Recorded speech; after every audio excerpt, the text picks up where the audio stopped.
Simon & Schuster Audio presents The Timeless One, The Revenge of Magic, Book 4, by James Riley. Read by Kirby Hayborn.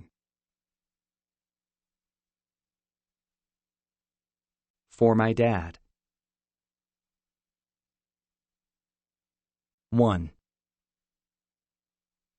Fort Fitzgerald had traveled to other dimensions, flown with dragons, and fought off ancient horrors. He'd saved the city of London from a boy under the spell of spirit magic. He'd held the sword of King Arthur, one of the Arthurs at least, and made deals with the Queen of the Fairies. One thing he'd never done, though, was raise a pet.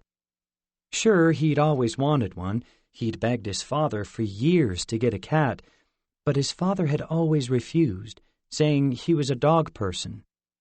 So Fort eventually tried a different approach and asked if they could get a dog, only for his father to claim he'd always been a cat person and just not into dogs. It had been an ongoing battle that Fort had no chance of ever winning.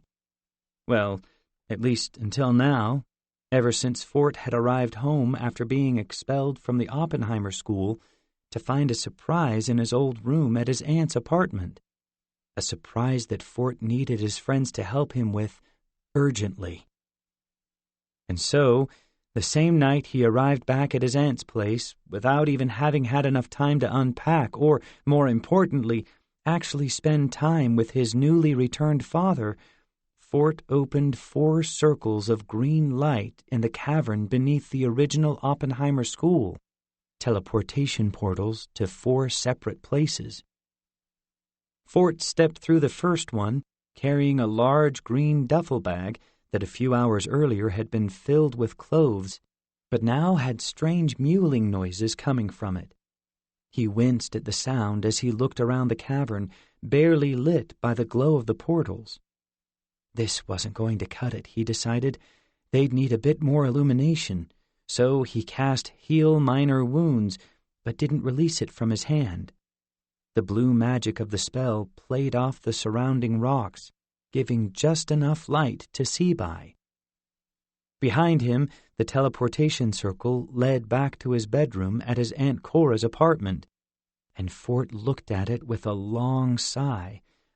As excited as he was about the little newcomer in the duffel bag, a huge part of him wished he could be in that apartment, spending every possible minute that he could with his dad. They'd barely had any time together, between getting his father released from the TDA after days of debriefing and medical checks, and then they'd been watched on the military transport the entire way home, until finally they'd been handed over to Fort's aunt. Even now, he worried that he'd walk back through that portal and find out it was all a dream, that his father was still gone, taken by the Draxi. Fort had to constantly remind himself that his dad was home, awake, and safe, and that he wasn't going anywhere. The reminder sent a shudder of relief through Fort. Granted, it wasn't like everything else was okay. Cyrus was still missing after a fellow Carmarthen Academy classmate of his, William, had used spirit magic on the silver-haired boy, forcing Cyrus to send himself somewhere else in time. Not to mention that Fort, Rachel, and Gia only had a year to find the Timeless One, the Old One of Time magic, and defeat him using Excalibur, or they'd be prisoners of the Fairy Queen of Avalon for the rest of time. Oh, and where was Excalibur now? No one knew. Alora, another Carmarthen Academy student, had jumped away in time with it in order to keep the sword out of Colonel Charles's hands. That had been a smart move at the time, but now they had no idea where or when she was, or if she'd be coming back with the sword. At least Merlin, a mysterious old man who seemed to be the mythical wizard from the King Arthur stories, had offered to train Rachel and Gia to fight the Timeless One. He hadn't mentioned training Fort, which had stung a bit, but Fort tried not to think about it with all the other things to worry about. Still, all the training in the world wouldn't help Rachel and Gia without Excalibur. And yet, for all of that, Fort had his father back. Even just reminding himself that his father was here, home with family, made the rest of it feel like it wasn't so bad, that they'd be able to work it all out. It also didn't hurt that he was about to see his friends again after missing them for a few days, including one whom he hadn't seen for even longer in person. Sierra Ramirez passed through the second portal from where she'd been hiding in the UK, looking tired but still thrilled, her eyes on the duffel bag in Fort's hands. Of course, she'd already seen its contents from inside Fort's head using her mind magic, but that didn't seem to dim her enthusiasm at all. "Fort!" she shouted, and gave him a huge hug, avoiding the bag. "Sierra!" Fort shouted in return, only to get all the air knocked out of his lungs as she squeezed him tightly. Even without any air, he couldn't believe how great it was to see her. He'd been so used to talking to a mind magic version of Sierra that he had forgotten how much better it was to see her in person. There was no one he felt closer to, not even Cyrus, considering how much of Sierra's life he'd felt like he'd lived through her memories back when he'd first arrived at the Oppenheimer School. "It's been so long," he told her when he could breathe again. "I was in your head like 20 minutes ago," she said, grinning widely. "All I did since then was reach out to the other two and show you where they'd be so you could open portals." "I meant since we were together in person," he said, blushing a bit. Sierra laughed, then hugged him again. "I know, Fitzgerald. I'm just messing with you. I can't believe how good it is to see you for reals, too, instead of just in our minds." "Is this the big emergency?" said a voice, and Sierra immediately pulled back, turning to find Rachel Carter passing through her portal. "More importantly, where is—" She was interrupted as Gia Lang arrived, throwing nervous glances back through her own teleportation circle. But as soon as Gia saw Rachel, both girls brightened and hugged with even more excitement than Sierra and Fort had. Fort rolled his eyes. "You two just saw each other like a week ago," he said. "Shut it, Fitzgerald," Rachel said to him over her shoulder. "A lot has happened since then," Gia said as she pulled away from Rachel. "You two got expelled, and now they won't even let me go to class." She shook her head. "They're guarding me constantly because Agent Cole thinks I'm going to steal a book of magic or something." "Tell her we did that already," Rachel said, her tone joking, but her face showing she wasn't thrilled about how Gia was being treated. "I can't stay for more than a few minutes," Gia told them, giving Rachel an especially apologetic look. "I didn't want to take the chance of a guard walking in if we opened a portal to my room, so I told them I had to use the restroom. They won't wait long before checking on me." She glanced back through the portal behind her, where the ugly green tile of a bathroom in the second Oppenheimer School gave Fort unpleasant flashbacks. "So what couldn't wait until tomorrow, Fort?" Rachel asked, her eyes on Gia. Here's the thing," he said, looking down at the ground, suddenly less excited about showing them now that he'd heard about what Gia was going through. "Remember when Dia, the old one of healing, was going to destroy the world because he thought all the dragons were gone?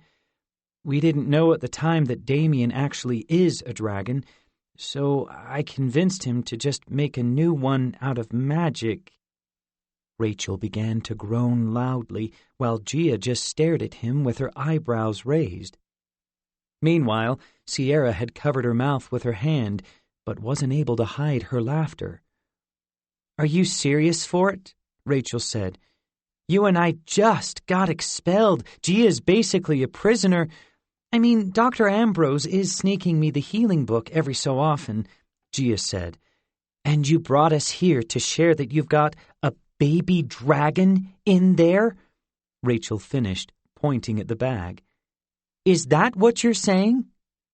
A tiny meep escaped from the bag, followed by clawing noises.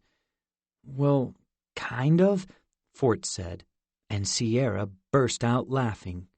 Wait until you see this thing, she said, laughing harder. It thinks Fort is its daddy. Rachel snorted at this, while Gia reached up to cover her mouth, just like Sierra had a moment ago. Come on, Sierra, this isn't funny, Gia said, but her voice broke a bit as she tried not to laugh. She's right, Mind Flayer, Rachel said to Sierra, her own mouth twitching violently. It's incredibly serious. I mean, does Fort even know how to change a diaper? This set all three of them off, laughing so hard that they missed the very annoyed looks Fort was giving them. Hey, all right, he said, setting the bag down. It's not funny, okay? Fort, tell them what you named it, Sierra said, having trouble breathing now. What? Gia shouted. You have a name already? Please tell me it's Fort Jr., Rachel said. Fort rolled his eyes. First of all, it's a she, I think. This set off even more gales of laughter. But her name isn't important, Fort shouted over them. What am I supposed to do with... He named her Ember, Sierra said. Is that not the most adorable dragon name you've ever heard? Rachel and Gia both stopped laughing long enough to shout, "Aww!" at him, but that was the least of Fort's concerns. He should have warned Sierra, but there hadn't been time. Don't say her name, Sierra, Fort whispered, not liking how the duffel bag had stopped moving. Ever since she learned it, she's been... A whoosh sound from within confirmed his worst fears as a small flame began to spread through the duffel bag. Nice, Rachel said, quickly snuffing it out with a magical gust of wind. You didn't say she was already breathing fire. A low growl emerged from the burned section of the bag, and slowly a scaly black head about the size of an apple pushed out. Ember's black scales glinted in the light of the green portals, and her red eyes stared suspiciously at Gia, Rachel, and Sierra. Behind her, wings the size of her body unfurled, and she briefly stretched them before wrapping them back around herself protectively. Rachel gasped. I take it all back. She's the cutest thing ever, and I want her. She leaned down, extending a hand. She's like the size of a house cat. Come here, Ember. No! Fort shouted as Sierra quickly stepped out of the way, knowing what was coming. Ember pulled in a deep breath, ready to send out another plume of fire, but Fort picked up the bag before she could unleash her flames on Rachel and turned the tiny dragon to face him. No, dragon, we do not set people on fire. The dragon began to purr, rubbing her cheeks full of fire against Fort's hand. He patted her head awkwardly. Good girl, Ember. Good girl. Immediately she released a plume of fire several dozen feet long off over his shoulder, the heat of which almost caused him to drop the bag. Whoa! Rachel said, scooting back from where she'd been squatting. Looks like someone is cranky.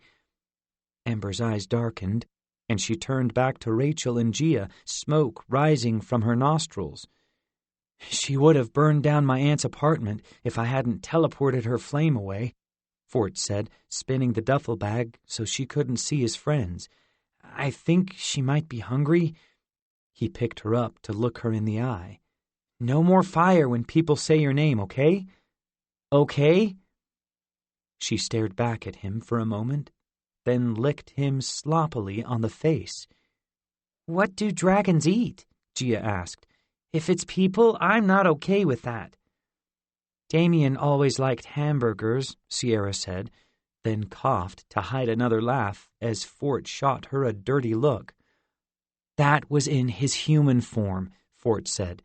Dia, the old one of healing, said dragons ate gold and silver. Ember slowly climbed out of the bag and up onto Fort's body, digging her claws painfully into his chest to climb up to his shoulder. From there, she curled her long neck around his protectively, her eyes still watching the others with suspicion. "Is that something you can magic up, Rachel?" "Gold and silver," Rachel said. "You think I wouldn't have done that for some spare cash if I could?" "It must be possible," Gia told her. "Your magic is all about elemental control, after all. We probably just haven't found the right combination of words." Rachel looked at her thoughtfully. "Maybe, but I don't know that I have any spell words for changing something into something else." Gia wrinkled her nose. "This is why the books are so frustrating. I know a few different words for that, but if I tell them to you, you won't be able to remember them. We need to figure out a way around that." "Hello, baby dragon over here," Fort said, waving his hand. Ember raised her claws and mimicked him, giving the others an even dirtier look. "I can't exactly wait around for you to figure out how to turn rocks into gold. I need to feed her something soon, and then, I don't know, get her somewhere safe to hide, like a cave or—" "Hey!" Rachel shouted indignantly, as Gia looked just as shocked. "Are you joking? You can't just abandon a baby animal like that." "She's a dragon," Fort said, as Ember growled at Rachel. "I'm pretty sure she can take care of herself." "She's a baby and seems to think you're her mom," Rachel said. "You have to take care of her, Fort. She doesn't have anyone else." "Seriously, Fort," Gia said, "the fact that she's a dragon makes it even more important that you watch over her. Think about what kind of panic there'd be if someone found her, or even worse, if Colonel Charles got a hold of her." Fort opened his mouth to respond, but had no idea what to say. He couldn't keep a dragon, not in an apartment, not even if he was still at the Oppenheimer School. If he somehow was able to keep Ember hidden, she still needed to eat, not to mention probably go for walks or something. And what about when he started school again? He couldn't take her there, not without setting off mass hysteria. "See," Sierra said to him, "this is what I've been saying. She's yours, Fort. Think of her as a pet." "Actually, that's a great idea," Gia said, and held up her hand. It began to glow with blue healing magic, and Ember hissed at her warily. But as the magic filled the little dragon, she quickly calmed down, then fell asleep on Fort's shoulder. "Hey, what did you do?" Fort said, trying to make sure his dragon was okay. "I put her to sleep. Calm down," Gia said, unleashing a second spell. As the blue light passed over the slumbering dragon, Ember's black scales began to morph into fur. Her ears pulled in, becoming more of a small triangle on top of her now rounder head, and whiskers pushed out of her snout. And just like that, a small black kitten snored quietly on Fort's shoulder. Apparently, Gia's spell took age into account, because Ember was even smaller as a cat than she'd been as a dragon. "There," Gia said with some satisfaction. "That should solve all your problems." What?" Fort said incredulously, not even able to count the number of ways that was wrong. "Now you can keep her at your aunt's place with no problems," Gia said, then glanced at Rachel. "See, that's just one of my changing spells. We really need to figure out how to swap spell words so you can use it to change lead into gold or whatever." "Totally," Rachel said, "and I'm glad we were able to solve your problem for you, Fort. You're welcome." What?" Fort said again. "This doesn't solve anything." "Since we're already here for Fort's fake emergency, let's quickly cover the actual important stuff," Rachel continued, ignoring him. She held out her hand to count on her fingers. 1, we need to find Excalibur, from whatever time Allura sent it to. 2, we need to track down Merlin so he can train Gia and me like he promised, which is a problem since Damien destroyed Merlin's cottage, and we might not be able to find him now. And 3, We'll need to somehow locate the timeless one, the old one of time magic, who could literally be anywhere or any when in time. And we need to do all of that within a year, or the Fairy Queen will basically imprison us in her world for the rest of our lives. She paused, then looked up at Ember, asleep. Oh, and 4, I'm going to need to cuddle that cat ASAP.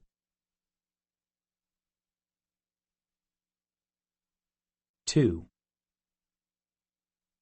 Whoa, Fort said. Hold on. Just because Ember's now a cat doesn't mean this is all solved. She's still a dragon, and eventually she's going to go back to her normal form. Plus, we didn't solve the problem of what to feed her. She's a literal cat now, so you should be able to feed her cat food, Gia said. If Damien can eat hamburgers in human form with no problems, then she should be fine too. And you know who'd probably know what to do with her? Rachel asked. Merlin, which means we're back to the important stuff. Wasn't he just like a hologram? Sierra asked. From what I saw in Fort's memories, it was a machine of some kind that he was using to appear. If that got destroyed with the cottage, I'm not sure we're going to find him that easily. I think he was communicating from another time, Gia said. It was a bit confusing, and there was a lot going on. Still, he invited us to train with him, so maybe he'll find us. A door closing back through Gia's portal made them all go silent. Gia's eyes widened, and she immediately slipped back through the glowing circle, waving her hand at them all to say goodbye. Fort quickly closed the portal behind her, and Rachel sighed loudly. Ugh, this is the worst, she said. I really hate that she's stuck there. She sounds miserable. I could get her out if you want, Sierra said. Well, unless that horrible Agent Cole woman is wearing one of my amulets, which I'm sure she is. She paused. Still, that didn't stop me when Colonel Charles wore one. We never did figure out how I could do all of that, did we? Fort recalled the moment when he and Sierra were trapped in Colonel Charles's office, Sierra's mind in the body of Dr. Ops. The Colonel had known it was her and used one of her own mind magic items on her, trapping her in Dr. Ops's body, which had been incredibly painful, and stopped her from using her magic. And yet, somehow, she'd broken free and used mind magic she hadn't ever learned, some kind of telekinesis to destroy the amulet around Colonel Charles's neck. So much had happened since then that Fort had almost forgotten about it. Rachel, though, barely seemed to have heard. Thanks for keeping us in contact, Sierra, she said, staring off into space. She's just so lonely there now, stuck in her room. She only ever sees Dr. Ambrose and that Sebastian jerk who told her that Agent Cole is having the healers start learning spells that Dr. Ambrose banned previously. Things are falling apart there. Banned spells? The only one Fort had heard about was Ethereal Spirit, which turned the caster into a ghost, basically, and let them pass through solid objects. That kind of magic in Colonel Charles's and Agent Cole's hands would definitely lead to bad things. But that was going to have to wait. First, they had to figure out what to do with Ember, find Merlin, find Excalibur, make sure Rachel got trained with the sword, find the Timeless One so she could defeat him. There was so much to do that the Oppenheimer School just wasn't the worst problem right now. Though, who knew how long that'd last?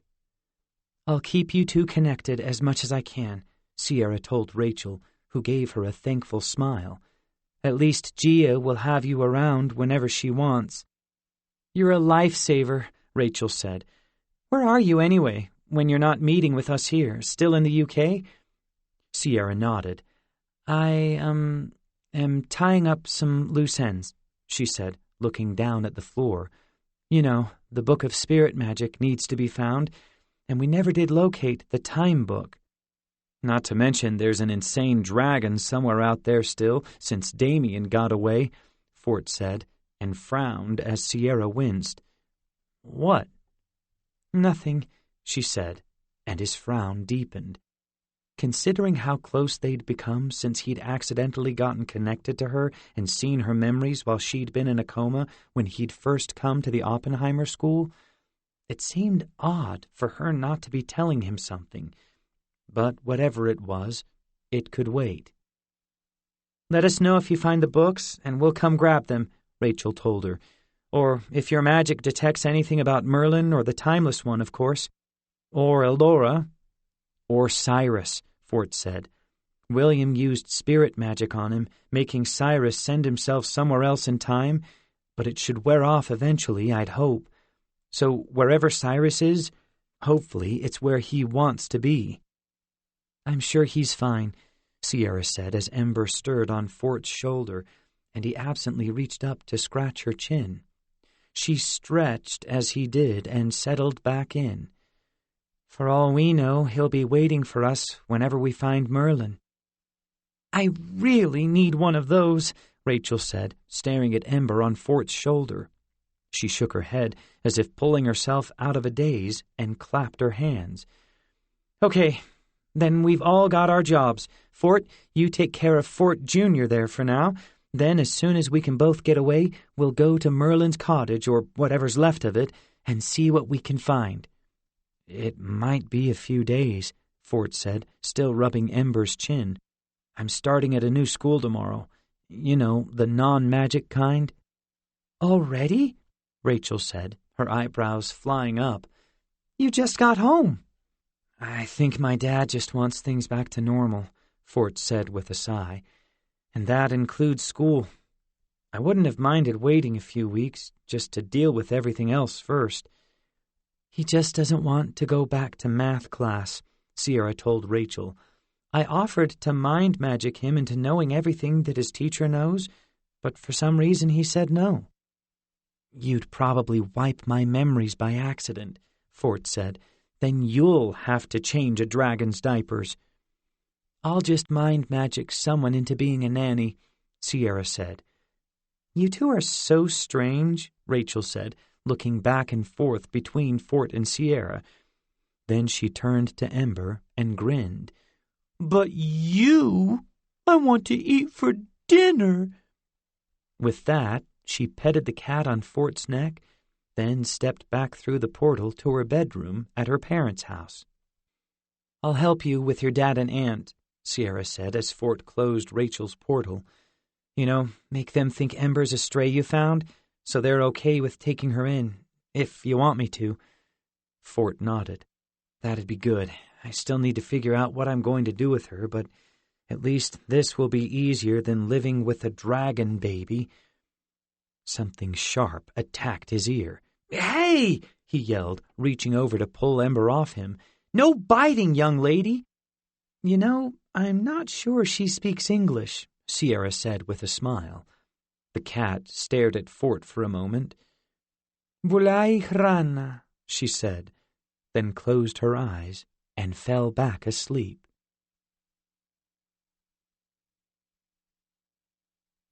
3. Fort and Sierra spent the next 10 minutes trying to wake Ember up, not even sure if they'd really heard her speak for real.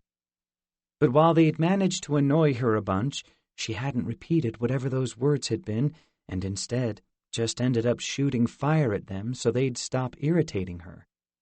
How she could still do that as a cat, Fort didn't even want to know, but it wasn't going to make his life any easier. Now, an hour later, Fort lay on his bed, staring at the cat noisily inhaling wet cat food on the floor in front of him. He'd sent Sierra back to the UK and teleported himself to the grocery store to pick up food for the dragon, which apparently was working out okay. Ember had instantly woken back up as he opened the can and had laid right into 3 of them so far, making Fort glad he'd bought as much as he had money for.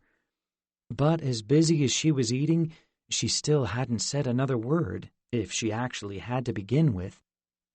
Fort shook his head, pretty sure he'd imagined it. How could Ember have spoken after literally just being born earlier that day. There was no way, not even for a magical creature.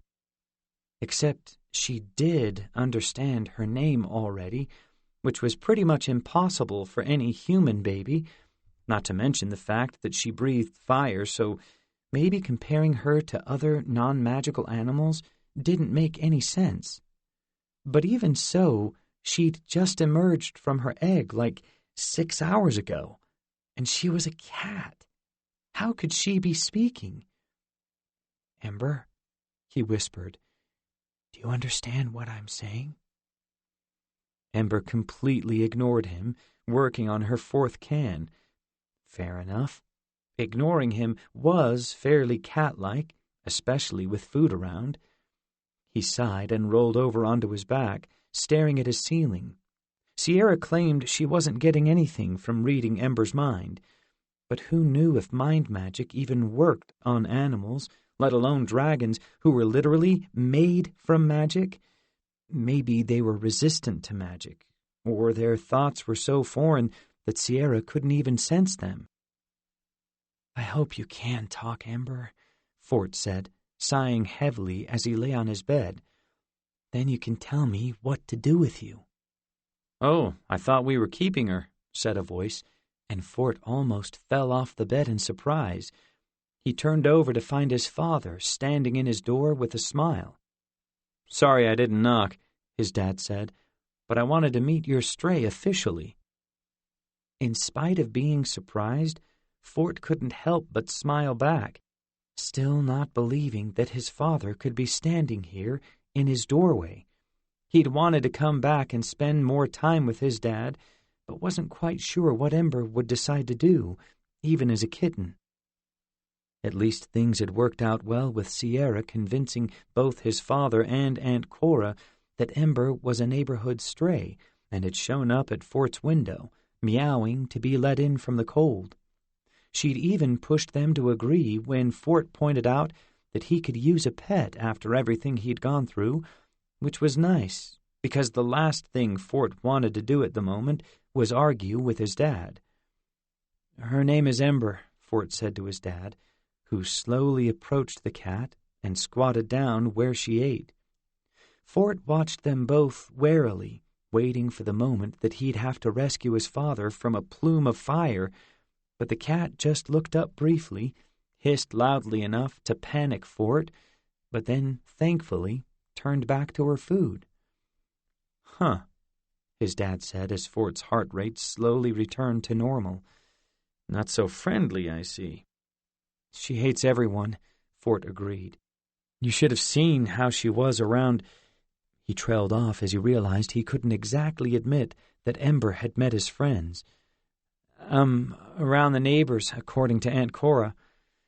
"Well, she's a cat," his father said, leaning back against the wall a few feet away from Ember, which made Fort feel a little less anxious. "It's pretty typical, I'm told. Me, I was always a dog person." "Oh, yeah?" Fort said, smiling. "So you'd be okay with us getting a dog, too?" His father shrugged. Dogs aren't my thing. I'm honestly more of a turtle person, as you know." He looked up at Fort. "Hey, you can tell me if I'm rushing you, going back to school already.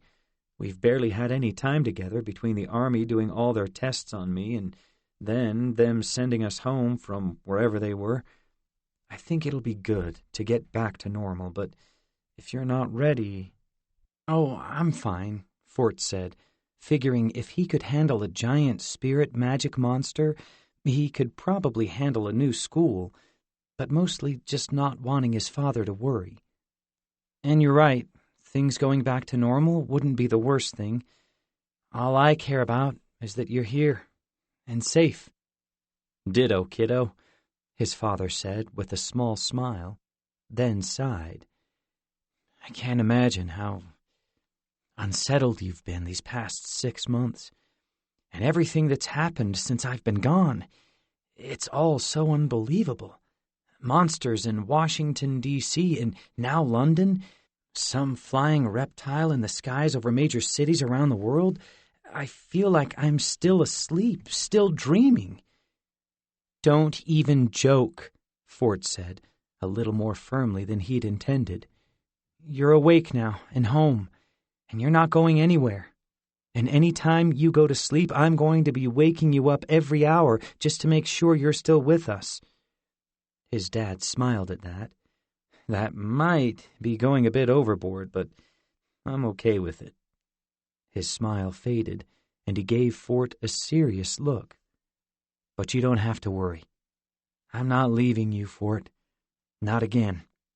You've got my word on that. I better have it, Fort said, forcing a smile. His father crossed his heart, then shook his head. I wish I knew more about what was going on.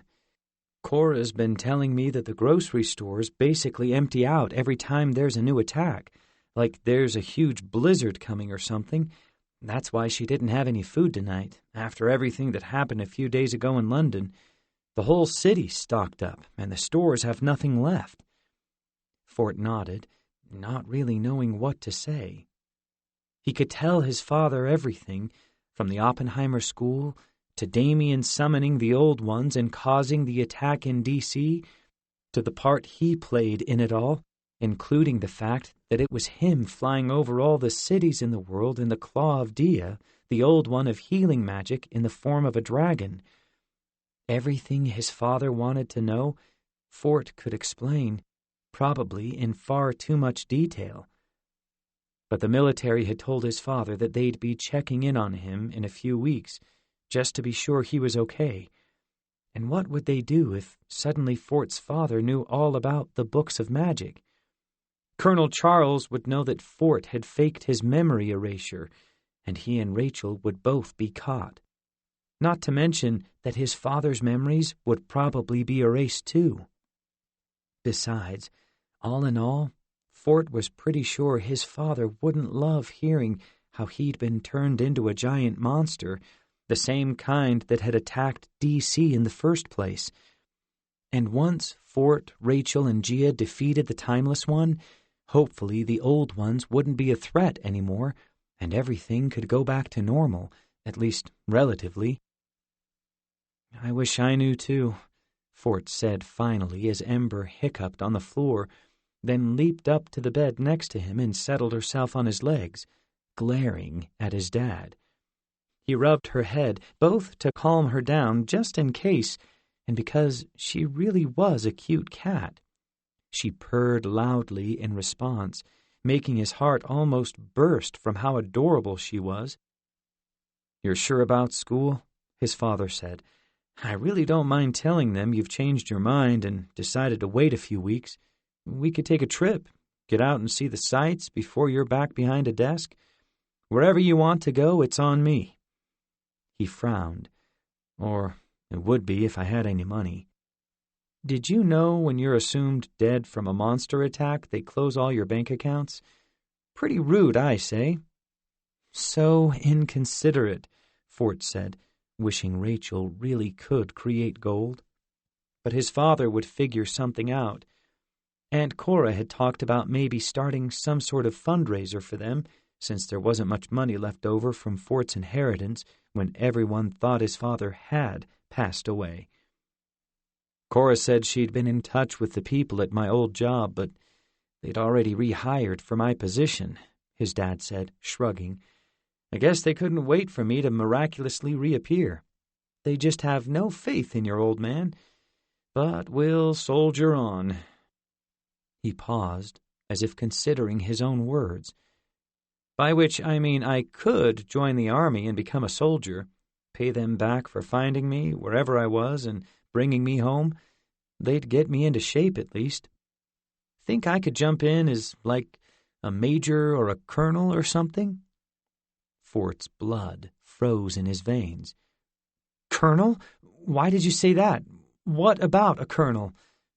And then he realized what his father had said and turned bright red. I mean, they'd just make you a joint chief or something.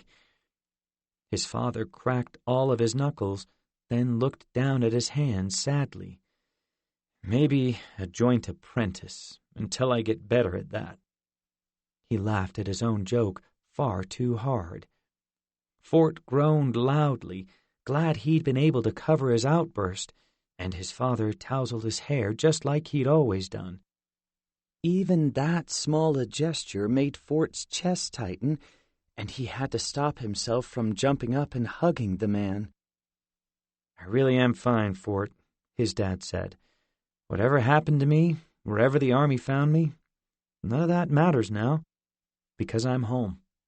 And from here on, the two of us will always be together. You know, along with my sister-in-law until we find a place to stay, and probably for the holidays. And that cat, too, of course." He glanced down at Ember. "Is it me, or does she look like she wants to eat me?" "Bolajrana," Ember said, glaring at his dad. Fort's heart immediately began to race again. "Whoa, was that her stomach making that noise?" his father asked. "She must really have been hungry." "Yup," Fort said, quickly standing up and pushing his dad toward the door before Ember could say anything else. "Very hungry, which means I should feed her again. And don't worry about me. School will be fine. You'll find a new job. Everything will be good. All good. Nothing bad. Anyway, I'll feed her now and go to bed. Early morning with school. Good night, Dad." And with that, he pushed his father out of the room, then closed the door hard, wishing it had a lock or something. "What was that?" he whispered at Ember. "You can't just start talking whenever you want."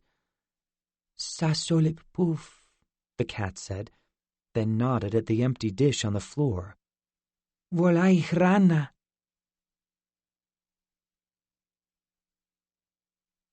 4. Fort didn't get any sleep that night. In a normal world, knowing he'd be starting a new school in the morning would have been enough to keep him awake. But this time, it was the thought of leaving a wild baby dragon, one who spoke an unknown language, in an apartment alone with his father and aunt. What if Ember tried talking to them, or worse, straight up attacked one of the two? "I left the cat in my room with a clean litter box and food," he told them both the next morning at breakfast. "I think she'll be more comfortable there while I'm gone. You know, with my scent on everything and all. So maybe don't go in there, just so she can get used to things." He waited nervously, hoping they wouldn't object. Fortunately, neither his aunt nor his dad seemed to even give it much thought. "Makes sense," Aunt Cora said absently as she looked at a list the school had sent over. "Are you sure you have everything you need, Forsyth? Pens, notebooks, money for lunch?" Fort patted his backpack behind him on the chair as he cut into his pancakes, just relieved that Ember's imprisonment wasn't going to be a problem. "All set," he said, shoving a bite in his mouth. "You sure you don't want me to drive you?" his father asked, then turned red. Not that I have a car. I could ride to school with you on the bus, though. Sit next to you, share all the fun gossip, that kind of thing." Fort almost choked on his pancakes before realizing his father wasn't serious, then rolled his eyes reflexively. As far as Fort was concerned, his dad could make all the terrible jokes he wanted now that he was back, and Fort would enjoy every one of them. But he wasn't going to let his father know that. "No, I'm good, thanks. Those bus seats aren't that big." "Your loss," his dad said, but grinned at him. Goodbyes took longer than Fort had expected on both sides. At first, his father wouldn't let him out of a hug, but when Fort was finally released, he found he wasn't ready to go yet either. This would be the first time he'd be leaving his father, other than by teleporting, and part of him worried about what might happen if Fort wasn't there to watch over him. Still, he had to let his dad go be free sometime, and going to regular everyday non-magic school was going to be weirdly relaxing after what he'd been through at the Oppenheimer School. Sure, it was still school, but at least he wouldn't be dealing with evil, otherworldly horrors, hurrying to learn magic spells so he wasn't kicked out, or bargaining with fairies. Homework and tests just didn't seem so bad in comparison.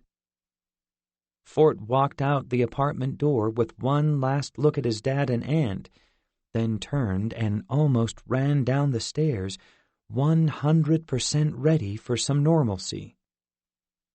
"Hey, you," someone said from his right. "Human kid. Finally. I've been waiting all morning." Fort froze and slowly turned to see who was speaking to him, only to almost teleport away instantly when he did. A girl around his age stood tapping her foot in the middle of the sidewalk, which was all fine. The weird part was her green skin and bright yellow hair, and what was worse, he recognized her. This was the fairy girl who'd tried to buy Damien from them back in Avalon before disappearing with Alora to meet the fairy queen. "You?" he said, barely able to get the word out. He looked around quickly, but thankfully the sidewalk was empty for the moment. Still, it wouldn't be long before someone else showed up and saw this girl with green skin. "What are you doing here? You can't be here." "What do you think I'm doing here?" she asked, giving him an impatient look. "Do I really need to spell it out for you?" "Yes!" Fort shouted, pushing her behind a nearby wall, his heart racing now. "You can't let anyone see you like this. They'll know you aren't human." And as panicked as everyone was about London being destroyed, a girl with green skin was not going to get overlooked. "What are you talking about?" she asked, a confused expression passing over her face. "I look completely human. See?" She lifted up her hair, revealing rounded ears. "Trust me, I did my research. I blend in completely." "We don't have green skin," Fort hissed at her. "What? Really?" she said, looking as surprised as he was about seeing her in the first place. "Why not?" "Because we don't come in that color," Fort whispered as a car turned onto the street a few yards away. He quickly moved to stand in front of the fairy girl, pretending he was on his phone, barely breathing until the car passed by. As he finally took in some air, he turned back to find her staring at him weirdly. "This is going to be harder than I thought, clearly," she said. "You people make no sense. Okay, so what colors are you?" "I don't know. It depends on a lot of things," Fort said, then realized what he was saying. "Wait, that doesn't matter. You can't be here. Why are you even here?" "I really thought you'd have figured it out," the girl said, raising an eyebrow. She stared at him for a moment, then her skin faded from green to a shade that matched Fort's. "There. Now no one will notice me." He blinked a few times. "How did you do that?" "Magic, obviously," she said. "I thought you people knew how to cast spells." "We can," he told her, "but it usually has, I don't know, a glow." She crinkled her nose. "Oh, seriously? You're using their kind?" She gave him a smug look. "Till with Teg use natural magic. It's so much less involved." Fort just stared at her for a moment, not understanding any of this. "Can we get back to why you're here? Pretend I have no idea and tell me slowly." She sniffed. "It's not like I have to pretend. You made a bargain with my queen, and she sent me to collect. Why else would I be here?" She seemed to consider this. "Though I'm sure the queen would have sent someone else if she weren't annoyed with me for trying to show your human companion the way to her. As if you wouldn't have found your way there on your own. But no, I get punished because humans cannot be trusted, only tricked." She rolled her eyes. Fort felt his entire body go ice cold. "A bargain?" he whispered, backing away from her in horror. The fairy queen had given him a green jewel to make sure his father would be protected, which Fort had assumed would keep his dad safe when Alora removed him from time. Instead, It had fixed his father so that the coming world war set off by his father's new ability to use magic wouldn't happen, and for that, Fort owed the Fairy Queen everything. He just hadn't expected to be paying her back so soon, or by way of a fairy showing up randomly on the street. "Yes, a bargain," the fairy said, looking at him closely. "You're not too quick, are you?" "What is it that she wants?" Fort asked, dreading the answer as a chill passed through him. "My firstborn child? My sense of sarcasm? My voice? Do I get to pick between options or something?" The fairy's eyes lit up. "No, but I like where your head is at. Remember those things you just offered, and I'll make you a deal for them later. I have a piece of the north wind that would be a great trade for your voice. Plus, you could swallow it and use it to howl, so it's not like you'd be completely speechless." "What does she want?" Fort practically screamed, then forced himself to quiet down as someone opened their door up the street, staring at them curiously. With the fairy girl no longer green, she didn't stick out as much, but either way, Fort needed her gone as soon as possible. The girl moved in close, looking up and down the street to make sure no one was listening. "She wants your dragon," she whispered, then stepped back and clapped a hand on his shoulder. "Oh, by the way, my name is Zinnia. Nice to meet you."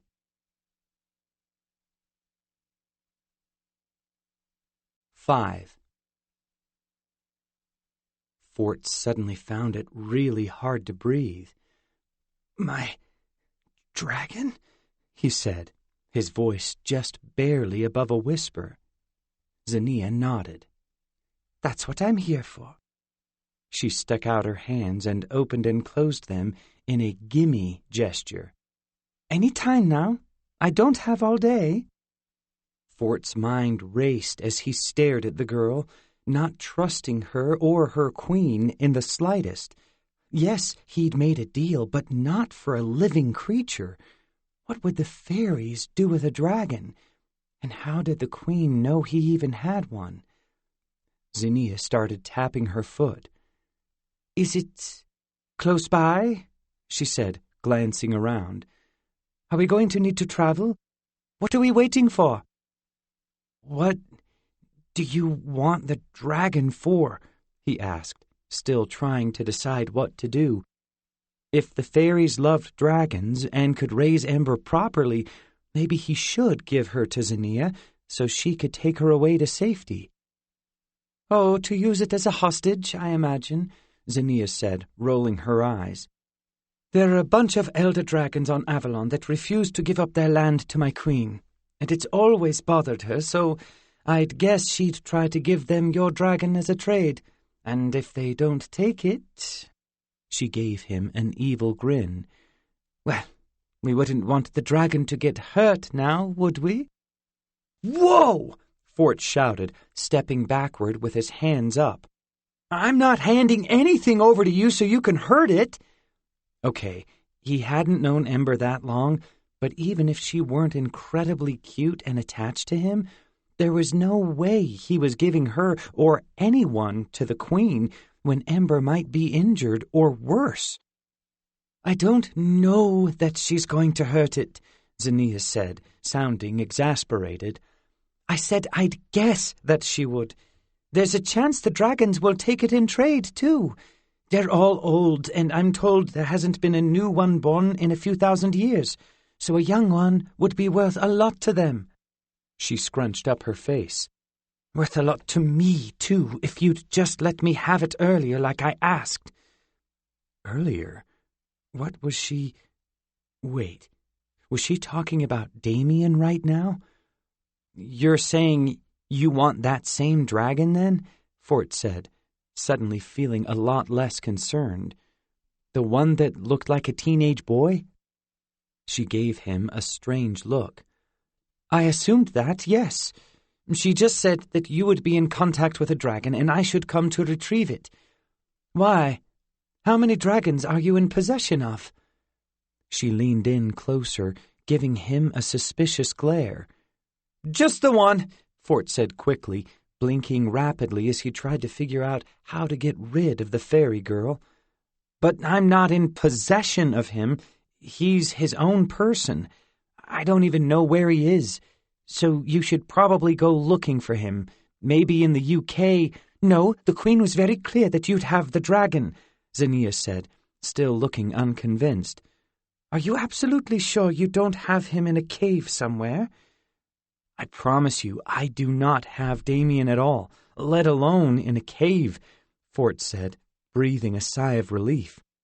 "But seriously, I'd look in Britain, where—" "If he's not here now, then he'll probably come back," Zinnia said, nodding to herself, before cringing.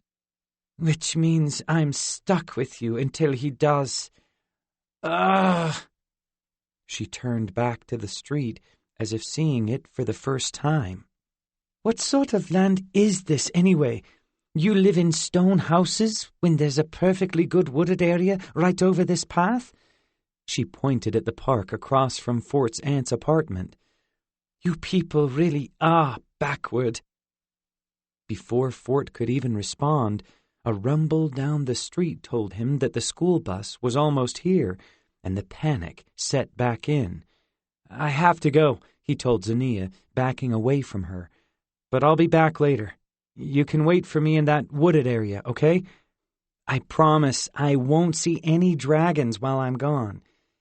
She sighed, shaking her head as the bus turned the corner. "No, if you're going somewhere, I'm coming too. I have to at least confirm this dragon isn't there first." She paused. "Where exactly are we going?" "To a school," Fort said, his nervousness increasing as the bus drew closer. "You wouldn't like it. It's a lot of learning about, I don't know, human stuff." Zinnia's eyes lit up at that. "Really? That might actually come in handy, as the Queen says we'll be taking back our She trailed off and blinked. "I mean, so I can learn more about your people." Fort had no idea what all of that meant, but now it was too late, and the school bus was pulling up. He couldn't let this fairy girl come to school with him, but wouldn't it be more dangerous to leave her here, right outside his aunt's apartment where Ember was? As much as he wanted to find a safe place for the baby dragon, that did not include handing her over to the Fairy Queen. He hadn't known the baby dragon for more than one night now, but the last thing he was going to do was let some stranger touch his cat dragon. That was not going to happen. At least now Fort knew that apparently there were dragons on Avalon, which meant that if he could figure out a way to do it, he could send Ember to them to be raised. All he'd need was his reopen portal spell, and she'd be safe. But he'd cast his last instance of that spell to get them to Avalon in the first place. But right now, there were more important things to worry about, like how to get rid of Zinnia. As the bus pulled up in front of them, a whirlwind of excuses passed through Fort's mind, but before he could even begin to say something, Zinnia pushed past him and entered the school bus. Oh, no. He quickly followed the fairy girl up the steps, his heart ready to explode out of his chest. Everyone stared, but fortunately not in a panicked way, like they should have been, considering a magical creature had just walked onto their bus. No, they were watching her more like she was just a new student, the same way they eyed Fort, with both suspicion and curiosity. Before Fort could figure out a way to fix things, the door behind them closed, and the bus driver told them to take a seat. Fort ducked into the first seat he came to, and Zinnia followed him, touching the plastic seat cover with distaste. "What is this made of?" she asked far too loudly. "It looks like leather, but this is no beast that I've ever seen. Do humans raise this green animal?" "It's plastic. It's fake," he whispered.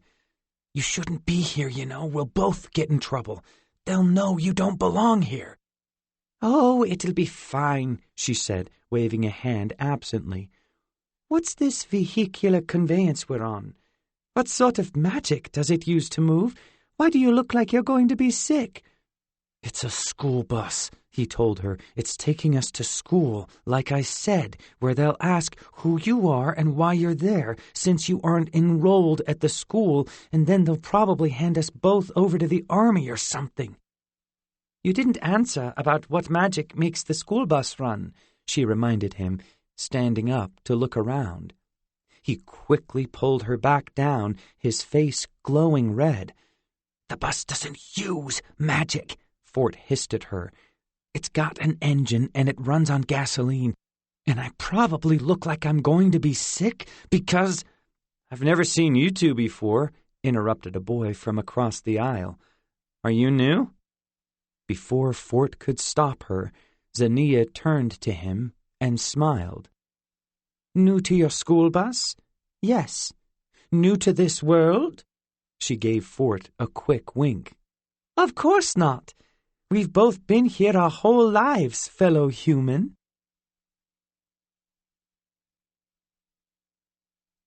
Six. Fort blushed even harder, his face feeling like it was on fire, and he leaned past Zinnia to wave at the boy. "Sorry about her," he said. "She's just tired and likes to talk nonsense sometimes." The boy gave Fort a questioning glance. "What do you mean? She sounds normal to me." "Yeah, what are you talking about?" Zinnia asked, looking as confused as their neighbor across the aisle. "Oh, forget it," Fort said, not understanding the other boy's confusion. He sank back into the plastic seat, trying to pretend none of this was happening, that a fairy girl wasn't following him to school and having a conversation where she said things like fellow human. At least it couldn't get any worse than that. "So what's your name, human boy?" Zinnia asked the boy. "You may call me Zinnia." "Yi-jun," the boy said with a smile. "Where are you from, Zinnia? It sounds like you've got an English accent, at least a bit." "Oh, I'm from Earth, just as you are," she said, and Fort groaned loudly. "She is from the UK, yeah," Fort told the boy. "That's why she's acting so strangely. It's a cultural thing." "Okay, but she's not acting strangely," Yi-jun said. "Why do you keep saying she is?" Fort opened his mouth to respond, then shook his head, not even knowing where to start. "You're right. I'm sorry." "Excuse him," Zinnia said. "He's in the middle of learning a life lesson about paying off his debts. Tell me, Yi-jun, about this place of learning we're traveling to, this school. Who runs it? Must we pay any fealty to them?" Fealty? Fort waited for a reaction to that, knowing there was no way this kid could let that go. "Oh, it's run by our principal, Mrs. McNamara," Yi-jun said completely normally. "And you don't need to pay her any fealty. I'm not even sure what that means." Fort's mouth dropped open as he just stared at Yi-jun, who gave him an odd look in return. How was he so calmly answering all of her ridiculous questions? He had to know that people from the UK didn't ask about paying fealty to school principals, not to mention probably didn't say they were from Earth either. And yet, here he was, acting like this was all completely ordinary. Was Yi-jun some kind of extra-dimensional creature too? Were there more of them at schools now? How many fairies were on this planet anyway? "Is there anything I should know about this McNamara human?" Zinnia asked. "For instance, the queen where I come from, by which I mean Earth, of course, does not react well to impoliteness, or if you break a covenant with her. Either one can lead to years in the dungeon." Again, Yi-jun shrugged at this like Zinnia hadn't just popped the word dungeon into the conversation. Oh, sure, you should be polite, but she's not bad. She loves really bad jokes, so that's the only thing you have to watch out for. No dungeons. That might just be a UK thing. Zinnia nodded. Bad jokes? I shall watch out for them. Can they be dangerous? Only to anyone with a sense of humor, Yi-jun said with a smile. That would include me, Zinnia said. Thanks for the warning, fellow human. Fort sighed loudly enough to make her pause, but she didn't wait long before continuing. I might come to you later for more information. Please don't hold back if you think there are things my friend and I should know. Sure, and it's nice to meet you, Yi-jun said. What's your friend's name, by the way? Forsyth, she said, nodding at Fort. Forsyth? You should know that we don't judge other people's cultures here, Yi-jun said, giving him a sort of pitying look. It's not okay. Everyone's from somewhere else, you know? That was it. I do know that! Fort shouted as other kids turned to look. And I don't care where other people are from. I just thought that you, and what she said, how she sounded... He trailed off, noticing just how much of the bus was staring now. Sounded what? Yi-jun said. Like she comes from a country that just went through something horrible less than a week ago? Wow, man. Fort's mouth opened and closed as he had literally no idea where to even begin to explain. When Yi-jun finally turned away, Fort leaned in toward Zinnia. What did you do to him? He hissed. What? Zinnia asked, looking confused, only to smile a second later as if she'd just realized what he was talking about. Oh, do you mean the glamour? That's nothing. She paused, giving him a questioning look. You really don't know about glamours? No, I don't, Fort said, his irritation rising with his embarrassment over several kids still looking at him. But you can't just use magic on random people. Oh, it's barely even magic, Zinnia said, shrugging. It's just a bit of a gentle push, really, to make them see what they want to see. That's how I changed my skin color. That's still magic, Fort said. And people here are kind of freaked out by magic at the moment, so maybe don't use any more. She sighed. I'm telling you, it's nothing.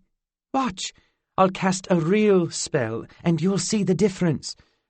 She stood up and started to wave her hand, only for Fort to yank her back to the seat. I said no more magic, he hissed as more people turned to glare at him. Zinnia smiled at him. That would matter, I guess, if I had to do what you said. But you're the one who owes my queen, not the other way around. And since you're currently failing to keep your side of the bargain, you're basically useless to me. She patted him on the shoulder, then looked out the window. Ah, I see we've arrived. This is your school? He followed her gaze, only to drop his head into his hands again. No, that's the city dump. She frowned. Huh. The smell reminded me of humans, so I just figured... Oh well, that means I have time to interrogate more of these children. Be right back. And with that, she jumped up from their seat before Fort could stop her. Fellow normal human beings, she declared from the aisle, I am Zinnia, and I have come to learn from you about your culture and habits. Please educate me that when my people rule yours... She coughed awkwardly. I mean, when my people visit yours, we shall exist in harmony. Now, who here has seen any signs of a dragon around?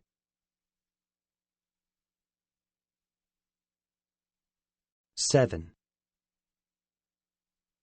Somehow, Zinnia's glamour had both charmed all the kids on the bus and convinced them that nothing was wrong with asking if they'd seen a dragon. In fact, they'd all been eager to talk about the one they'd seen flying over major cities on the news, which made Fort's heart start racing again, considering he'd been in that dragon's claws at the time. Fortunately, no one had been able to make out the features of the boy being held by the dragon, so he slumped back into the bus seat, agreeing with his dad that maybe he wasn't ready for a new school just yet. The only good part of Zinnia meeting the other students was that it gave him time to himself, which he desperately needed if he was going to figure out how to get rid of her. Zinnia wanted a dragon? Well, he knew someone who could find one for her. "Sierra," Fort shouted out with his mind, "I need your help. Can you hear me?" Only there was no answer. That was odd. What could she be doing? Sleeping? How did the time difference work anyway? Was it night time in the UK right now? No, not when it was morning where Fort was. But then what was she doing? He tried a few more times and still got no response. Great. Hopefully she was okay, but now he had that to worry about too. By the time the school bus pulled into the school, Zinnia had managed to win over half the bus, while at least that many kids now gave Fort dirty looks. Yi-Jun must have spread the news around. Fantastic. When they finally got off the bus, Fort had a tiny hope that a teacher or the principal might point out that Zinnia didn't belong and she'd be kicked out of the place, but apparently her glamour power worked just as well on adults, as Fort's new teacher, Ms. Switzer, welcomed her with open arms. For the first time since he'd been kicked out of it, Fort missed the Oppenheimer School and their protective mind amulets. Whatever Zinnia's glamour was, it wouldn't work on Colonel Charles, though he'd loved to lock them together in a room and see who annoyed who more. For now, Zinnia was sitting next to him at a group table, listening attentively as Ms. Switzer went over where the class had gotten to in American history. "Perhaps I should make notes," Zinnia whispered, then turned to Fort. "May I borrow some sort of writing utensil? In exchange, I can make you 2 inches taller." He took a deep breath, trying not to think about how much damage the fairy could do with the other students and her bargaining. "Here, just take it," he said, handing her a pen. "It's free. Keep it, and your deals." "Did you have something to say, Forsyth?" Ms. Switzer asked from the front. "I didn't think I had to tell you not to talk during class." For what felt like the 1,000th time that day, Fort blushed. "Sorry, just giving Zinnia a pen," he said, and instantly Ms. Switzer smiled. "Oh, of course, I'm so sorry," she said, moving to her desk. "Zinnia, do you need any other school supplies? I always end up having to buy extras for kids, so I've got plenty." Zinnia was out of her seat in an instant and scooped up everything she was offered. "You humans are awfully free with your deal-making," she said, making Fort groan. "Didn't you think about what you could get from me in exchange?" This actually seemed to set Ms. Switzer back a bit. No, actually. I do this for all my students. If someone doesn't have what they need, I'll make sure they get it." "But what's in it for you?" Zinnia said, sounding confused now. "Do your students become your minions, following your orders for all time? Do you use their youth to stay young? What's the advantage for you?" "There is none," Ms. Switzer said, and from her reaction, Fort started to wonder if the glamour was wearing thin a bit. The harder Zinnia pushed, the more their teacher seemed to react to what she was actually saying, rather than just see whatever Zinnia wanted. "I'm doing it for you, all of you." That's what I care about, teaching kids what they need to know in life." "That's so strange," Zinnia said, then seemed to notice the teacher's reaction because she added, "But definitely good to know. Thank you." She moved back to her seat and began making notes in a notebook one of the other kids had given her, or at least Fort hoped they'd just given it, not traded for it. "I'm sorry, your teachership. You should go on with your lesson. I'm interested in hearing more about these 13 rebellious human colonies and what tactics the English king used to crush their insurrection, as I imagine happened. This could come in handy." The day only got more surreal as it went on. After history, an alarm started ringing, and all the kids immediately jumped up from their tables, everyone talking at once. "This is just a drill, everyone," Ms. Switzer said. "I warned you about this yesterday. Because of what happened in London, we'll be doing these all week just to make sure you all know what to do." The kids went silent and slowly ducked under the tables, bracing themselves there. "I should have told you this was coming," Ms. Switzer said to Fort and Zinnia, who were both looking around in confusion. "What's coming?" Fort asked, feeling his shoulders push up around his neck as the alarm sounded, making him feel like he was back at the Oppenheimer School.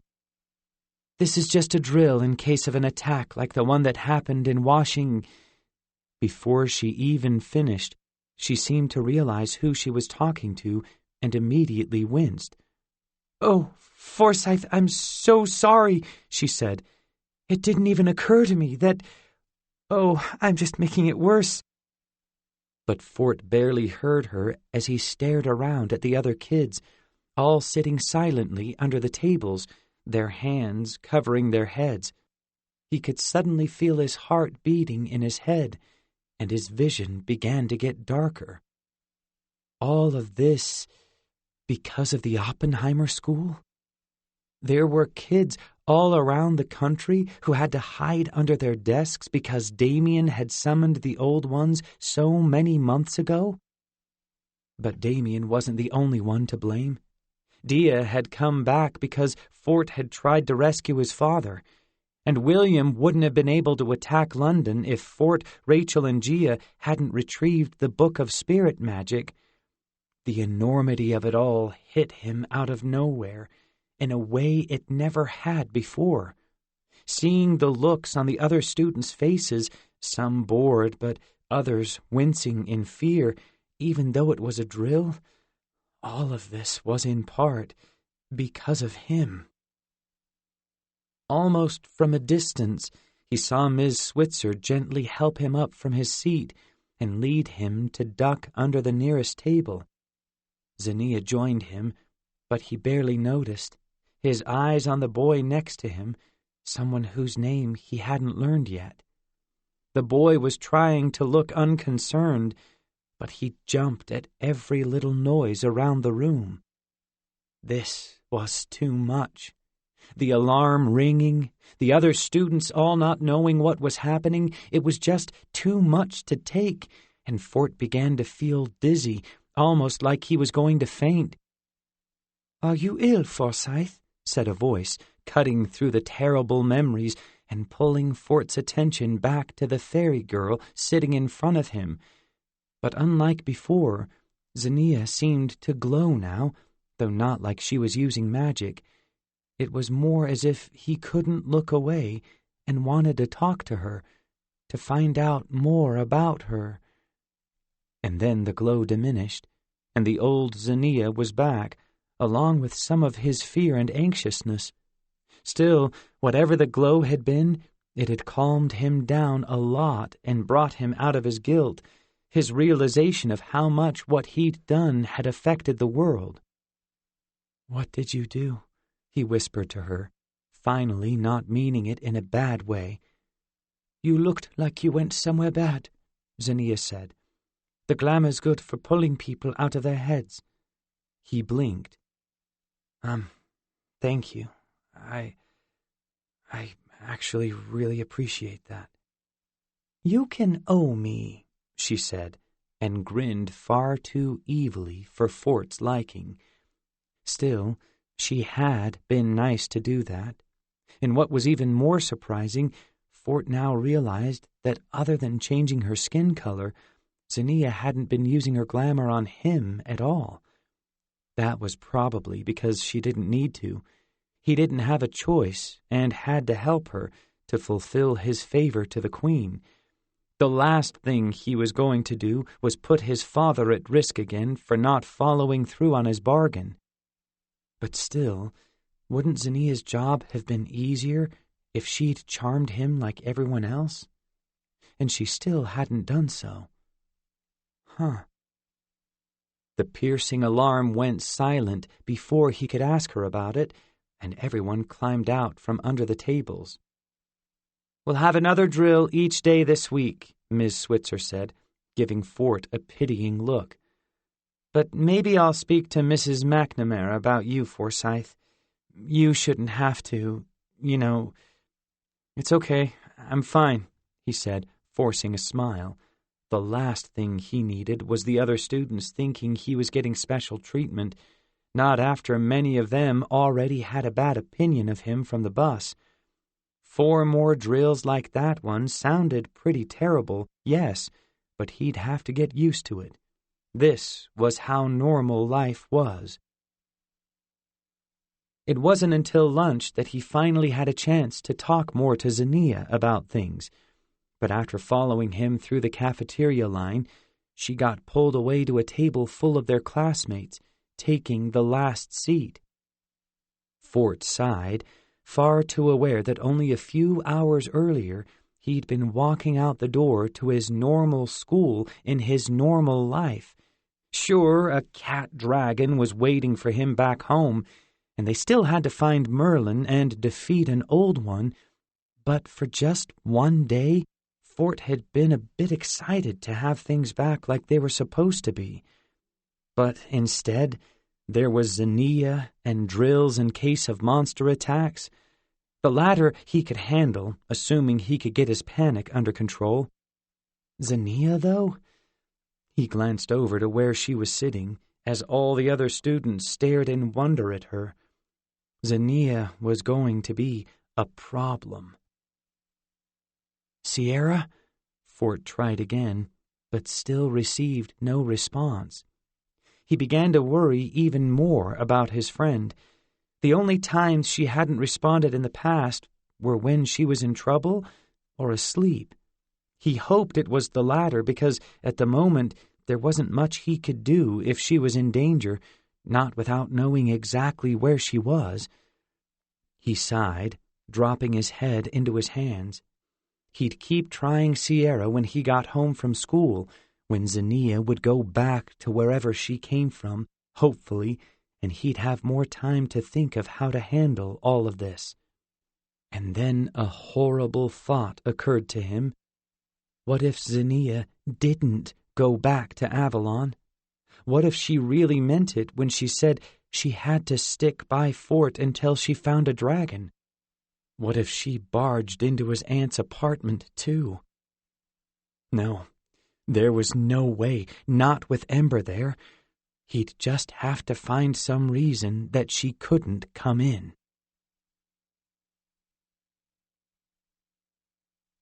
8. "It's nice to meet you, Zinnia," Fort's aunt said as she welcomed the fairy girl into the apartment. "I'm so glad Fort's already making friends at his new school." "He is?" Zinnia said, frowning as she sat down at their dinner table. "It didn't look like that to me. He mostly seemed worried the whole time. Thank you for offering me sustenance for the evening, though, especially without asking for anything in return. We humans seem extremely gullible in that way." Fort clenched his jaw, wanting to punch something. After school, Zinnia had followed him to the bus, then straight up the stairs to his apartment. "Well, this was a fun day," he lied to her, then reached out to shake her hand. "See you here tomorrow? Hopefully I'll be able to find Damien for you then, and you can go home." She just laughed. Ah, no. Where you go, I go. Imagine how much trouble I'd be in if the dragon turned out to be hiding in your domicile here. So let's go in, Forsyth, unless you're not planning to pay my queen back for her favor. He quickly shook his head, not even willing to consider that. If the queen had given him his father back, she could take him away just as easily, or even just restore his ability to do magic, and who knew where that would lead? He couldn't risk a world war just because this fairy girl wanted to follow him home after school. And now, here he was, his aunt showing Zinnia to the kitchen table, with his baby dragon just down the hall. Fortunately, Ember hadn't made any noises yet, but Fort knew that would only be a matter of time. He had to find a way to sneak away from the table and get her somewhere safe, at least as long as Zinnia was here. Though if he knew of a safe place to send her, then he wouldn't be having this problem in the first place. "I'm afraid it's just pizza for dinner," his aunt told them, back at the dinner table. "What do you like on it, Zinnia?" "What is pizza?" she asked, tilting her head. "Is it some sort of plate? If so, I'll have food on it, please." Fort blinked, then leaned in closer. "Do you eat meat? Are you a vegetarian?" She leaned in as well, looking horrified. "What kind of beast kills and eats another living thing? Of course I don't eat meat." "Just cheese, please," Fort told his aunt, pulling away again as Zinnia stared at him in disgust. His aunt nodded with a smile, then left to get her phone and call in the order. "Tell me that this cheese you mention isn't some sort of thinking, feeling creature," Zinnia said to Fort. "No, it's just a mold made from the milk of a cow," he whispered back, then enjoyed her reaction. "What is wrong with you humans?" Zinnia said, looking sick. "Tell me I didn't eat a mold today at the school." "No, those were tater tots," he told her. "Just potatoes, fried in oil."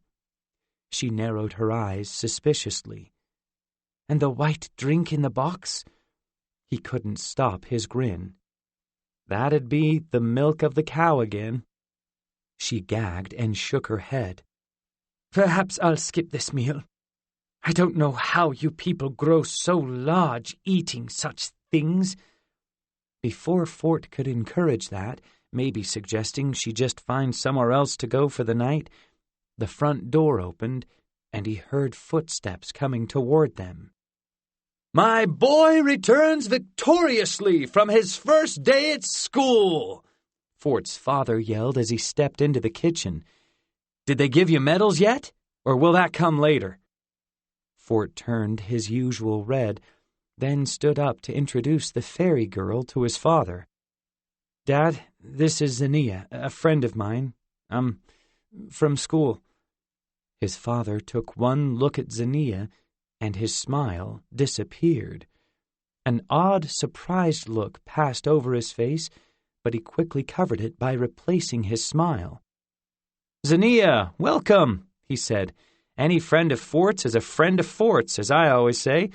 I hope you like pizza because the grocery stores are still out of everything except anchovies and olives." He winked at Fort. "Don't worry, I got you enough of both for your usual lunch."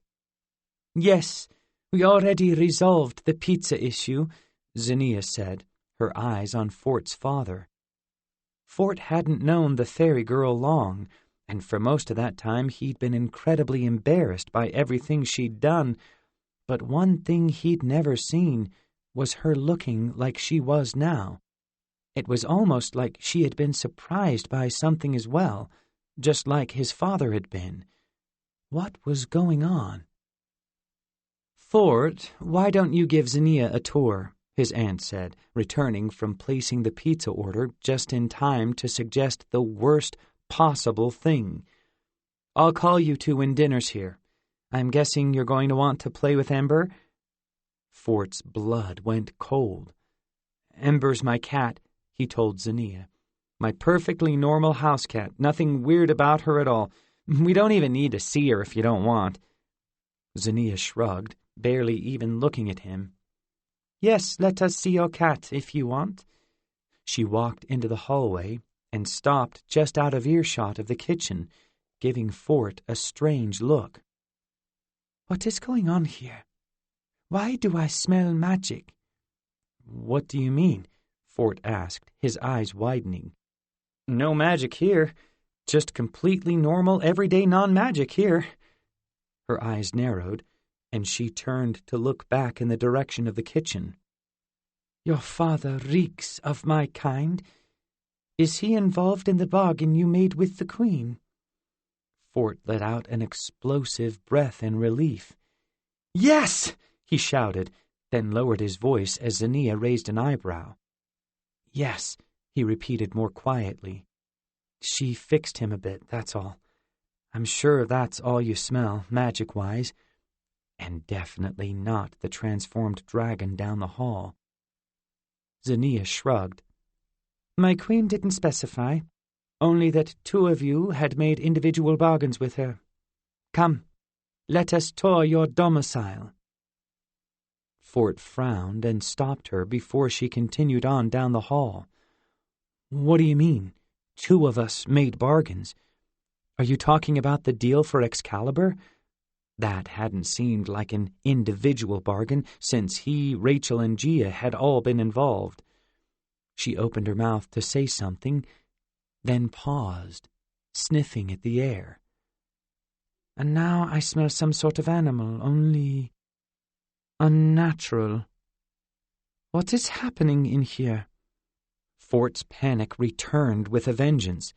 "Just my cat," he said quickly, trying to pull her back to the kitchen. "Nothing important. She doesn't like strangers, hates them. Will probably attack you, claw you up." A loud meow came from his bedroom, followed by scratching on the door, and he winced.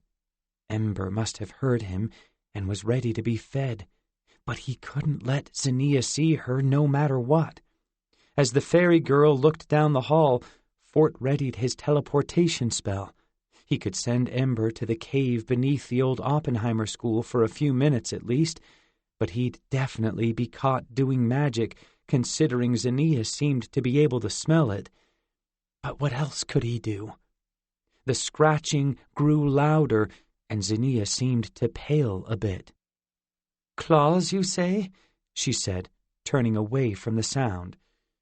"Well, she doesn't smell like the dragon you had with you back at the door to Avalon, so I don't know that there's any need to check her out." Again, Fort almost fainted in relief. "You're totally right," he said, turning her gently the rest of the way from his room. "She's no dragon, just a cat, an evil cat who will scratch you and probably give you diseases." "Diseases?" Zinnia said, looking even more sick. "All kinds," Fort said. "There's even one named after cat scratches, cat scratch fever. It makes you explode in a huge pile of pus, just horrible." Zinnia nodded, swallowing hard. "I never knew there were such dangerous animals in this world, and that you would keep them as pets." "Well, they're cute," Fort said. "But speaking of diseases, you should probably wash your hands before dinner. Wouldn't want you to eat any germs. Those are little animals too small for you to even see, by the way, and they're covering you at all times while you're here." She dry-heaved. "The Queen said nothing about tiny animals. This assignment gets worse every minute." She gave Fort an appreciative look. "Where can I wash my hands free of these animals?" With Zinnia safely in the bathroom, Fort closed the door behind her and ran to his bedroom, where the scratching was getting louder. He worried that if he left Ember alone for even another minute or 2, she might decide to just set fire to the door, which would sort of attract Zinnia's attention no matter how afraid she was of the cat. In between scratches, Fort slipped into his dark bedroom and quickly shut the door behind him before Ember could sneak out. He flipped the light switch and looked around, only to find an empty room. "Ember?" he said, taking a tentative step in. Out of nowhere, a blur of black fur and needle-sharp claws came flying at him, and he shrieked in surprise. Ember slammed into his chest and knocked him to the floor, then began licking his face with a tongue like sandpaper. "Parepala," she said in between licks. "Volai hrana." He slowly looked up at her in surprise. When he'd left this morning, she'd been the size of a kitten. Now, a full-grown cat stood on his chest.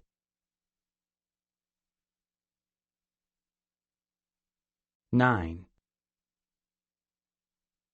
Fort immediately lifted Ember off, cringing at the cuts she'd left in his skin from her claws, then stood back up.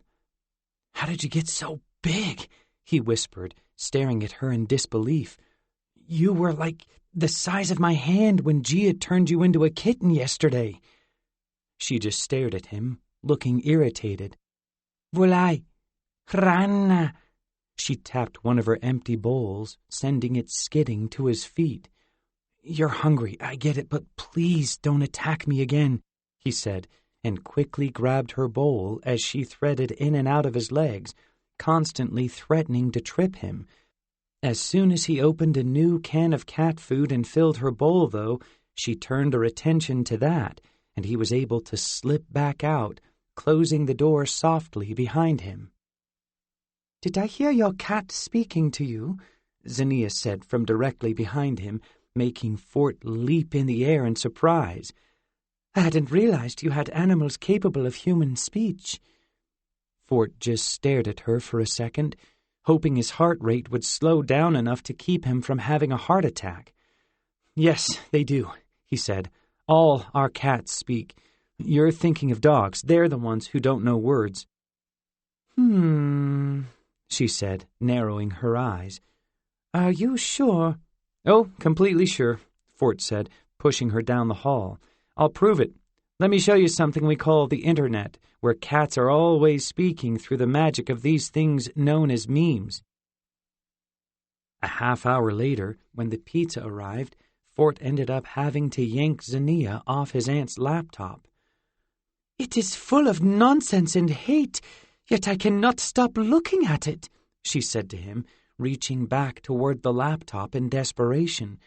"Please, for my sake, don't curse me with such magic again." "We're all cursed with the Internet, and we have to learn to live with it," he told her, walking her into the kitchen, thrilled that he'd made her forget completely about Ember. "It's part of being human." His aunt and father carried 2 pizzas in from the front door and set them down on the table. Cora opened the first and showed it to Zinnia. "Cheese as ordered." Zinnia's eyes widened as she stared at the pizza. "The mold smells strangely appetizing." "Oh, it's great, as molds go," Fort told her, grabbing a piece of pepperoni from the other box and taking a bite. Zinnia gave him a disgusted look, but she mimicked how he held the pizza in his hands and took a tentative bite, as Fort's father and aunt each grabbed a piece, and his aunt poured some sodas for them. As Zinnia tasted the pizza, her entire face lit up, and she excitedly took another bite, then began talking with her mouth full, completely incomprehensibly. Fort just frowned at her. "What did you say? Swallow first." She did, then took another bite before speaking. "I said it's fantastic. What sort of wizardry is this?" His aunt laughed, while his father smiled gently, watching the fairy girl closely. "Just the magic of Italy," his dad said. "Brought right to our door. Speaking of, I can hear an accent in your voice, Zinnia. It sounds British. What brings you here to the U.S.? "I've come to find something and learn what I can in the meantime," she said, taking another huge bite, almost finished with her first piece. She looked at Cora expectantly. "May I have more? I can pay if you'd like. I would offer you—" "Have all you want!" Fort shouted, pushing the box at her. "No need to offer anything. Trust me." Zinnia nodded happily and pulled half of the remaining pieces onto her plate. "You have my thanks," she said to them all. "Of course," his father said. "But back to why you're here. You said to find something and learn about us? I thought schools in England were pretty good." She shrugged as she stuffed more pizza in her face. "I don't know that any human schools are that good," she said. "Mostly I'm here to find the differences between America and the United Kingdom," Fort said quickly. "It's like an exchange student thing, to bring our countries closer." "Did you have any family in London?" his aunt asked, sending a chill through Fort. He quickly took a bite of his own pizza. "I hope they're okay if you did." "No, my family was all exiled over 1,000 years ago," Zinnia said, making Fort almost choke on his pizza. "That's why I'm learning about you, since they're thinking of returning." Of course, Zinnia's glamour covered for her, and Fort's aunt just nodded. "That's fascinating. What happened, if you don't mind me asking? Was it a political matter?" "Humans didn't like us stealing their children," Zinnia answered, and this time Fort did choke. He quickly stood up, his face turning red from lack of oxygen, and pointed at his throat. "Fort!" his father shouted, and jumped up from his seat. But Zinnia was faster. She slapped Fort hard on the back, and he felt a strange energy pass through him. Whatever it was immediately cleared his throat, and he could breathe again. He thankfully took in a huge breath, then dropped back into his seat, feeling faint. "Sorry," he said, his voice sounding a bit raspy. "Took too big a bite." "That was careless of you," Zinnia said, as she shoved half a slice of pizza into her mouth. All in all, this was going about as badly as Fort could have imagined. If not for Zinnia's glamour, both his dad and aunt would be completely losing it right now over basically everything she said. Not to mention that Ember was going to be finishing her food soon, which would probably lead to more scratching at the door, if not worse. But what could he do? With Sierra not answering him, Fort had no way of finding Damien, and therefore getting rid of Zinnia. With one last attempt, he sent his mind out, shouting as loudly as he could. "Sierra! I need your—" "Whoa!" shouted a voice from the other side of the kitchen, surprising Fort to the point he almost fell off his chair. He looked up behind his aunt to find a glowing yellow image of Sierra, shimmering with the light of mind magic. "There's no need to yell. Sorry I was out of touch today, but I had some things going on. Anyway, I was on my way here to tell you that Gia and Rachel both have decided to go find Merlin tonight, that this can't wait, and frankly, I agree with them.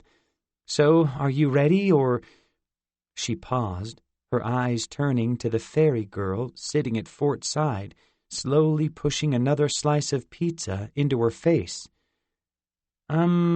Sierra said, tilting her head with a curious look. "Who's the girl?"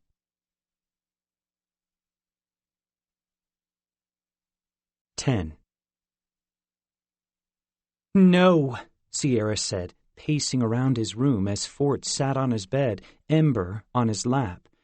"You are not handing Damien over to that girl. You said yourself the fairy queen might hurt him." She paused. "Plus, she's creepy. She kept sniffing in my direction, and I wasn't even there." "She can smell magic," Fort said, shaking his head as he petted Ember, the cat purring loudly. "And Damien can take care of himself. That was pretty obvious when he tried to kill me, Rachel, and Gia. Or did you need to see my memories of what he did again?" She sighed. "You don't know how hard this has all been on him.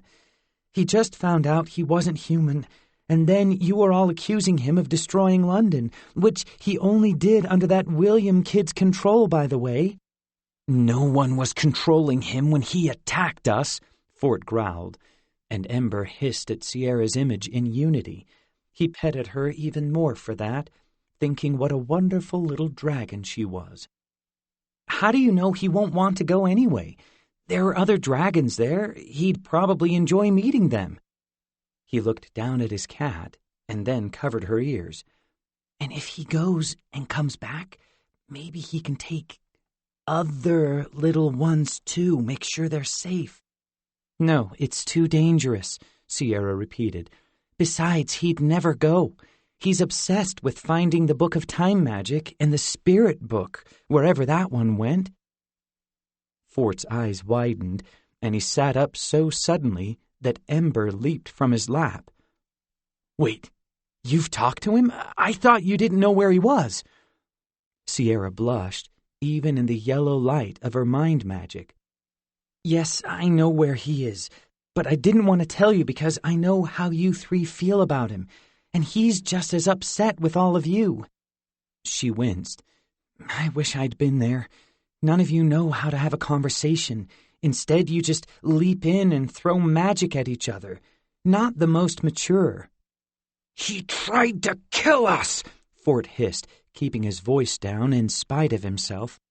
The last thing he needed was his dad or aunt hearing him, not after he'd told them he wasn't feeling well, so was going to bed early, not to mention that he hated lying to his father in the first place and would much rather have been spending time with his dad than arguing with Sierra.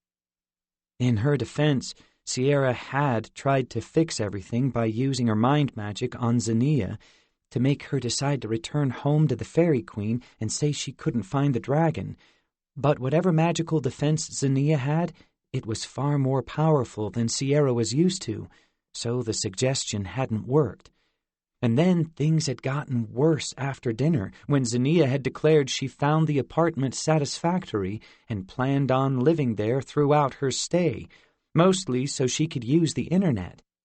Fort had told her that wasn't possible, and Zinnia had threatened to go to the Queen and say he wasn't cooperating, until Sierra had tried her mind magic again to convince the fairy that the apartment smelled too much like humans to stay in. But even that little of a suggestion had been hard for Sierra, almost sending her to her knees with the effort, and it still hadn't completely clicked until Fort handed over his aunt's laptop and told Zinnia she could use the internet as much as she wanted if she stayed somewhere else. Thankfully, that had done it, though the fairy girl had promised to see Fort bright and early for school the next day, at which point Zinnia had finally left. Though she hadn't gone far, she had picked a spot in the park across the street to stay, close enough to see any dragons that might show up, but hopefully far enough away not to notice if Fort teleported out. You know, I was there, Sierra said, her words pulling him out of his memory. You don't need to start remembering it for my sake. She rolled her eyes. Anyway, we don't have time to argue about Damien. You need to teleport Gia and Rachel to that cottage where you met Merlin. They don't have a lot of time, and I promised I'd make you take them tonight. He glared at her, hating that they disagreed about this, but not able to understand why she couldn't see how bad a guy Damien was.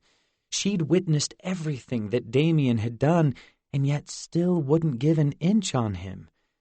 Fine, he said, picking Ember up in his arms, but only because I want to ask Merlin about Avalon and see if there's a way to sneak this little fire breather to the dragons there. Sierra sighed and reached out to pet Ember, only to yank her hand away as the cat dragon hissed at her again. Fort quickly grabbed the 2 presents he'd made for Gia and Rachel after Zinnia had left, then opened a portal for himself and a portal for each of the others to the spot where they'd first met Merlin in the UK. The forest clearing was dark, lit only by the moon through the dense trees and the 3 green teleportation portals Fort had just made. Sierra came with him in mind magic form, which Fort now realized was probably because she was with Damien and didn't want Fort to know where the older dragon was. Great. That was probably why she hadn't answered him earlier in the day, too, when he'd really needed her. "I can hear what you're thinking, you know," she whispered from his side. He blushed again. Usually it wasn't a problem, but now that they had something between them... Most of the clearing was covered by the wreckage of Merlin's cottage, with wood and ash spread out like it had exploded. Fort hadn't seen the actual destruction of the cottage, as he'd been visiting a potential future at the time with Cyrus, but that there wasn't more left from Damien's attack said a lot about the dragon's power. Before he could get a closer look, though, Rachel and Gia both stepped through their respective portals. He waved at them, then winced as Ember climbed up his chest to his shoulder and turned to face the two new arrivals, hissing. "You sure you want to bring her along?" Rachel asked. "And is it my imagination, or did she get bigger overnight?" "You're not imagining it," Fort said, cringing in pain as Ember dug her nails into him. "And that's why she's here. I took enough of a risk leaving her at home today, and you should see what she did to my bedroom door with her claws. But I think I might have somewhere to send her where she'll be safe." Sierra quickly caught the other two up on Zinnia and her mission, while Fort remembered something the fairy girl had said. "You know, she mentioned that I wasn't the only one who made a bargain with the Fairy Queen. I assumed she meant our deal for Excalibur, but maybe not. Did either of you ask for anything?" Rachel shook her head. Gia paused, then looked away. "She probably did just mean the sword," Gia said. "Only you would end up with a fairy girl following you home, trying to steal your baby dragon, new kid," Rachel said, staring at Ember. "But you're right. Getting her to the Avalon Dragons might be our best bet. And Merlin would know if there was another way there." "Assuming he's still around," Fort said, nodding at the destroyed cottage.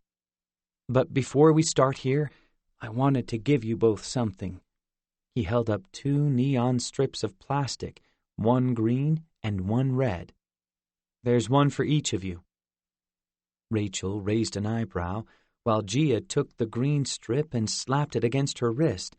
As it hit her, the strip curled over, making a sort of bracelet. "A slap bracelet?" she said. Okay." "I put a bunch of teleportation spells in each of them," Fort said, and immediately Rachel grabbed hers, much more excited now. "They should be able to get you around if I can't." "Ooh!" Rachel shouted, and slapped the bracelet on her own wrist, then punched out with her hand. Instantly, a green portal opened into what looked like a dark movie theater. "Oh, yeah! I'm going to enjoy this!" "Don't use the spells too soon," Fort said, and she sighed, then punched it closed again. "And you probably don't need to actually punch out like that." "I think I do, actually," Rachel said. "It's a lot cooler this way." Gia smiled, then whispered something in her ear. Rachel turned red, then grinned. Fort didn't want to know what they were talking about. "Anyway, let's get back to what we're doing here. Like you said, Rachel." He pointed in the direction of the cottage's debris. "It might take us a while to find anything in all the wreckage." "He only destroyed it because he was possessed by spirit magic," Sierra told him. "Damien didn't have a choice." Fort gritted his teeth. "What about when he tried to kill us the other times? No spirit magic then." "I'm with Fort, Sierra," Gia said. "Whatever Damien used to be, he's completely lost it. You should have seen him." Sierra sighed and turned away, blocking off her thoughts from Fort, which was probably for the best. But she was right that Damien wasn't their concern right now, not if she wouldn't tell him about the Avalon Dragons. They really needed to search through whatever was left of the cottage to see if they could find a way to contact Merlin.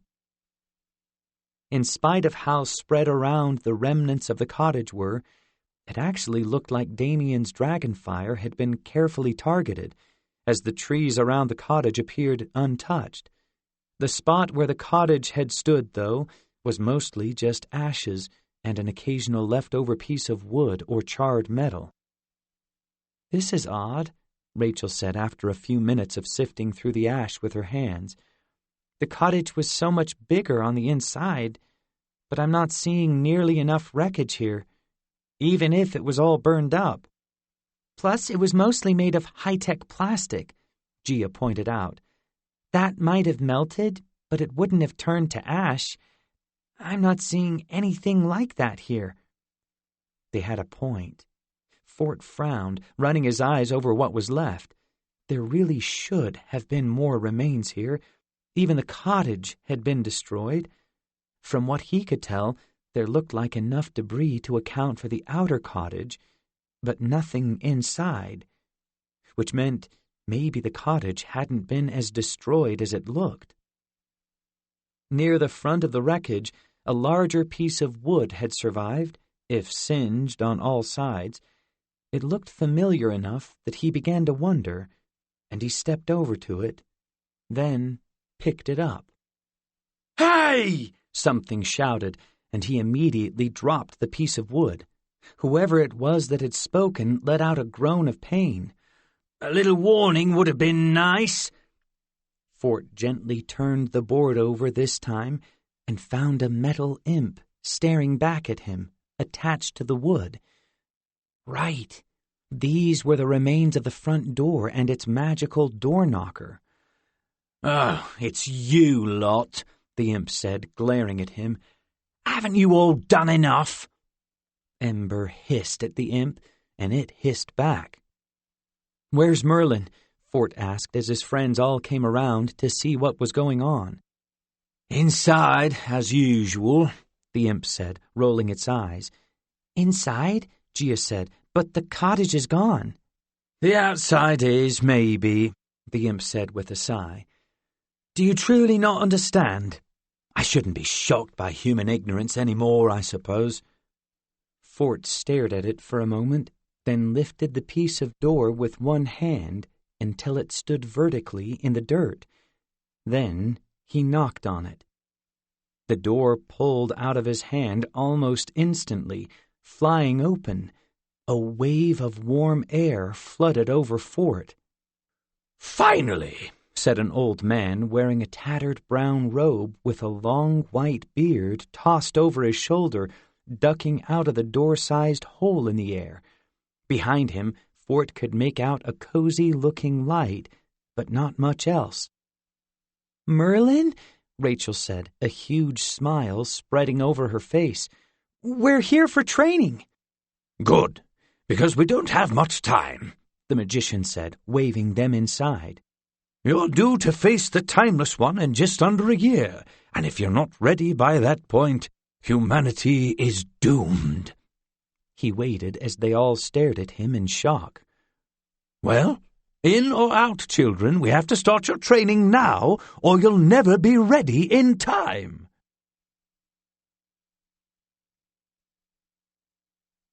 "11. "You just said we have a year," Fort said. "Is that really not enough time to train?" Merlin looked at Fort with a raised eyebrow. "Oh, did you gain the power of time in the last few days, boy? I must not have noticed. Those who believe they have enough time will find they always come up short.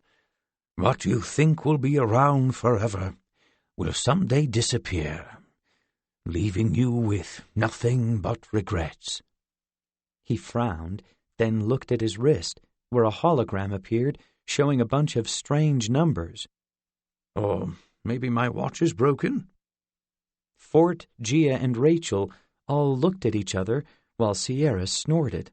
Merlin quickly looked up at her image, glowing with mind magic.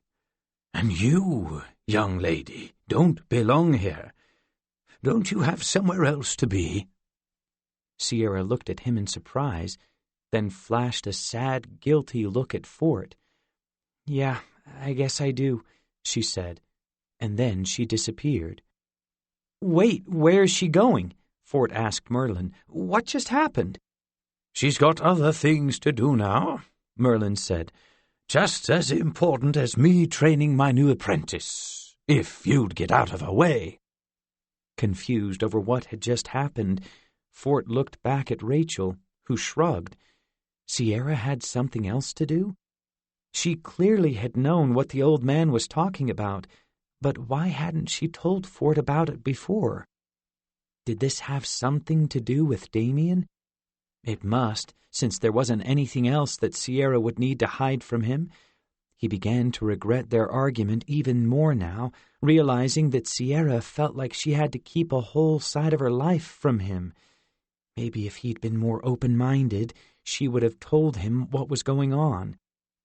"Or maybe she didn't tell you because you don't need to know," Merlin said, doing that annoying thing that Cyrus used to do, using his time magic to see what Fort was going to ask, and then answering it before he could. "Now, can we get started?" "Okay, fine," Fort said, gritting his teeth. "But before we start training, I have a question about Avalon and the dragons there." He patted Ember, who was looking at Merlin with curiosity.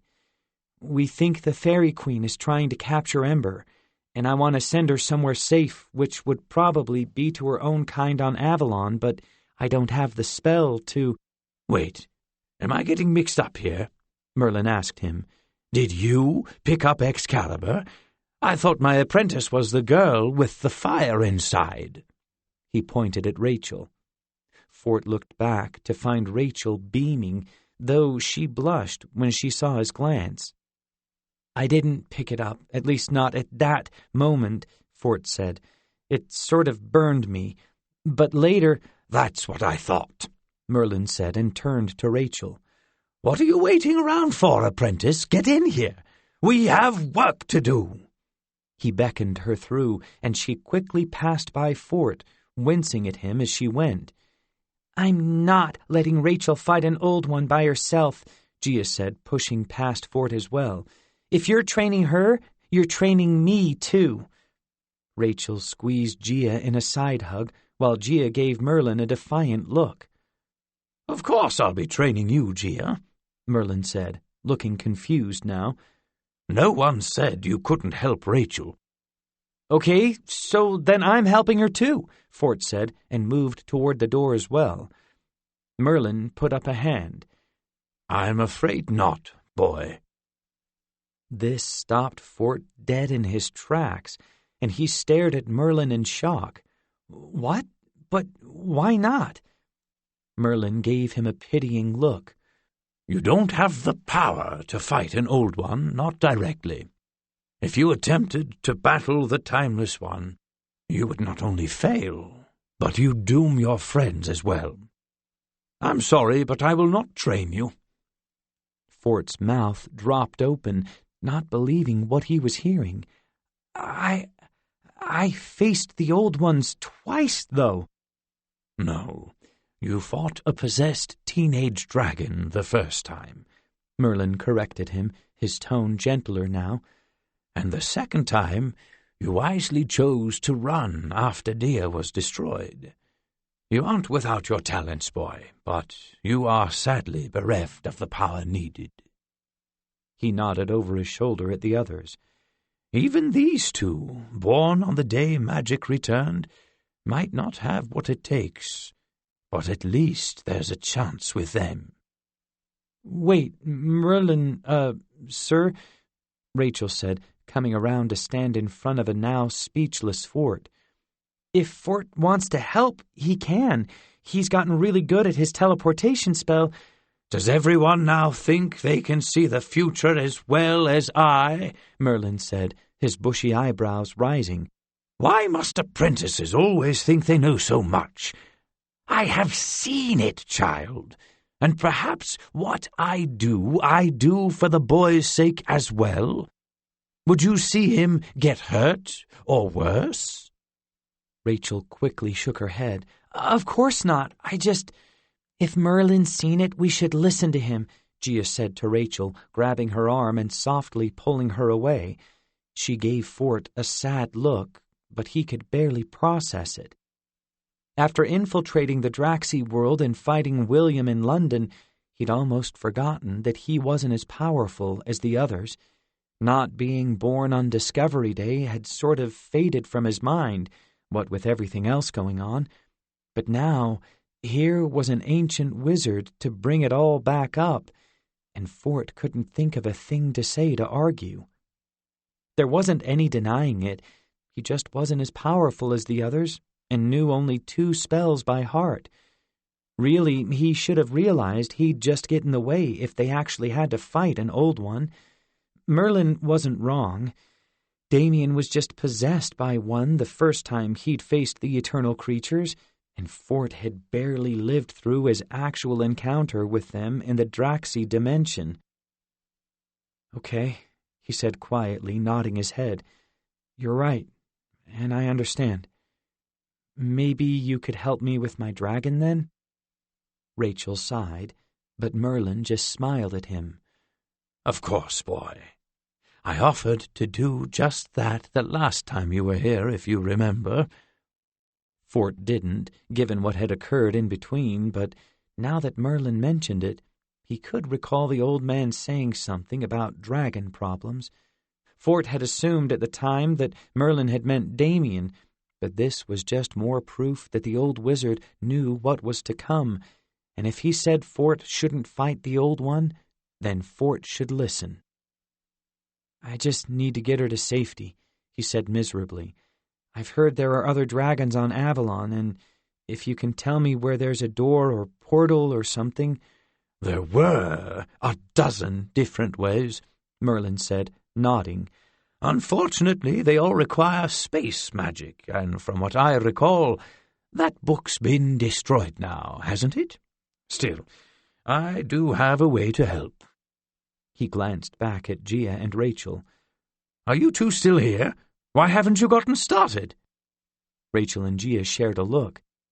"Because you haven't told us what to do," Rachel said.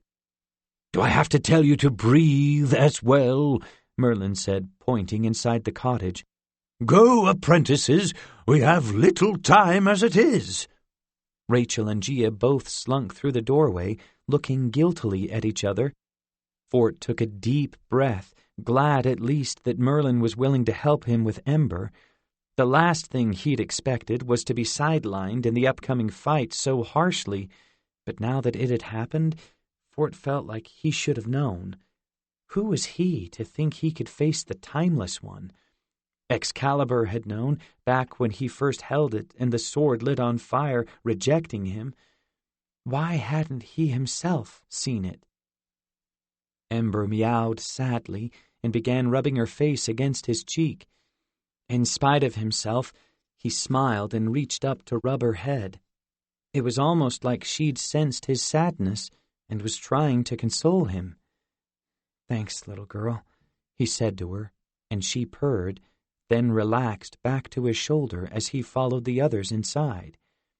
Lost in his thoughts, Fort almost bumped into Gia, who'd stopped a few feet into the cottage. "Whoa," she was saying, looking all around. "How is this possible?" Fort followed her gaze and gasped. He'd expected at least some damage to the place, given the utter destruction outside, but instead, everything looked exactly like it had the last time he'd been here, utterly untouched. "Welcome to my sanctuary," Merlin said, gesturing grandly to them. "Try not to make a mess, eh?"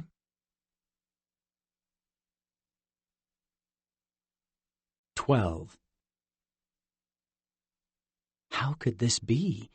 It was as if nothing had changed from the last time Fort had visited the cottage, that time with Cyrus present.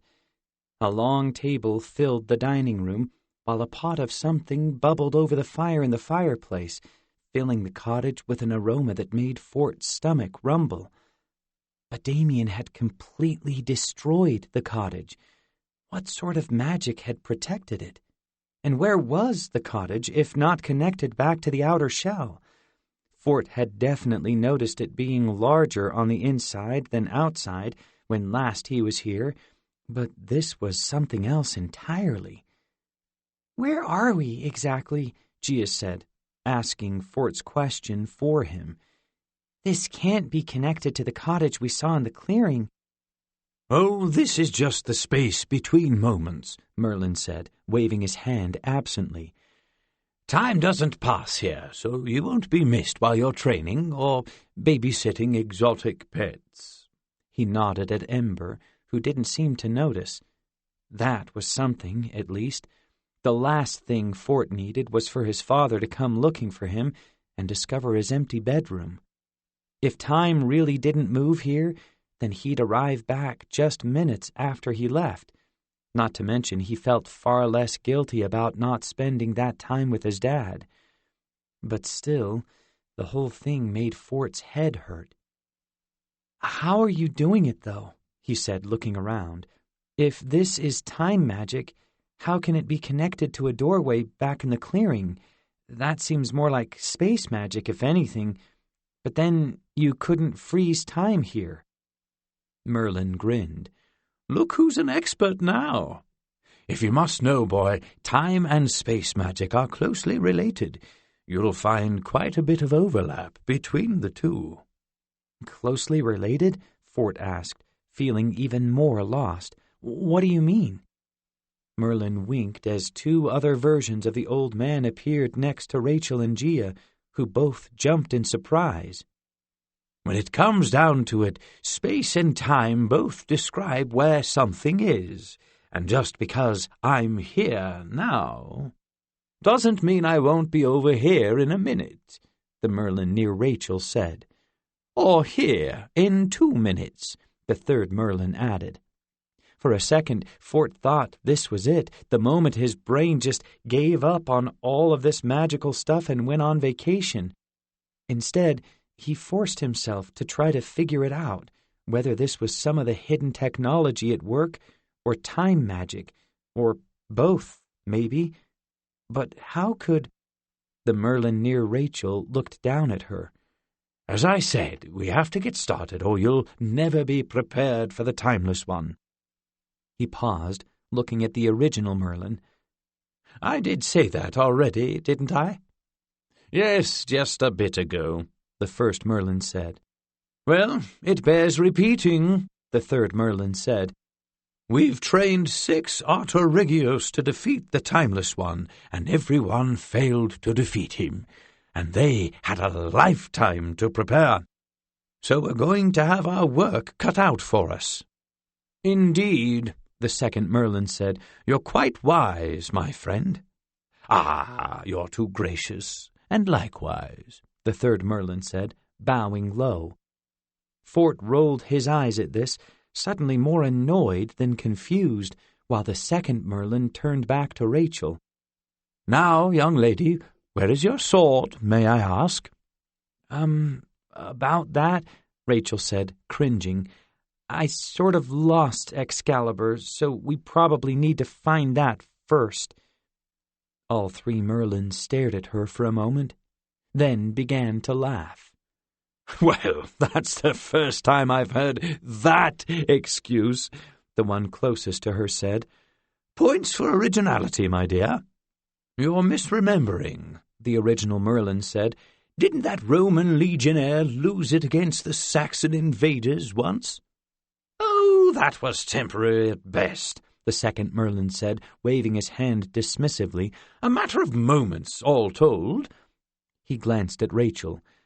"How exactly did you lose it? And don't say Saxon invaders. That excuse has apparently already been used."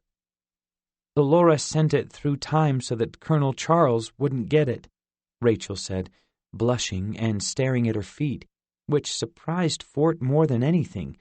Rachel hadn't been this intimidated by anyone, even the Colonel. "It was the right call, but she went with it, and we have no idea where they went or when she'll be back." "Oh, that's what you meant by losing it?" Her Merlin asked, shaking his head with a laugh. "I thought you were referring to something else.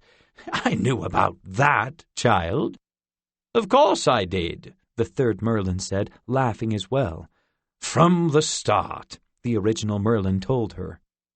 The sword and Elora will return in 5 days, and you 3 will retrieve it, Rachel's Merlin told her. Simple as that. The 3 of them would retrieve it? So Fort was going to be allowed to help with that? That made him feel a little better, at least. Retrieve it? Rachel asked. But won't it just show up where she was at the time? So, in the medical bay at the Oppenheimer School?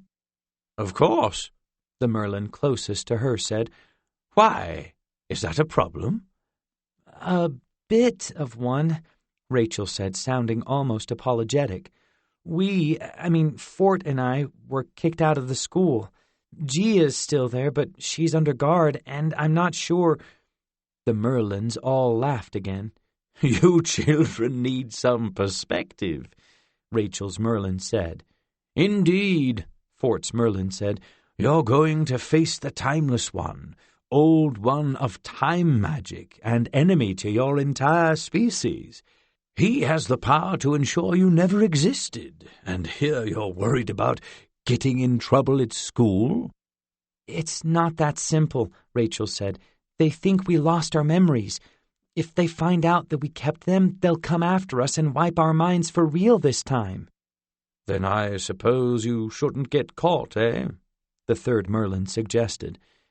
It won't be difficult, the second one said. At worst, truly the most difficult scenario, you'll be facing maybe a dozen or so soldiers. A dozen soldiers? That didn't actually sound that bad. Fort could teleport the 3 of them into the medical bay, Gia could put the soldiers to sleep, and the sword would be Rachel's. Oh, and 20 to 30 students as well, don't forget. The third Merlin corrected himself. Of course, I misspoke, the second one said. Thank you for the reminder.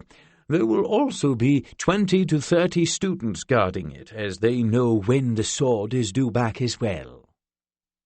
20 to 30 students? And they knew when Excalibur was reappearing too?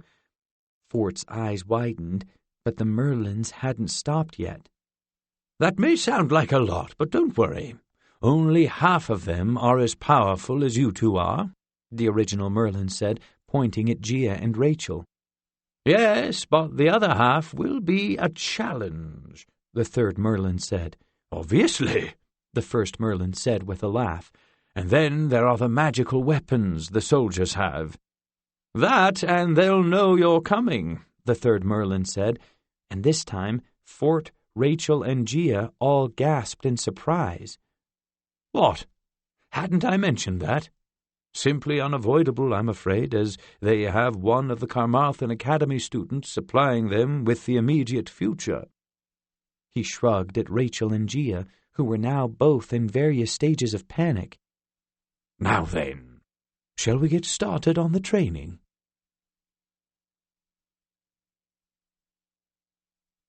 13. They have a student from the Carmarthen Academy? Rachel said, looking shocked. But we used Excalibur on all of them, so they wouldn't have their magic anymore. Well, not all of them, Gia said, giving her a worried glance. What if Elora arrived back before the sword does, and Colonel Charles has her locked up? Even if she tried not to tell them when Excalibur was going to reappear, they might have used magic on her to get it anyway. Fort rubbed his temples, trying to work this all out in his head. Merlin had dropped way too much information at once on them, but something was still bothering him about it all. Merlin's own magic. Wait, he said, since you can use time magic, Merlin, why don't you just bring Excalibur back to us right now, from the future? First of all, because I'm not considered worthy, and therefore can't touch it myself, the Merlin closest to Fort said with a small grin. Second of all, I have very strict rules that I have to follow. I can train you, help guide you, but I can't face the Timeless One, or win Excalibur for you in any way. These are your tasks, your challenges, and we'll all lose if you can't perform them. Is this one of those time travel things where you can't change the past too much, or it'll mess everything up? Rachel asked. But aren't you from the past, so this is your future? Gia said. Or am I wrong about that? I still haven't read any of the King Arthur stories. Oh, you really should, the Merlin nearest her said. I come off quite well in most of them. That's why they're fiction, said the Merlin next to Rachel, and winked at her. Fort frowned, not sure Merlin had actually answered Rachel's question about changing the past. But it wasn't like they could force the magician, and he was giving them all kinds of information they didn't have, not to mention training Rachel and Gia. Fort's right, back to the training, his Merlin said, then gestured at the other two Merlins. We only need one of you. Choose among yourselves who's going back to our present time. The two Merlins glanced at each other, and one shrugged. I have a stew on, so I'm happy to leave it to you. He waved at Gia and Rachel, then disappeared, leaving just two Merlins now, the one by Fort and the one standing near Rachel. Now, said Rachel's Merlin, this is where the hard part begins. He shook his head dismissively. Honestly, considering how little magic you've picked up so far, I'm a bit ashamed of your teachers. It's like they had no idea what they were doing. They didn't, actually, Gia pointed out. They couldn't use magic themselves, after all. Their Merlin harumphed. That's no excuse. And why haven't you read the more advanced books of magic, the ones detailing the mixing of magical types? Where are those books? Fort, Gia, and Rachel all shared a look. There are more powerful books of magic, Rachel said. I don't think anyone's found those. That's because they didn't survive when magic left this world, the other Merlin said, shaking his head at his counterpart. You should remember that, old man. I remember everything, the first Merlin roared, even things that contradict each other. Fine, if that's the case, then I know where we'll start. So we've just been using beginner books? Gia asked, looking back and forth between the two Merlins. But there have been some pretty powerful spells in there. Oh, you've got no idea how powerful magic can get, her Merlin said with a grin. Those books were created for apprentices, solely so they couldn't jump ahead into stronger magic until they were ready, or share the spells they'd learned with others. If you'd found an advanced copy of, say, space magic, the entire book would have been readable from the beginning, and you could have told anyone else the words to the spell Change Orbit, if you'd like, and that's not a spell you want to play around with. Fort's eyes widened. Change orbit, like of the planet? That wasn't possible, was it? That's a real spell, Gia said, her voice as soft as a whisper. But that could... Send the planet hurtling into the sun or too far away for its heat to reach us, killing all life, her Merlin confirmed. You see why the beginner books are a good way to start. But we've got no time for that anymore. Rachel, Gia, together we're going to delve into advanced magics, combining types to create more powerful spells. There's no way you could master any one magic enough to stand against the timeless one, so this might be your only chance. Rachel's eyes lit up. Yes, please, I'm in. Me too, Gia said, looking as excited as Rachel. If you can teach us magic that we can remember and share, then we won't even need the books of magic that everyone's fighting over. We could make our own or share whatever we decide is safe with every country in the world. Everyone could actually get along again. Her words reminded Fort of a vision she'd had of the future, where her parents had been killed in a war between China and America over the books of magic, and he wasn't surprised how strongly she felt about it. And if they could find a way to share magic with every country, that would definitely level the playing field. But it would also completely change the world, even more than it had already been changed by the attacks in D.C. and London. What would that mean for everyday life? How would it change if everyone, or at least the kids of every country to begin with, could do magic? Why don't you wait to see if you three can defeat the Timeless One before worrying about the future? The Merlin closest to him said. Now, say goodbye to your friends, Forsyth. You won't be seeing them for a while. A while? Rachel said. What do you mean? How long will we... And then she, Gia, and the other Merlin disappeared in a burst of black light. Ah, and now for you and your dragon, boy, the remaining Merlin said, giving Ember an appraising glance. Wait, where did they go? Fort said, moving over to the spot they'd disappeared from. Where did you, the other you, take them? Oh, into the past, I assume, Merlin said, waving a hand absently. Who really knows what that man is thinking? But that's none of your concern. You are here to get your dragon to safety, aren't you? Or was I mistaken about that? We need a way to get back to Avalon, Fort said, still eyeing the spot his friends had just been standing in. Or maybe to talk to the dragons there if they could open a portal. That might solve everything. That would require magic beyond your ability, Merlin said. No, we'll have to rely on this little one to do all the work. He reached out to scratch Ember's chin, and, strangely, she let him, purring loudly. Her? Fort said. But she's a baby.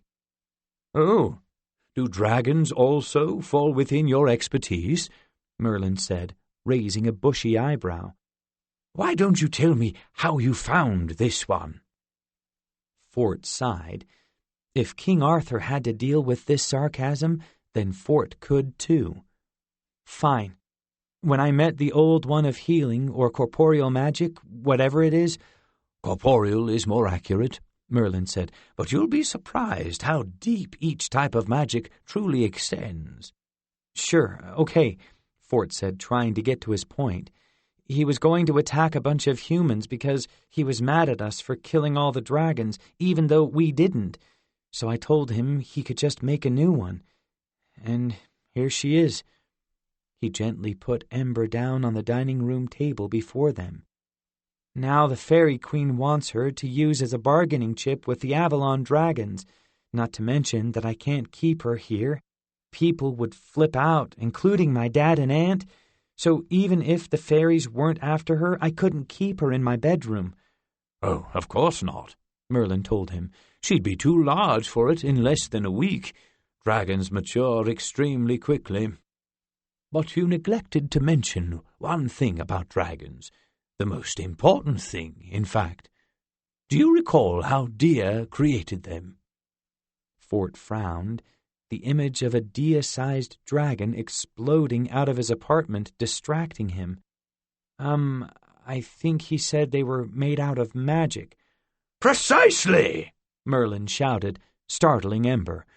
Which means that if you learn to communicate clearly with the little one here, she has the power to open a portal to Avalon, or anywhere, really.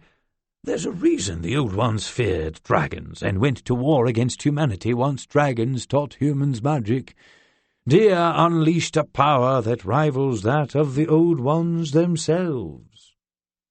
Fort looked down at Ember, who was currently trying to attack her tail. Could she really already have access to magic like that? If Merlin was telling the truth, then that was all the more reason he had to get her to others of her own kind, if just so she didn't hurt herself with that kind of power. Unfortunately, Merlin continued, so many dragons were lost to the war that the remaining ones fled to Avalon to ensure their survival. There aren't more than 5 or 6 left, all told, and each is extremely old. He petted Ember's head. The Queen of the Tylwyth Teg is right to think those dragons would be willing to do almost anything for this child. You said communicate clearly with her? Fort said. What do you mean by that? She seems to understand her name, but... But you don't know her language, Merlin finished. I have just the thing for that." He snapped his fingers, and a loud crash came from the other room, like several books falling from a shelf. A moment later, an enormous book at least 3 feet tall came soaring through the doorway to land gently on the table in front of Fort. "There," the old man said, his eyes shining. "Some light reading for you." Fort cautiously reached down to pick up the book, only to almost drop it instantly. It was so heavy. This thing had to be at least 15 pounds and more pages than he could count. "What is this?" "A way to communicate," Merlin said. "Think of it as a dragon dictionary, in a sense." "A dictionary?" Fort said, not able to believe it. "I have to learn all of this to talk to her?" "Of course not," Merlin said. "No more than half, I'd imagine. Now you see why you won't have time to train. Still, better get cracking, my boy. The longer you wait, the more chance the Fairy Queen will capture her. The dragon is your responsibility now. Good luck, and I'll be back soon with your friends. Or the other me will be, but that shouldn't matter to you. See you soon." And he disappeared, just like the other Merlin had with Rachel and Gia. Fort stared into space for a moment, then looked down at the enormous tome in front of him, alone but for this cat dragon, who had now leaped from the table to explore whatever was bubbling in the pot over the fire. "Are you really that powerful, Ember?" Fort said to his cat dragon as she sniffed at the pot. "Are you some kind of little genius, ready to cast spells that we can't even understand?" Apparently liking what she smelled, Ember let out a joyous meow, then leaped face first toward the pot. Fort shouted in surprise, but just before she hit the scalding hot contents, a floating serving ladle scooped her up and deposited her into a bowl, which floated over to Fort.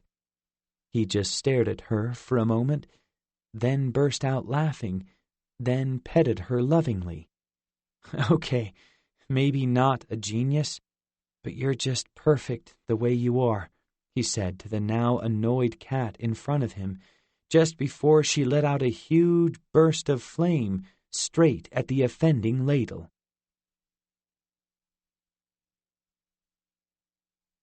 14. Whatever this dictionary of dragon language was, it didn't work like any of the books of magic. Instead of spell names and descriptions, each page contained exactly one word in a language that could very well have been the one Ember was speaking, followed by an English equivalent. But whatever the dragon words were, Fort couldn't even begin to know, because they weren't written in an alphabet he recognized. Instead, Ember's language looked like it was written in runes, which meant that even if he found the right word in English, he'd have no idea how to pronounce the dragon equivalent, or even read it. But maybe there was a way around that? After all, the book could tell he spoke English instead of French or German or something, so maybe he just needed to figure out the right way to access the dragon language, have it turn into an alphabet he recognized, even if it just had to spell out how to pronounce it in English.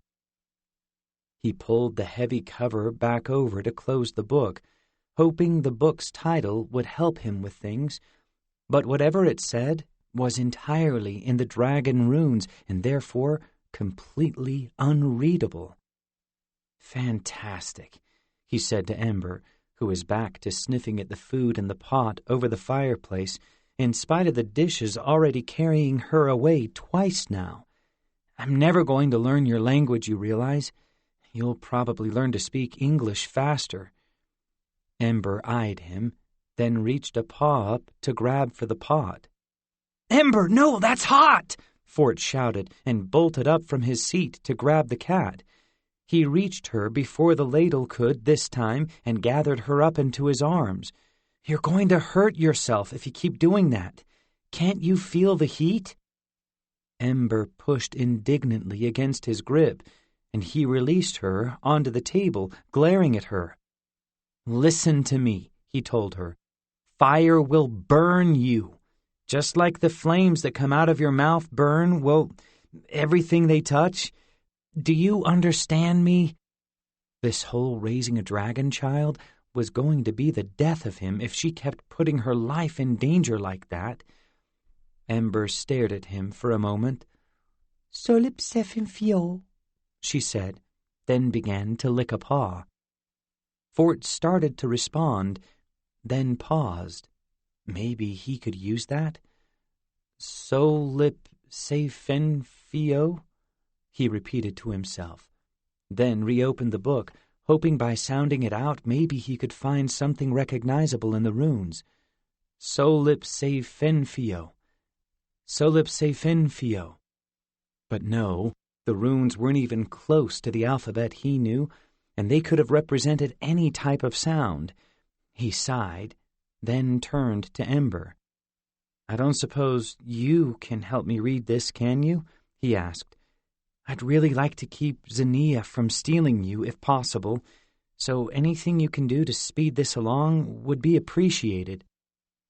His cat dragon paused in her paw cleaning to stare at him again, then walked over to the book, used her claws to turn a few pages, and stepped right into the middle of the page she'd chosen, as if ready to say something of great importance. Then she began to lick her paw again. Fort groaned, banging his head lightly against the table. This is pointless! What am I even doing here? I can't talk to a dragon. It's impossible. Except it couldn't be impossible, since Damien had learned to speak English at some point. But how? Had he picked it up just like a human baby, learning at a natural speed? Considering Damien hadn't even remembered he was a dragon, that did sort of imply that he'd been human from a pretty young age. You don't know how to turn human, do you? He asked Ember, almost pleading.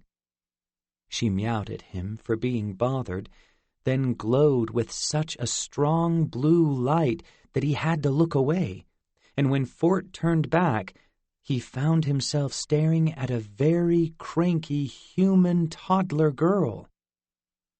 Ember? He said slowly. Solip ertum, human Ember said, glaring at him. She banged her little hand down on the page she was sitting on. Lessa kaniha. That's not really helping, actually, he told her, still amazed that she'd been able to turn herself human. Merlin was right. The dragon really was incredibly powerful. If Fort could just learn how to get her to open a portal, he could get her to safety and still have time to train. As she stared up at him, a look of both love and trust in her eyes, if also a little annoyance that he wasn't understanding her, Fort began to realize something. This little girl, no matter what species she actually was, saw him as her dad, or if not a father, at least a guardian, a caretaker. Just like he'd been for so long, Ember was basically an orphan, and the way she looked at Fort almost broke his heart.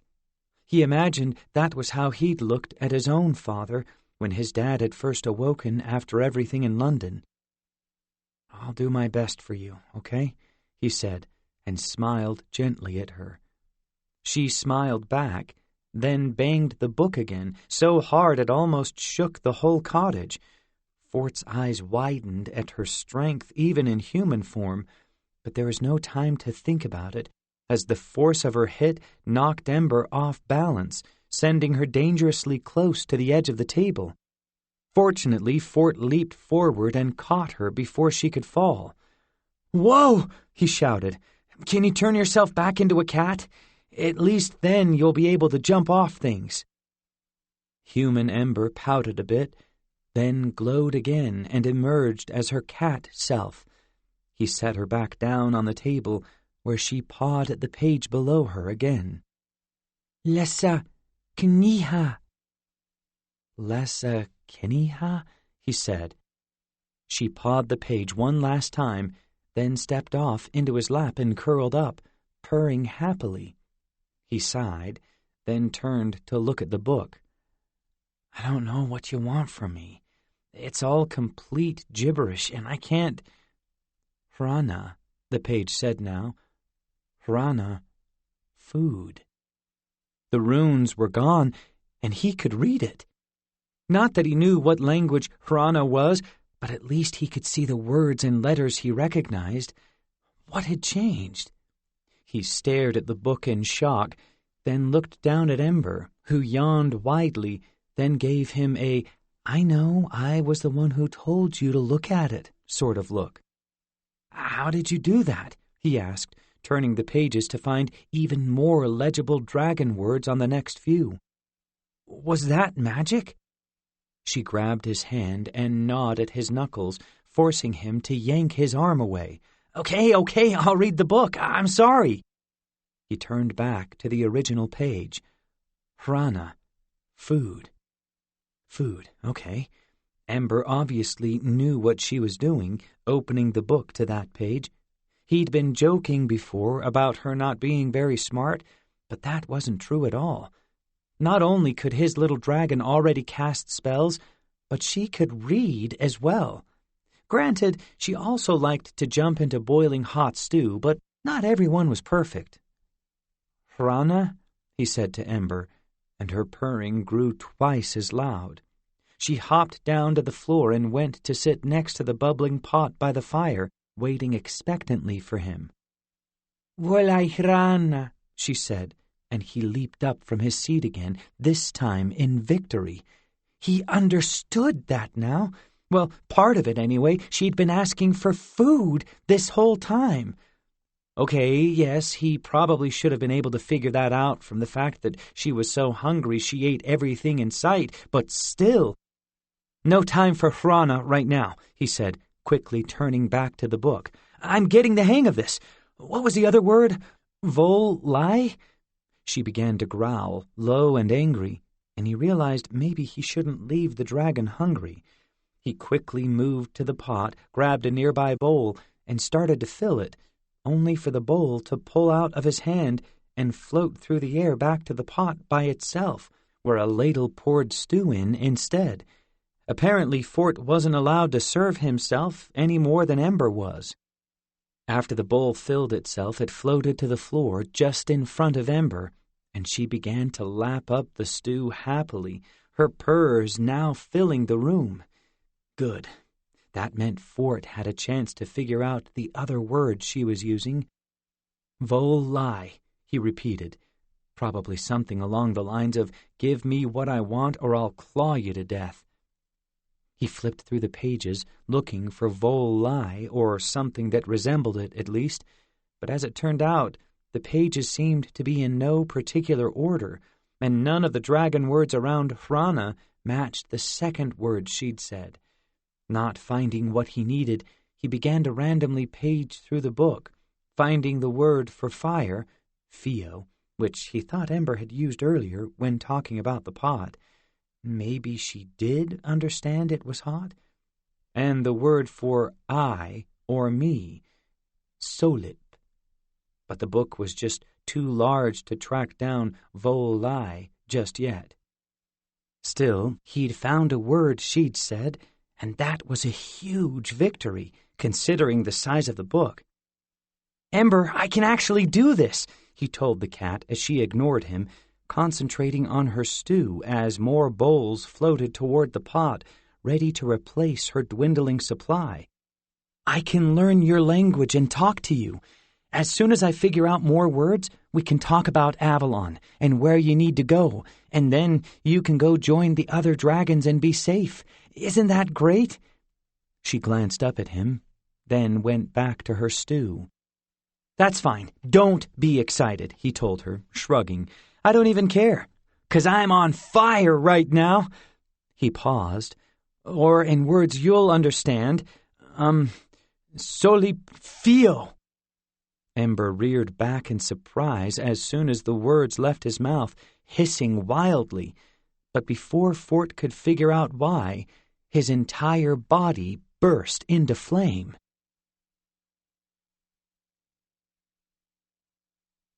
15. "Ah!" Fort screamed, immediately dropping to the floor and rolling, trying to smother the flames like he'd been taught so many times in school. But for some reason the fire didn't go out, and he managed to spread it to the cottage's curtains, which immediately went up as well. It took a moment through his panic, but gradually, as Fort slapped his burning clothes, he finally realized something. He couldn't feel the heat, in spite of his skin literally burning. His clothes were fully aflame now, yes, but the fire wasn't hurting him. What was going on? He stood up, still on fire, and looked down at himself in confusion. Ember, meanwhile, hadn't moved from her stew, though she was staring at him with a fairly condescending look. "Tols manicule, Frenoir?" she said, tilting her head. "I don't know what you're saying, but I'm on fire!" he screamed at her. "Why isn't it burning me?" She blinked. "Tols tefin fio," she said. Fort just groaned. Whatever she was telling him, it wasn't helping, and the fire was spreading from the curtains to the walls now, so he had to do something quick. He started to run for the sink before remembering what the situation was here. "Cottage!" he yelled. "Use the sink to put out the fire, please!" Instead of the sink, though, jets of ice-cold water began shooting out of the ceiling throughout the room, making Ember screech in surprise and rage as they soaked both her and Fort to the bone. And yet, somehow, in spite of now being completely wet, he was still on fire, as were the curtains and the walls. So instead of helping, he'd just managed to drown the cottage as well. Perfect. "What is going on here?" shouted a voice, and Fort whirled around to find Merlin, Gia, and Rachel standing in the middle of the room, Merlin glaring at Fort with his mouth wide open. "You did all of this in that short a time?" "You have no idea what he's like," Rachel said, stepping forward. She raised her hands, and they instantly glowed a deep red as the fire and water all shot toward her, like she was vacuuming them up. Even the flames from Fort's skin disappeared into her palms, along with all the water from his clothes and Ember's fur. And just like that, the cottage was out of danger. "Are you okay, Fort?" Gia said, moving quickly to his side now that the fire was out, her hands glowing blue with healing magic. "You must have at least second degree. How are you not burned at all?" "I don't know," he told her. "I just said solip fio to Ember, and—" Just like that, he immediately burst into flames again. "Seriously?" Rachel shouted and yanked the fire off him once more. "Maybe don't keep repeating it." "It's not hurting you," Gia said, inspecting him closely. "How is that possible? I mean, don't get me wrong, I'm really glad you're okay, but how did you do it? You only know the one healing spell." "I have no idea," he said. "I didn't even use heal minor wounds." Ember hissed. "Tolsp teffin fio," she said, glaring at Fort. "Solip toloa frenoir tolsi." Rachel looked from Fort to the cat, shocked. "Whoa! Did you hear what she just said?" "I only knew the one word," Fort said. "I think fio is fire." "Of course it is," Rachel said. "It's one of the words in the fireball spell. But how does she know spell words?" Fort frowned, not sure what she was talking about. "She's speaking dragon, that's—" And then it hit him. Both the old one of healing magic and Merlin had said dragons were made out of magic and were inherently connected to it.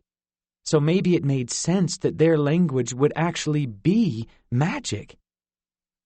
Fort glanced down at the book on the table, his sense of wonder from his discovery quickly turning to horror as he realized what he'd been doing, randomly saying various magical words without knowing it. He looked back up at Merlin, barely able to speak. "You told me that book was a dragon dictionary." "And it is," Merlin said. "I didn't think I'd have to spell it out for you." He chuckled low. "Spell it out? Where do I come up with these?" Fort's eyes widened. "But I was just yelling random spells then. I could have killed someone. Or myself. I set myself on fire." Merlin raised an eyebrow. "Well, what exactly did you say? In English, please. My cottage can't take much more of your magic." Fort angrily opened his mouth to explain, only to realize how bad this was going to sound, and his anger disappeared, replaced by embarrassment. "I was, happy that I'd figured out how to read the book," he said so quietly that the others all had to lean in to hear him. "I was celebrating by saying I was on fire, like a metaphor." Rachel snorted loudly, while Gia just stared at him sadly, shaking her head. "Ah," Merlin said. "Well, you're far from my first apprentice to regret words spoken without thinking. Let this be a lesson to you about being careful what you say. Still, all in all, you're unscathed, and it all worked out fine in the end." It's not fine," Fort shouted. "Does that mean everything Ember is saying is a magical spell?" Merlin laughed. "Of course not. Not every word has power, Forsyth, just most of them." Fort fell backward into one of the chairs, which was still a bit wet in spite of Rachel's mopping-up spell. This was going to be so bad. He had to learn the actual language of magic just to speak to his baby dragon. "Wait, shouldn't we be studying this book, then?" Gia said, reaching for the dictionary. "If we knew every word of magic, we'd have a much easier time fighting the Timeless One." Her eyes seemed to light up as she spoke. "And if we've got this book, we can share it with the world, so there's no reason for anyone to go to war over the other books of magic." "I'm afraid it wouldn't help you much at all," Merlin told her. "Imagine trying to build a house without any blueprints, just some wood or nails. The words to the spell are merely the foundation. To command the universe to obey you requires an exact phrasing, something magicians have been studying and experimenting with for thousands of years and longer. The books of magic you've been training with in the past, and the ones that your school has, contain the blueprints. This book has the nails and wood." He paused. "Not to mention Forsyth managed to set himself on fire in 5 minutes with it." Training in the past? With all the craziness over being on fire, Fort had barely noticed that Gia and Rachel both looked different. They'd been wearing regular clothes before, but now Gia had some kind of cloak on, with intricate sewing around the edges, covering what looked like some kind of medieval tunic. And Rachel was wearing pieces of leather armor, strapped into place over her arms, legs, and torso, in just enough places not to restrict her movement. They also both looked exhausted, like they hadn't eaten or slept in days. How long had they actually been gone, in the 30 or so minutes since they'd left?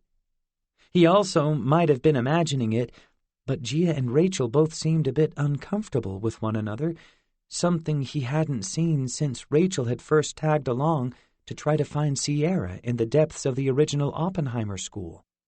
They'd gotten so close since then, but now there was a distance between them, both literally and figuratively. But whatever was going on would have to wait for a bit, as Rachel had more questions. "So Fort might accidentally cast a spell when trying to ask Ember what she wants for breakfast?" she asked Merlin, raising an eyebrow. "Are you sure he should be studying this book?"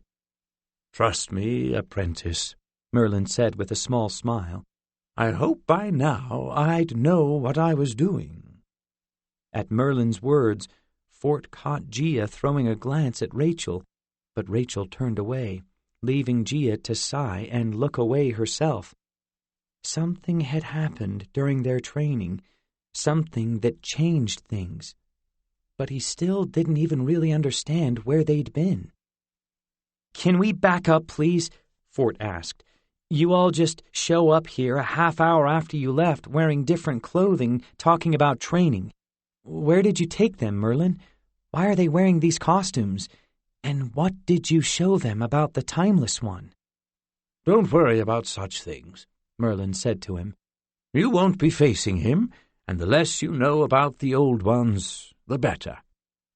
Fort just stared at him as his cheeks slowly flushed, all the embarrassment from their arrival at the cottage returning in a wave. Right. He'd gotten so wrapped up in the Dragon Dictionary that he'd forgotten he wasn't good enough to stand by his friends. "Okay," Fort said softly, "but if there's anything I can do to help, please tell me. I'm already figuring out the dictionary, and I'll have Ember gone soon enough. Then I could—" Ember hissed at him, then sent a small plume of fire into his face. He jerked back so quickly he almost toppled over, but the flame struck him anyway, yet didn't cause any more damage than the previous magical fire had. "Hey!" he shouted at her. "What was that for?"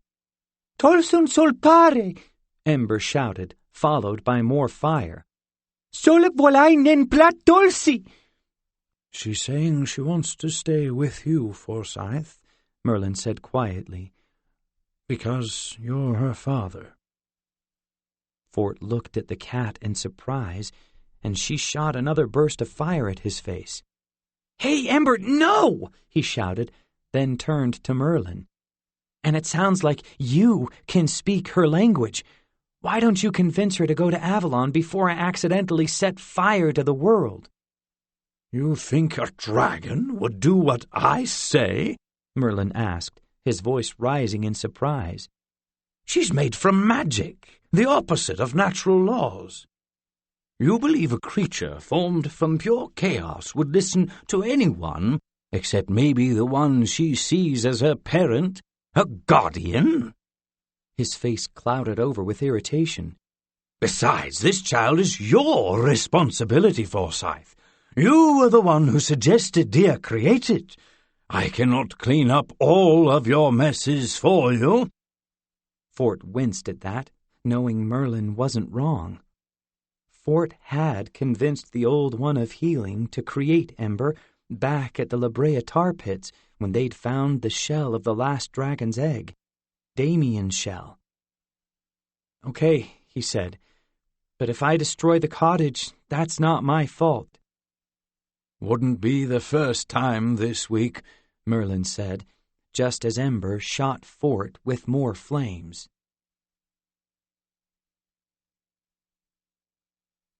"16. "You know what you're going to face," Merlin told Rachel and Gia after they'd returned from changing back into their normal clothes in one of the cottage's bedrooms, preparing to go home for the night. "The more you train, the better chance you'll have. So I want you two back here as often and for as long as you can manage. No excuses, my apprentices." Rachel and Gia both nodded, still not looking at each other. "We'll be here," Rachel said, sounding a lot less excited than she had before the training had begun. She opened the door to lead the others out, only to stop. Something's off, I think." Fort looked past her out the open door, only to find that the clearing had disappeared. Instead, the door now opened onto the treetops and sky, as if it were lying on the ground. "Oh, the door must have fallen over when we closed it," Rachel said, leaning outside to look. "We should be fine if we just jump," she illustrated by leaping forward through the open door, only to immediately fall right back into the cottage, where she skidded to a halt on the floor. "Or maybe we could climb," Gia said, giving Rachel a smile. which Rachel didn't return. Gia's face fell again, but she knelt down to the floor, grabbed the bottom of the door, then slowly pushed herself forward, crawling out of the door when gravity shifted on the other side. It hurt Fort's brain to watch, but Gia managed pretty easily, then stood over the door and waved for them to follow her out, as if she was standing on the outside wall of the cottage. "Climbing it is," Rachel said, and followed Gia's example, with Fort right behind her, Amber on his shoulder. Passing through the door to regular gravity was an odd shift, especially when half his body was still inside the cottage, but he quickly kicked himself the rest of the way through and picked himself up from the clearing floor to look back down into the cottage. "Next time, prop me up good and well," the imp door knocker shouted, its voice muffled with the front of the door now on the ground. Fort quickly turned the door over to close it, the imp giving him a dirty look as he did. Ember hissed at it, which at least helped a bit. "Fort," Gia said, grabbing his arm to turn him around as Rachel moved toward the center of the clearing. She looked nervous now, combined with whatever was going on with her and Rachel. "There's something we have to tell you about the Timeless One." "Gia, no," Rachel said, shaking her head a few feet away. That had to be the first time in a while that Rachel hadn't used Gia's nickname. "We can't. We promised. Besides, I figured you'd be all about not sharing secrets." Gia flinched at this, almost as if Rachel had slapped her. "You know why I couldn't tell you that," she said quietly. "No, I don't," Rachel said, looking away. "But I do know why we can't tell Fort about everything. I don't know how much I trust Merlin, but he made sense about this." "Tell me what?" Fort asked. "Is this about the training or something? Because if there's a way I can help, I want to." Ember meowed loudly in support, which he absently petted her for in thanks. Gia stared at the ground. "He deserves to know," she said. "I don't care what we promised." Rachel snorted. "It's weird how these promises of yours come and go, isn't it?" She turned to Fort. "Hey, remember when you asked if either of us made a deal with the Fairy Queen because that girl said something about it? Well—" "Rachel, no!" Gia shouted, stepping in front of Fort and holding up her hands. "Why not?" Rachel asked, looking miserable but not backing down. "Do you really think Fort doesn't need to know? Or is this why you want to tell him what we found out in the past, because you feel guilty about keeping this from us?" "What is going on?" Fort shouted. "What happened between you two?" And did Gia make some kind of deal with the Fairy Queen that she hadn't mentioned? Why would she hide it? Gia gave Rachel a pleading look, and the other girl just rubbed her eyes. "I'm sorry. I'm tired. I haven't slept in days, and—" "Days?" Fort said, his eyebrows rising. "What are you talking about?" And then it hit him. Wearing different outfits, traveling through time, training for as long as they could, they hadn't been gone for just a half hour. "How long?" he asked. "How long were you training for?" 2 weeks, Rachel said, hugging herself with her arms. 2 weeks? Fort said, his voice rising an octave. "You're joking! There's no way!" But Gia nodded in confirmation. "Merlin had a lot to show us, about the old ones, and more that we're not allowed to talk about," Rachel said, interrupting Gia. "So that's all we can say." She looked down at Ember, who was batting her paws at Fort's earlobe now. "Are you going to be okay with this murderous cat while you figure out her language?" "I'd be a lot more okay if I wasn't maybe going to cast a random spell every time I said something to her," Fort said, deciding to let whatever their secret was go, since Rachel was obviously trying to change the subject. Not to mention, he knew he'd never get anything out of Rachel that she didn't want to tell. Gia, though, definitely seemed to be feeling guilty about something, and for good reason if she'd been hiding a deal with the Fairy Queen. Granted, Fort hadn't initially told either of them about his own deal with the Queen, the one that had ended up saving his father, but he hadn't believed it would actually work. Now that they'd seen what the Queen could do, it seemed like a pretty good time to share any other deals. Rachel smiled slightly. "I'd avoid the word Theo if I were you. Now I'm heading home to sleep for as long as my parents let me."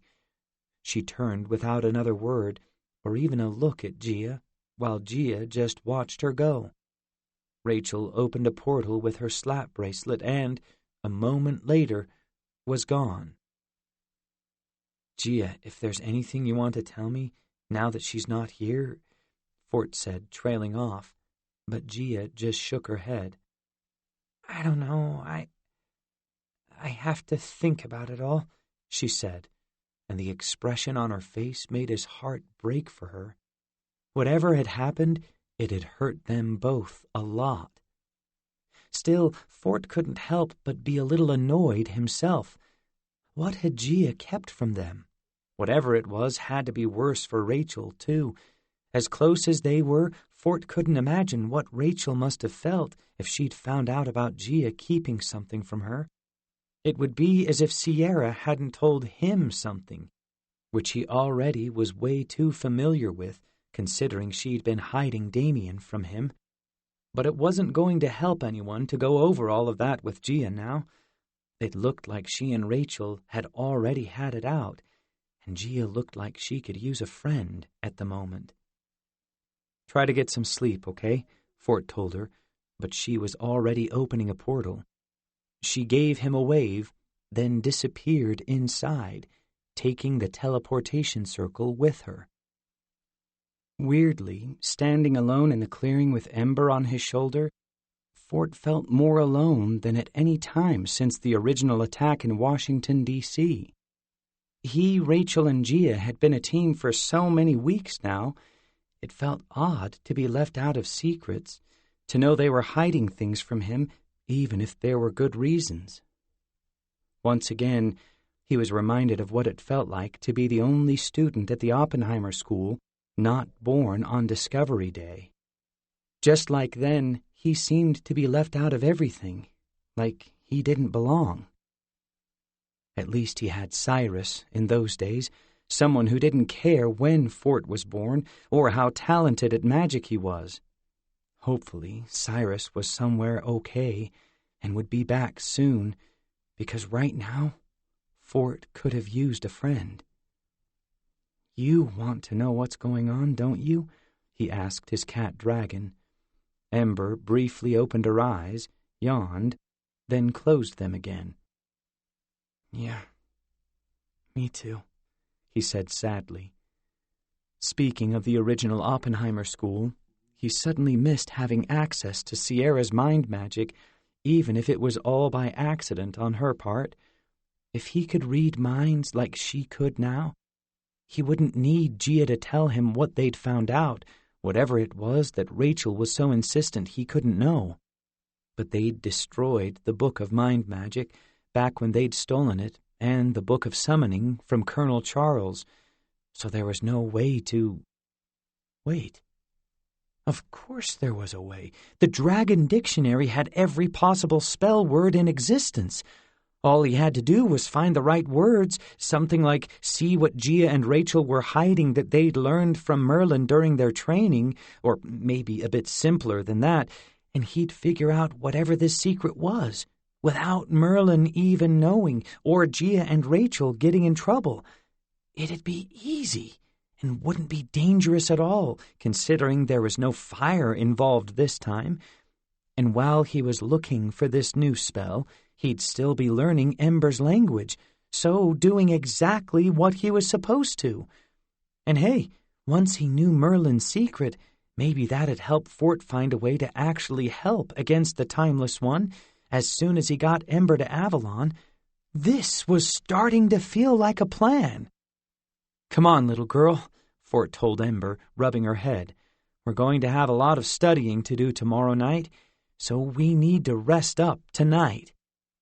"Volajrana," Ember hissed at him, then went back to sleep.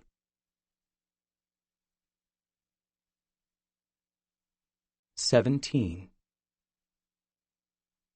Unfortunately, before Fort could get back to Merlin's cottage the next night, he had to spend a full day with a certain fairy girl.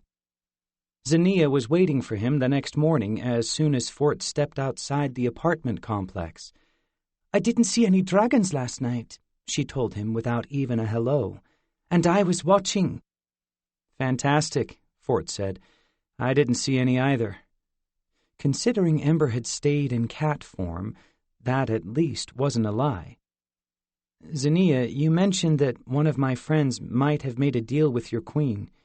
Do you know what that deal was?" Zinnia slowly smiled. "Maybe. Why? What's it worth to you?" Fort sighed deeply. "Forget it. I don't want to know."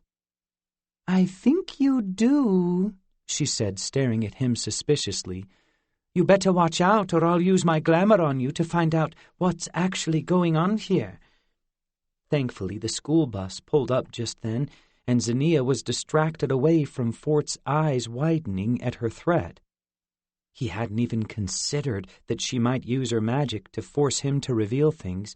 He might tell her everything about Ember, and that'd be it for the baby dragon. Fortunately, Zinnia seemed to forget what had just happened as soon as she stepped aboard the bus, surrounded as she was by other students. And once at school, she seemed even more distracted, which was perfect, since Fort had a lot of thinking to do. Unfortunately, instead of the fairy girl sitting with her new friends at lunch, she brought them all to Fort's table, where they crowded in, giving Fort a bunch of side-eye while fawning over her. Perfect. "So explain this one more time," Zinnia said to Fort as she stared at the chicken tender in his hand with distaste. "What part of that strange white-feathered bird you showed me is that again?" "No one really knows," Fort admitted, putting the chicken back down on his plate, suddenly not very hungry. "And the money they wanted for this?" she asked, picking up a pudding cup and happily spooning its contents into her mouth. "Food should be free for all, but if they have to make a deal for it, why not just let me bargain with the so-called lunch lady? I could have gotten all our meals plus the net she wears in her hair for a pittance." "We use money instead of making deals," Yijun told her. "It's like saying I gave someone $1 worth of something and they gave me this piece of paper to prove it. Now I can trade that piece of paper to someone else for the same amount of stuff." Zinnia sniffed disdainfully. "Seems overly complicated. Why not just negotiate directly? That way you can outwit your opponent." The rest of the table all nodded in agreement, while Fort rolled his eyes. "Because not every deal has to be about beating someone," he said. "Wouldn't it be nicer if both sides were happy with what they got?" Zinnia's eyes flashed dangerously, and she slowly stood up from her seat. The entire lunchroom went silent as she turned to Fort, her face flushed with righteous anger. "Because that is how you get tricked, Forsyth!" she roared. "Do you remember what the Timeless One did to my people?" "That's what she calls someone who makes clocks where she's from," Fort said quickly to the lunchroom, but no one seemed to even hear him, as they were all watching Zinnia with an almost reverent gaze. "Why do you think I was changed back into a child and stuck at this age for 1,000 years?" She kept right on going, though none of it was affecting the students through their glamoured minds. "I was an adult once, but he reversed us all back in time to when we were kids. And now I'm here with you sad little humans who don't understand that everyone is out to get you, unless you get them first." "We're not out to get you," Yijun shouted, and the rest of the lunchroom loudly agreed. "If I agree with you, would you turn down your glamour a little?" Fort asked, getting extremely uncomfortable with how much his schoolmates were worshipping Zinnia. It reminded him way too much of spirit magic and how he'd felt while under William's spell. Zinnia rolled her eyes at him, but dropped back into her seat, then snapped her fingers. All around them, kids began talking to each other instead of focusing on every word she said. Even Yi-jun turned to the girl sitting next to him and began chatting quietly. "There," Zinnia said to Fort. "Better?" "Yes," Fort said, breathing a sigh of relief as he leaned in closer so the other students couldn't hear. "It just makes me nervous when you use it that much on them. I mean, you don't like it when other fairies use a glamour on you, do you?" Maybe if he could convince her to stop using it, she'd keep her magic away from him and not force him to tell the truth about the dragon in his room. "First of all," Zinnia said, "our glamours don't work on each other, only on lower life forms." She paused, giving him a long look. "Second, you have to quit being so naive, Forsyth. Life is about taking what you can get before someone else takes it from you. If you can't admit that, you're already losing." He sighed. Even glamored, Yi-jun was right. Not everyone is like that. Don't you have any friends or family? People who watch out for you, and people who don't want to take advantage of you? "Of course I do," Zinnia said indignantly. "Who do you think teaches us our first lesson in making deals? My family made a point to cheat me out of anything I ever got, just to show me how it's done. I still haven't bargained back any of my toys." She sniffed loudly. "Not even Mr. Unibear. I miss him the most."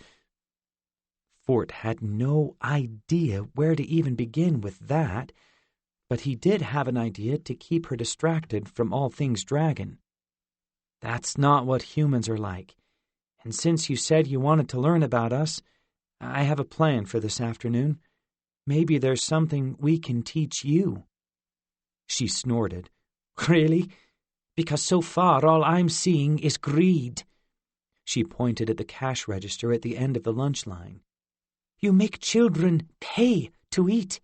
Food in Avalon is free for everyone, no bargaining required, just like everything else you need to live. What happens if a child can't pay for their food? Would you kind, nice people who don't bargain for anything just let them starve?" Fort sighed. "I hope not, but that's a fair point. Still, where I'm taking you isn't about food." "Is there a price to visit this place you speak of?"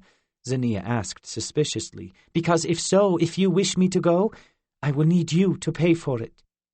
"Yes, and I was planning on doing that anyway," Fort said, shaking his head.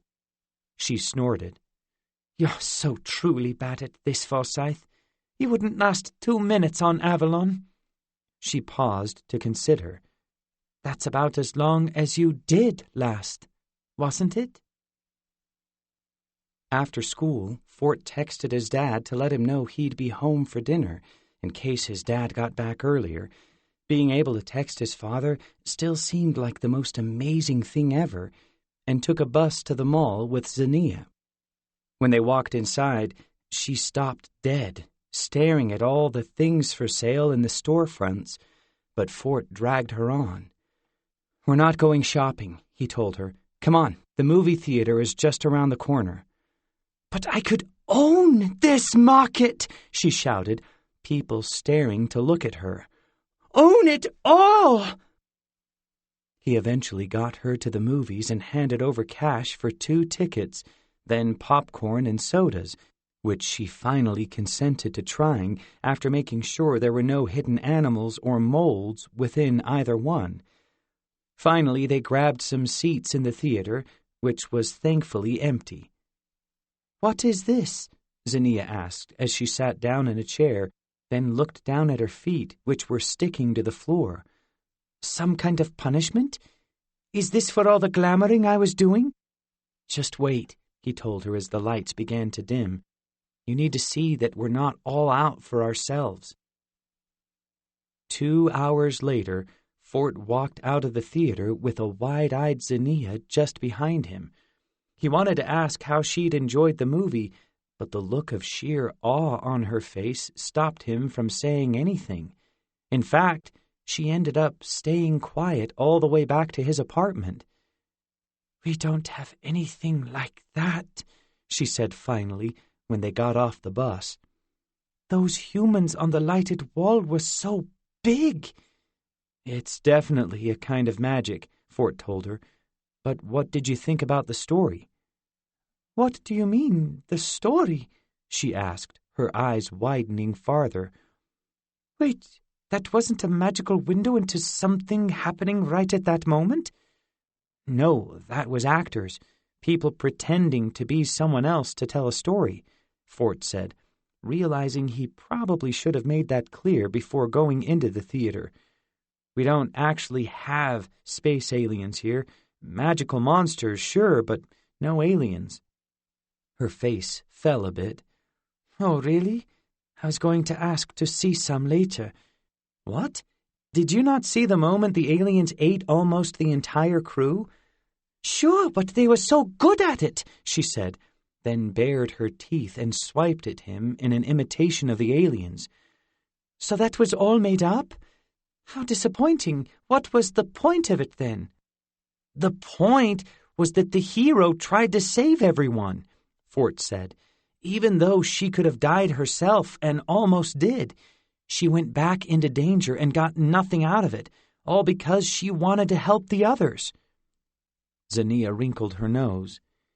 "Yeah, that part was the most confusing. Why would she do that?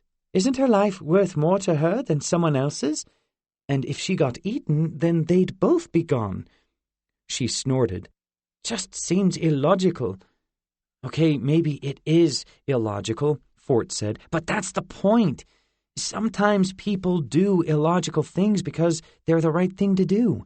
We try to help other people, even if we suffer for it, because we don't want them to suffer too.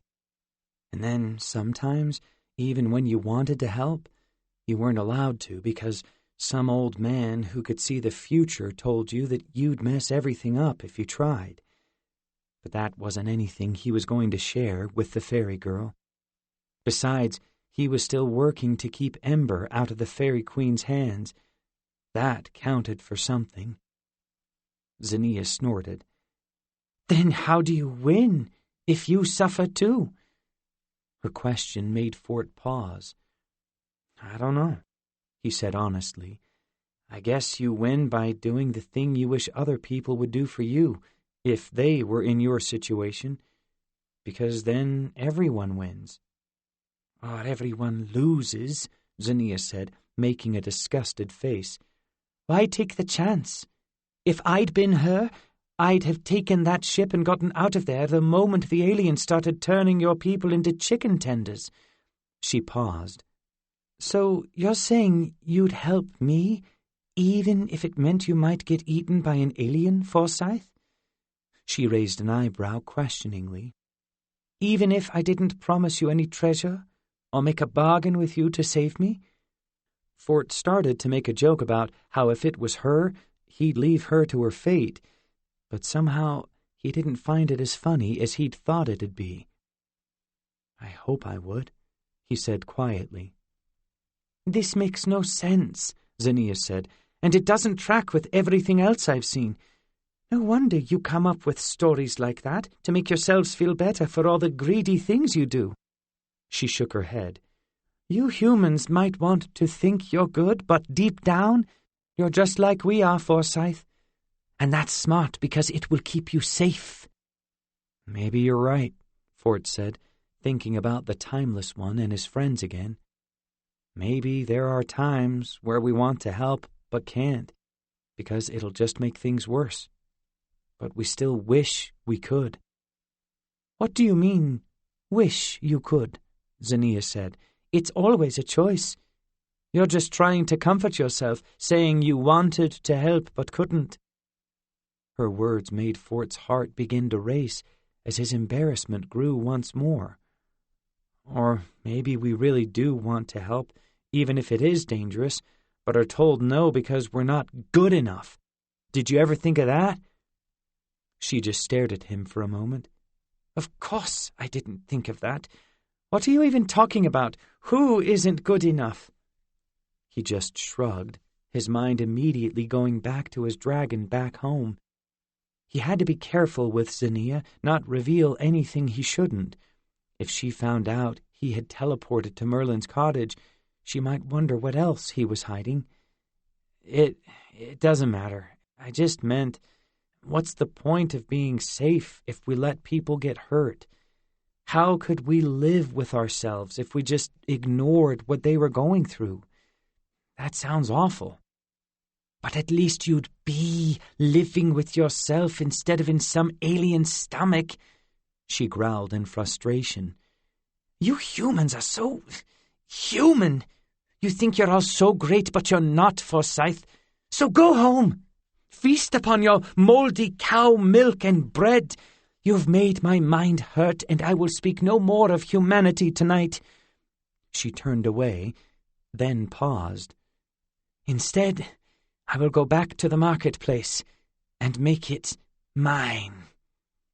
And then she disappeared, leaving Fort with a very uncomfortable feeling about what was about to happen at the mall.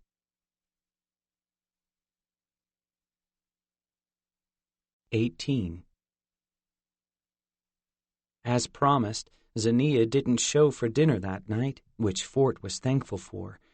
He was sure her glamour would probably convince his dad and aunt that it wasn't strange having her there for a second night in a row, but he didn't want to worry about her seeing through Ember's magical disguise or forcing Fort to reveal his dragon's whereabouts.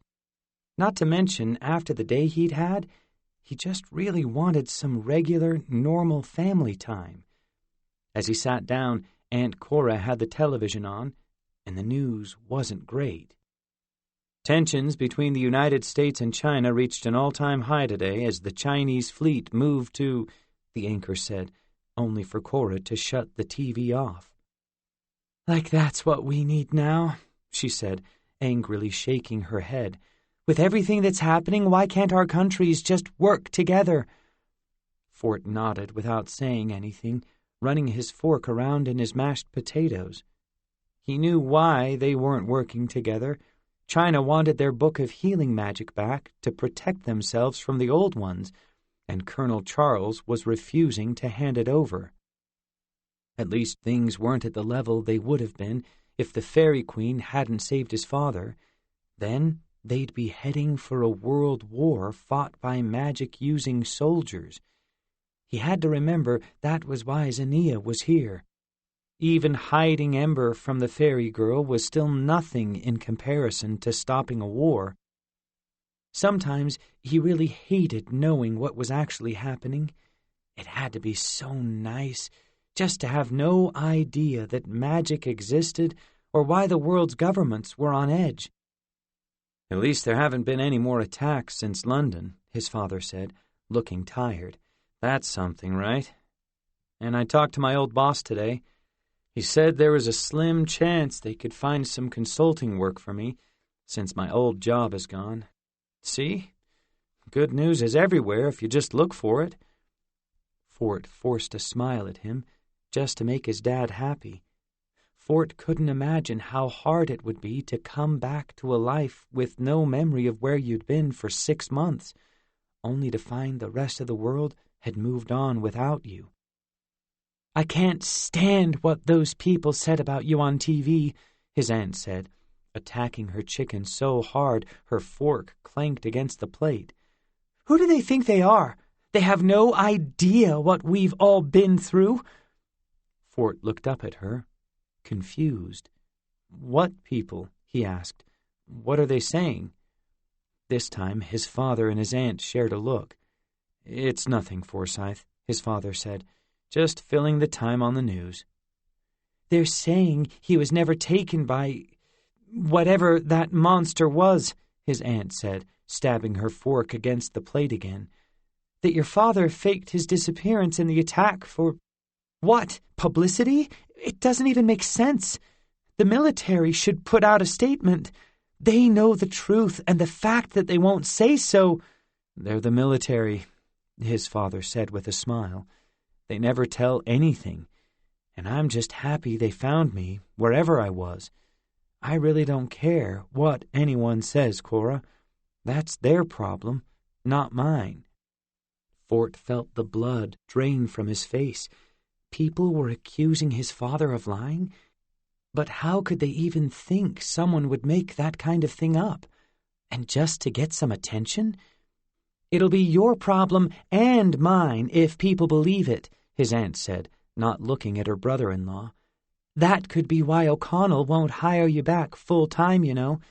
These horrible rumors." "But there were witnesses," Fort said, still not able to believe what he was hearing. "I mean, besides me. There were people there who saw it all, 2 girls and their mom. And you saved that old woman who couldn't get down the stairs at the memorial. We have to tell them, Dad. This isn't right." His father put up his hands in surrender. "No, it's not. But that doesn't mean we'd make things any better by coming out and talking about it," he said, giving Fort a sad smile. "I don't remember anything of that day, not even what you just mentioned, Forsyth. So I couldn't really say anything that'd help my story, unfortunately." "Then Aunt Cora is right. We need to talk to the military," Fort said, pushing to his feet. "I'm not going to let someone accuse you—" "The military's job is keeping us safe, not arguing on the news," his father said, motioning for Fort to take his seat again. "Really, it's fine. This will all blow over in a few days, and no one will care. There are a lot more important things going on to worry about than whatever happened to me." "That's another part of the problem," Aunt Cora said, shaking her head. "If they'd just tell us what's happening, where all these monsters are coming from, then there'd be something to focus on. But since they just keep ignoring all the questions, no one knows anything.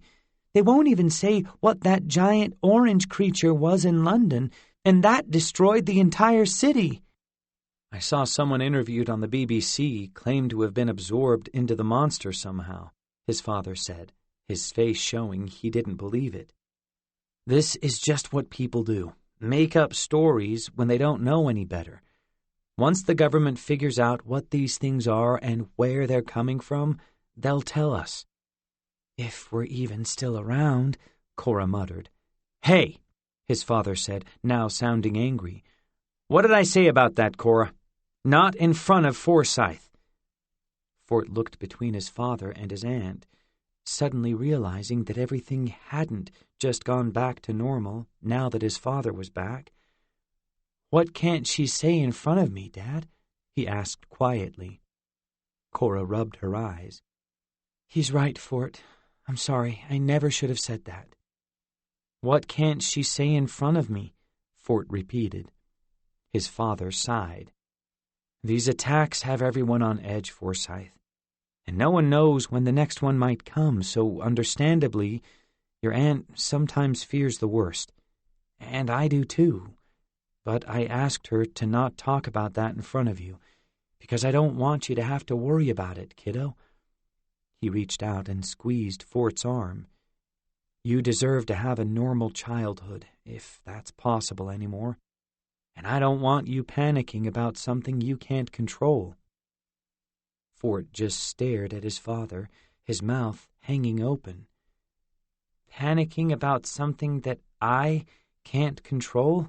he repeated back, barely sure where to even start with that.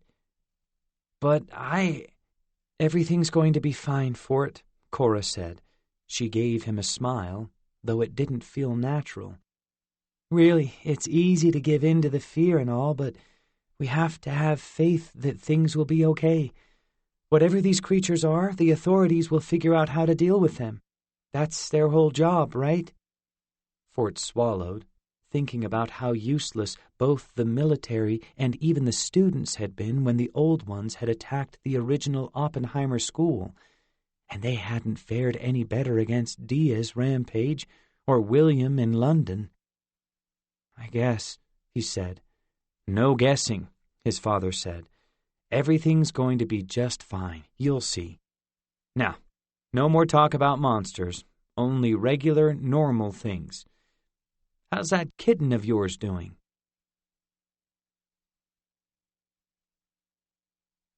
(19) As it turned out, Ember was hungry, and nowhere close to a kitten anymore. After dinner with his dad and Aunt Cora, he brought Ember in dragon form to Merlin's cottage. There he sat with her at the long dining-room table as she lapped up her third bowl of stew, her scales glistening in the light of the fire. She'd grown again, and now was about the size of a golden retriever. Soon she'd be bigger than Fort, and there'd be no way he could keep her in the apartment. He'd have to hurry and study, or she might get discovered by someone, or worse, Zinnia. Across the room, Gia and Rachel prepared for their next trip into the past for training, as Merlin waited impatiently. Part of Fort wanted to ask one last time if he could go, promised them he really could help with the Timeless One, but the rest of him knew the answer would still be no, not when they believed Merlin that Fort might get hurt or lose the battle for them. Not to mention that they had their own stuff to deal with. Whatever had happened between them hadn't been worked out, or at least Fort assumed it hadn't, since Gia and Rachel weren't looking at each other. He could feel the tension in the silent air and almost considered saying something random just to lighten things up. But whatever problem they were having wouldn't be fixed by him interfering, so he turned back to Ember and smiled as she slopped some stew on the floor. In spite of having to hide the dragon from Zinnia, not to mention his father and aunt, there was something about her that made Fort feel better when Ember was around. Everything was either a threat, mostly, or a friend, rarely, to Ember, and with all his worries, he almost found that comforting. If nothing else, she wasn't going to leave him behind and go off to fight an old one. She finished her dinner and made her way over to Fort, then dropped her stew-covered face into his lap, beaming up at him. "Hey!" he said, pushing her off to try to clean his pants, but it was a losing battle, and Ember just replaced her head anyway before he could accomplish much. He rolled his eyes. "Happy?" "Sa," she said, and closed her eyes. "Sa." He shook his head, but smiled again and petted her head as she started to snore. At least there were some advantages to not going with Merlin for training, he had to admit. Whatever Gia and Rachel were doing, it seemed both physically and mentally exhausting, over who knew how many days or weeks.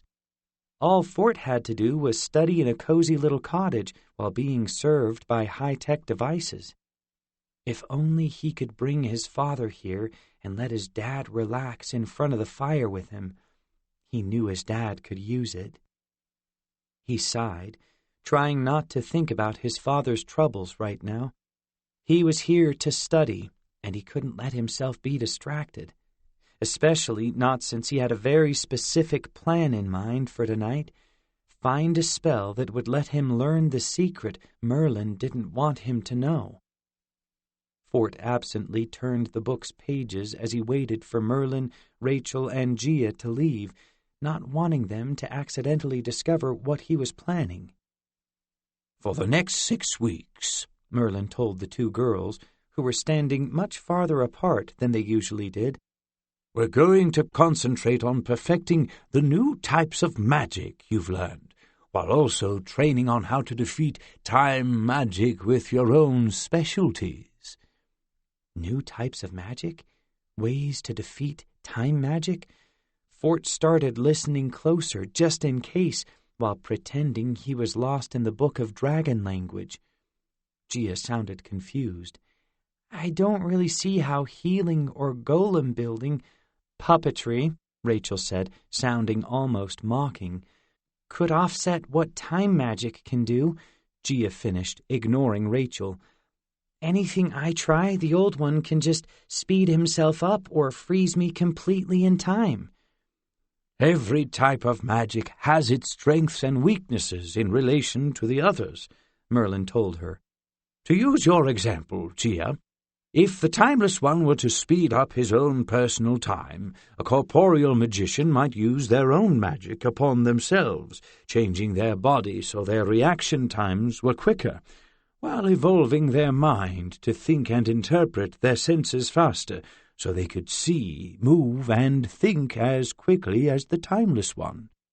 And as an elemental magician, Rachel asked, lighting up, I could move as fast as lightning or something?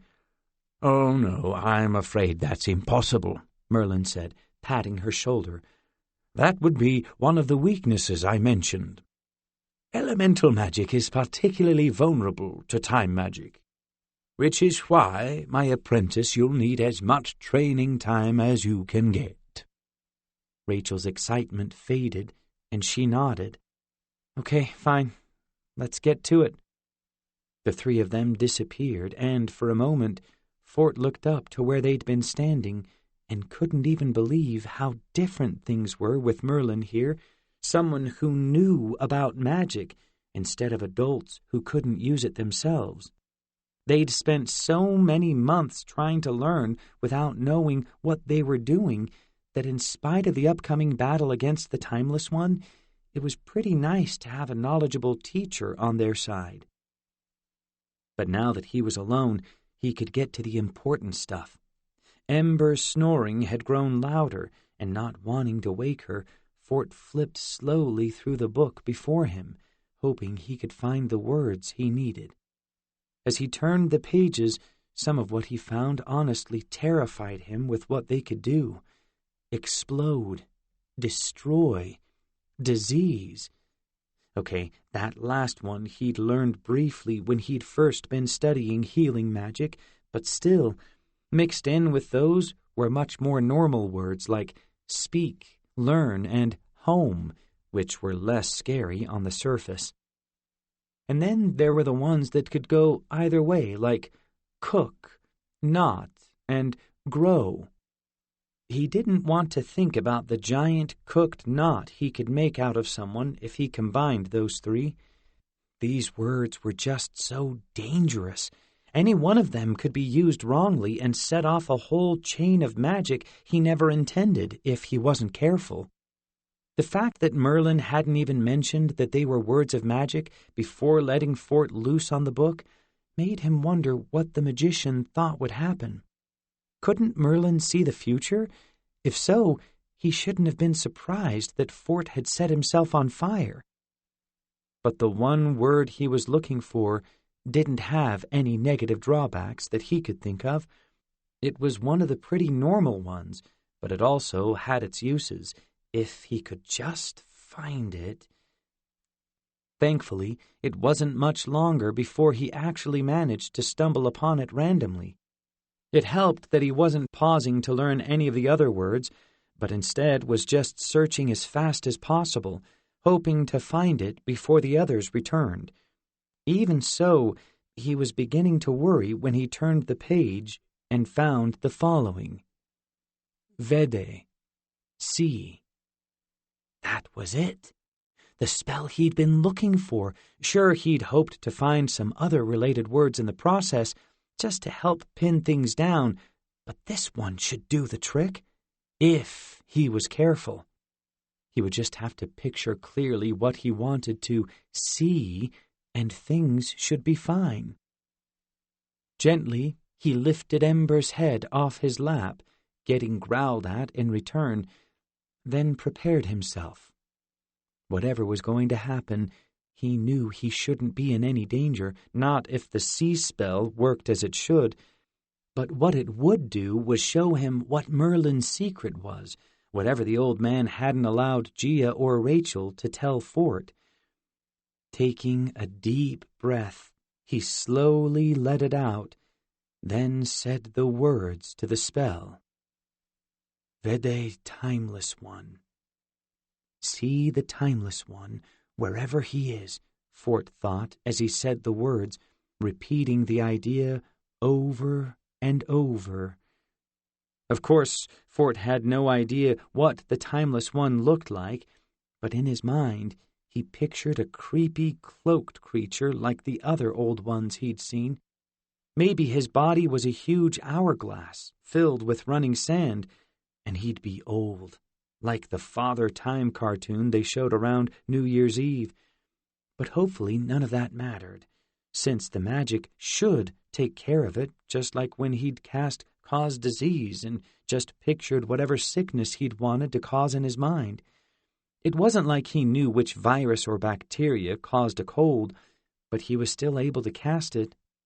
And if this didn't work, then probably nothing would happen, and out of nowhere, a deserted, barren landscape appeared right over the top of the cottage's dining room, as if someone was projecting it. This new land looked like it had been destroyed by something apocalyptic, though from what Fort could see, there were still buildings, or at least one large tower in the background, black as night. The sky was a dark red, and there was nothing living as far as he could see. Something fluttered above him, and he looked up to find a cloaked figure floating in the air, just like he'd imagined. Instantly, his blood ran cold, and Fort had to remind himself that he was seeing the old one from afar, and the monster couldn't see him in return. Slightly reassured, he stepped closer, hoping to see whatever it was Merlin wanted to keep from him. One of the creature's hands was just bone, like the hand of a human skeleton, while the other seemed to be a spiked, armored glove of some kind. Inside the cloak, the being seemed to have no body, just shimmering images that made Fort's head hurt. And where the face should have been was what looked like an infinity symbol, only melting, making it even more horrific.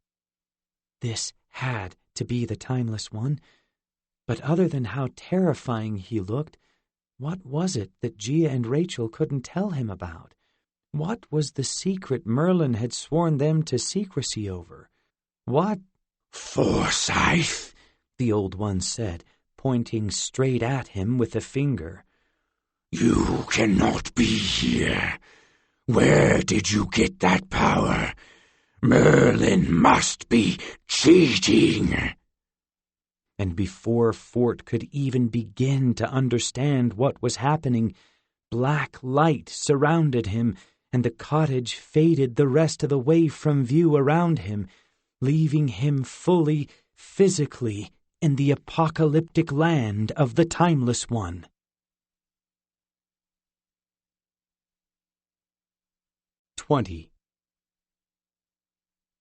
Fort just stared up in horror at the old one, his limbs all frozen with fear. How had the spell gone so wrong? All he'd wanted to do was see the Timeless One, not talk to him, not let him know he was being watched. The old one must have felt it somehow and brought him to wherever or whenever this was. But maybe it wasn't too late. Maybe he could still teleport away. "We are far from your time, Forsyth," the Timeless One said, slowly descending toward him. "You would have nowhere to go. But how did you gain this power, the magic to find me? You shouldn't have more than a teleportation and a healing spell." Now confusion competed with fear in Fort's mind. What had he said?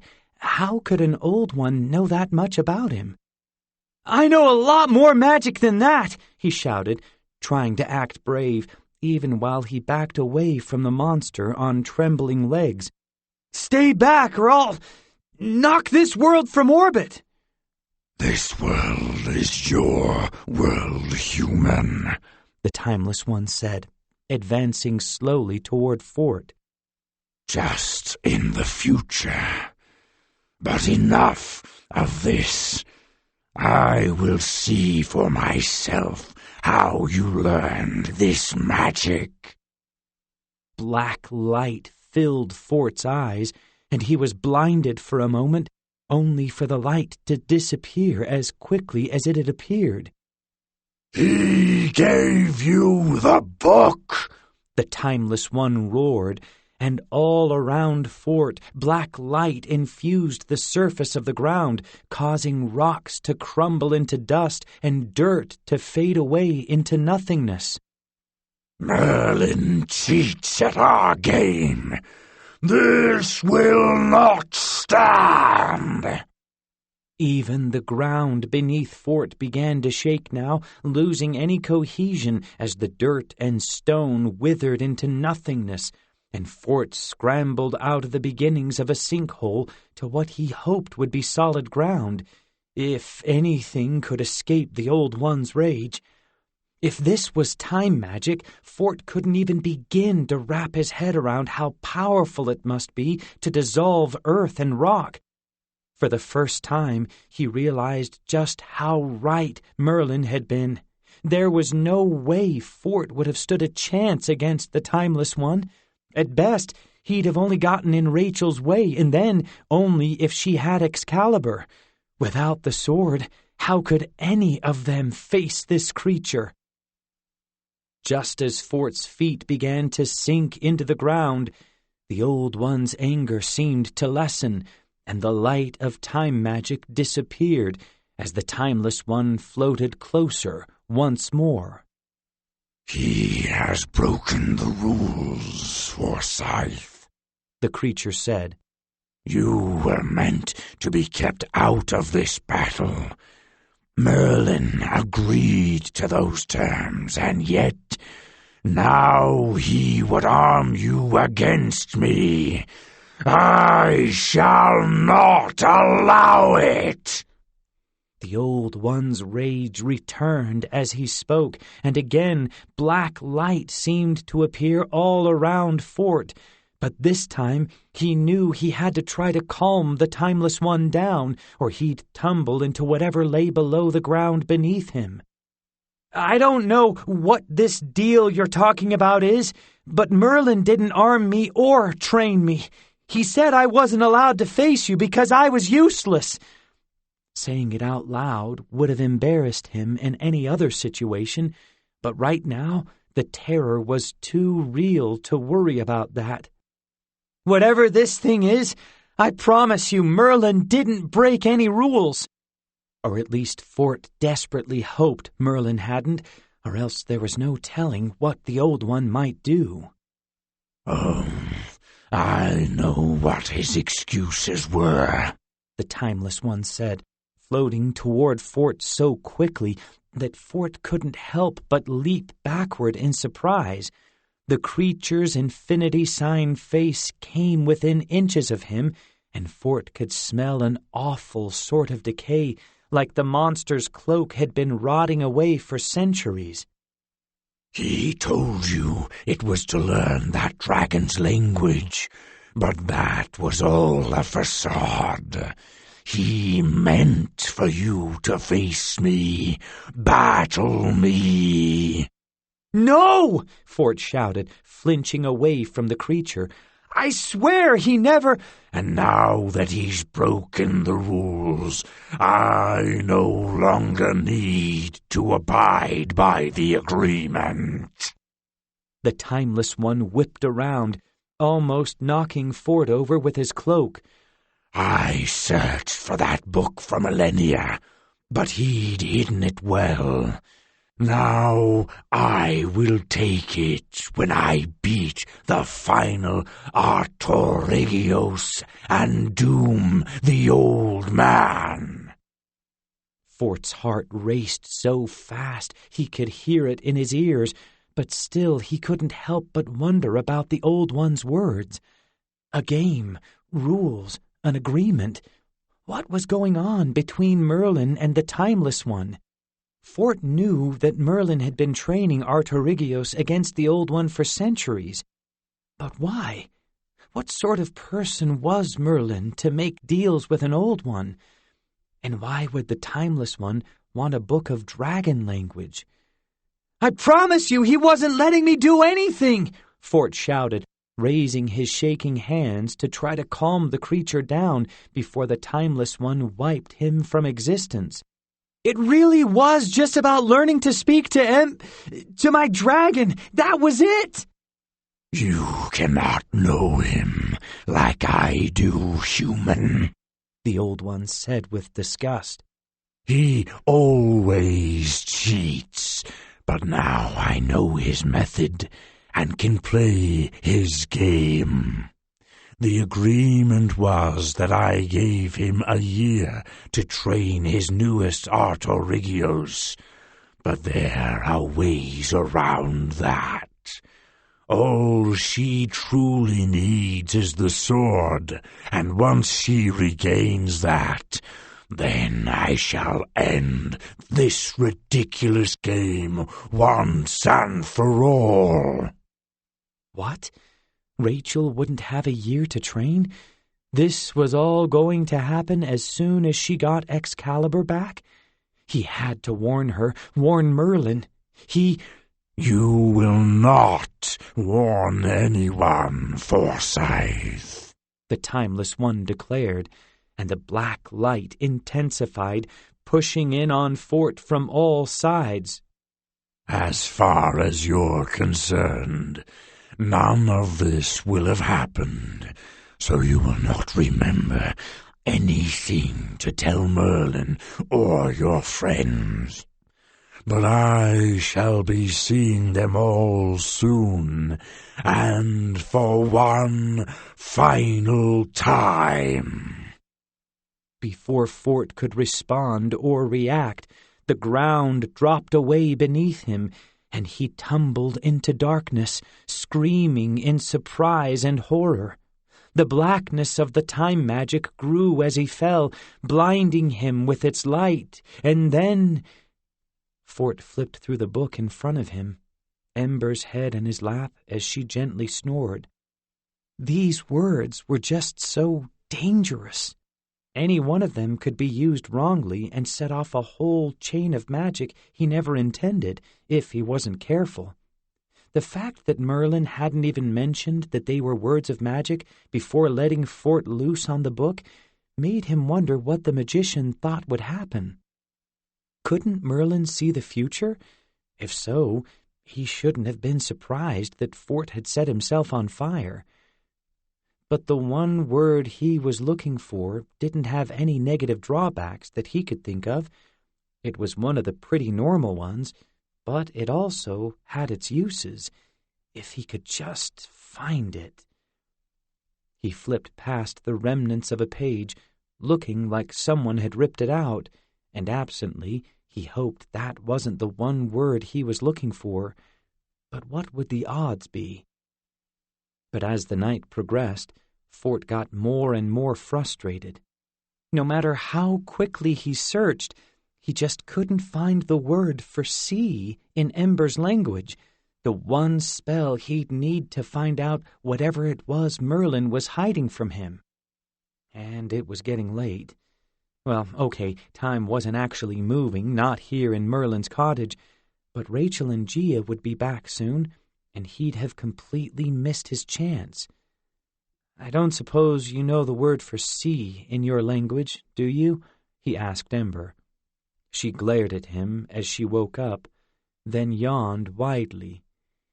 "Ve," she said, right as black light filled the cottage, and Rachel, Gia, and Merlin returned.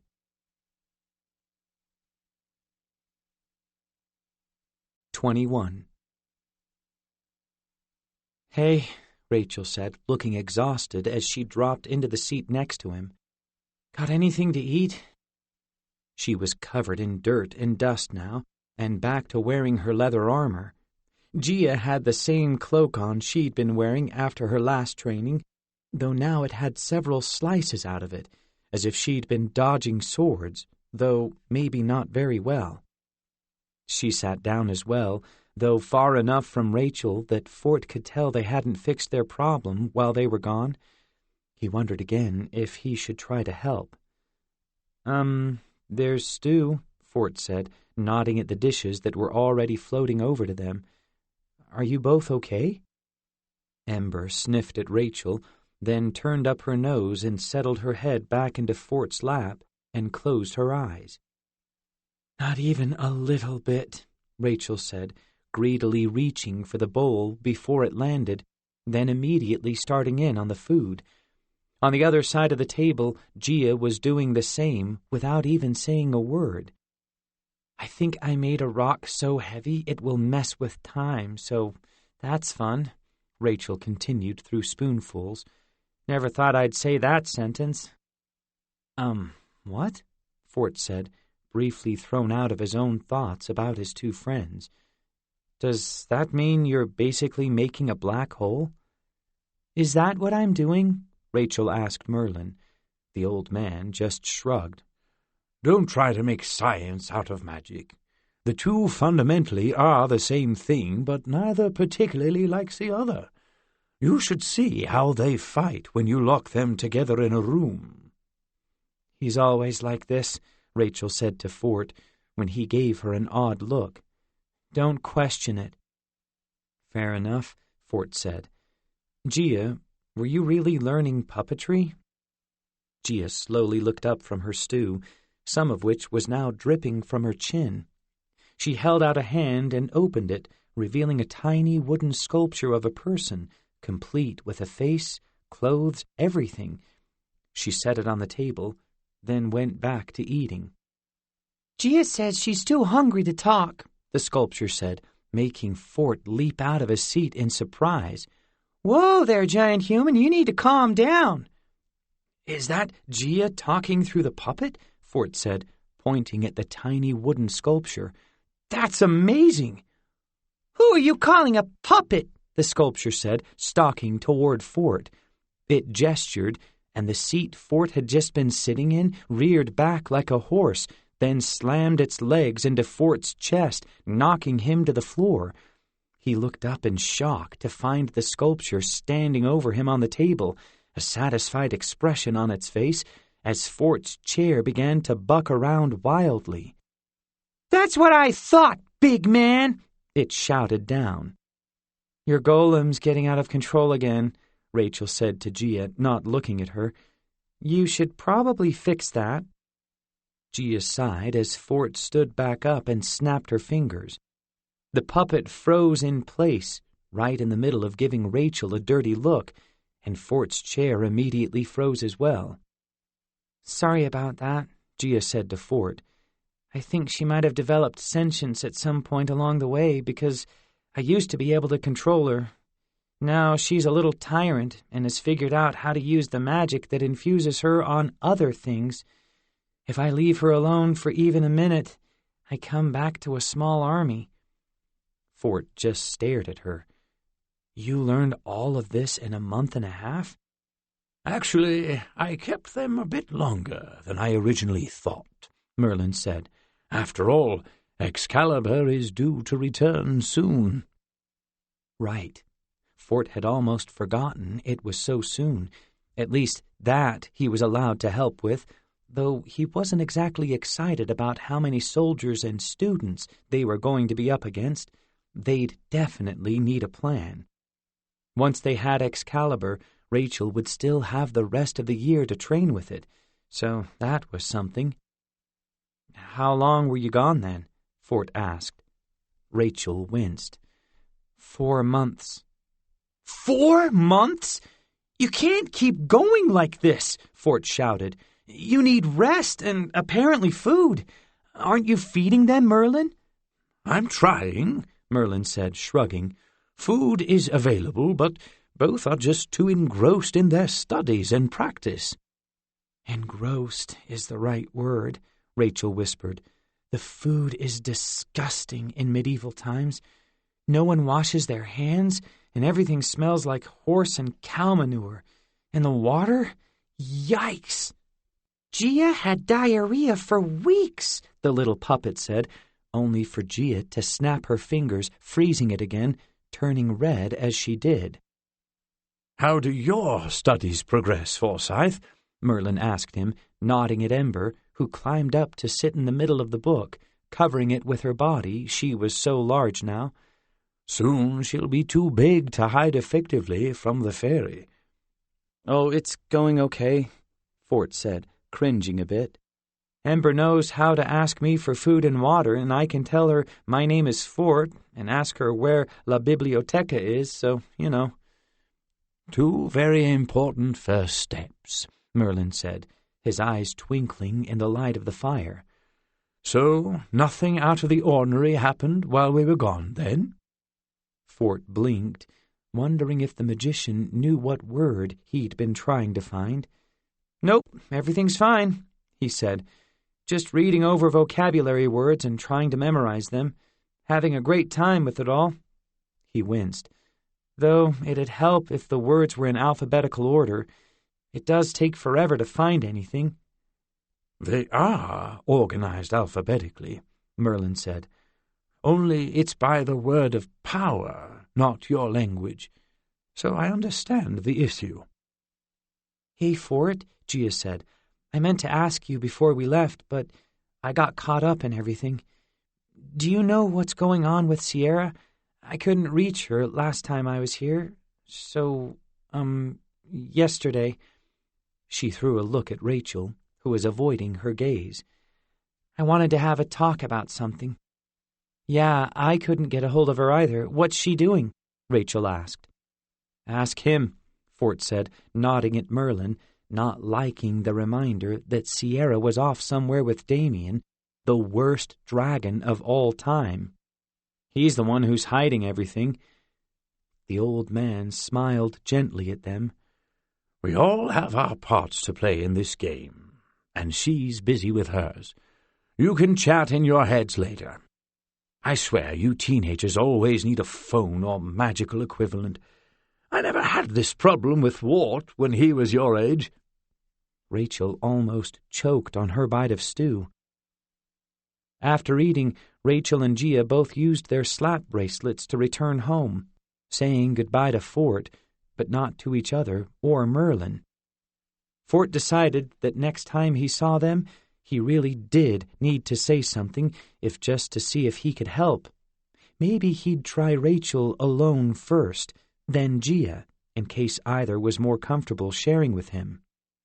But for now, it felt like he'd been studying for hours, and he could barely keep his eyes open. I guess I should get going too, Fort said to Merlin, who was staring into the fire. I could use some sleep.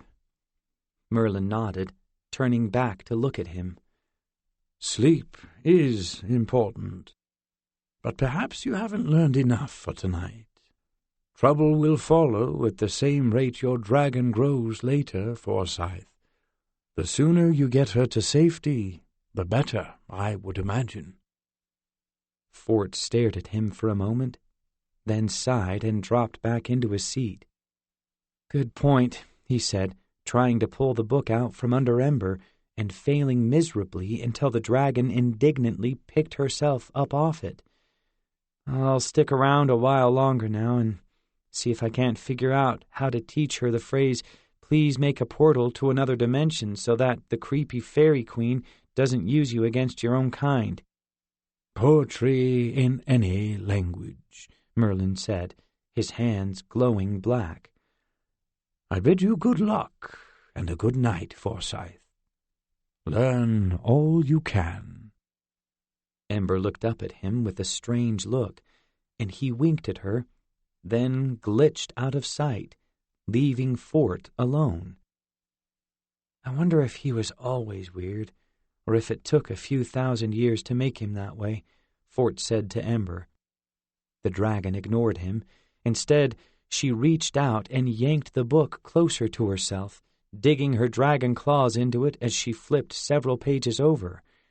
Hey, I need to read that, Fort told her, and tried to retrieve the book, but she batted at him with her other claws as his hands got close. Hey!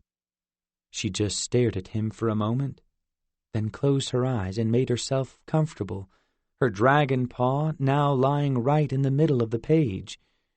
He leaned closer to her, thinking he could quickly pick her paw up and yank the book away before she noticed, only to stop as he saw what page she was on. Capain, Learn. You're never going to Capaean to behave, are you? Fort told her, scratching her behind her triangular, scaly ears. She began to purr, sounding strangely like she did in cat form, then opened her eyes and stared up at him again. Capaean, she said, tapping the book with one claw. He stared down at her in confusion. You want to learn the book? It sounds like you know all the words already. Really, I'm the one who... He trailed off as the dragon's meaning finally occurred to him. No, you want me to use it, don't you? She purred again, then turned over to her back, releasing the book, and stretched to about twice her length, making the table creak below her. Capaean, he said quietly, staring at the book. Was it possible that he could just use that magic word to learn everything in its pages instead of doing it word by word?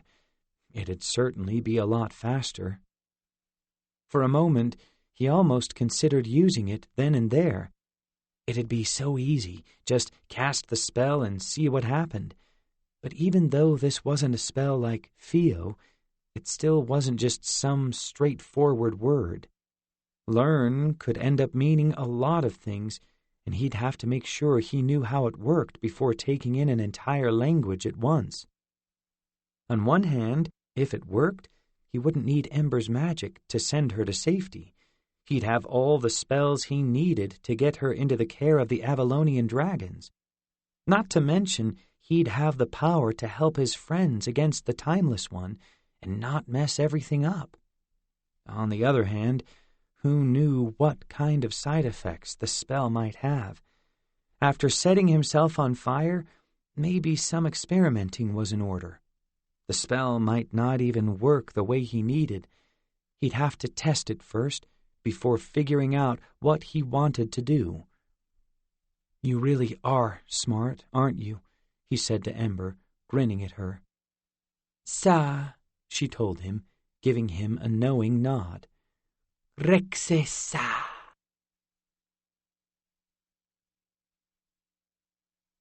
"22.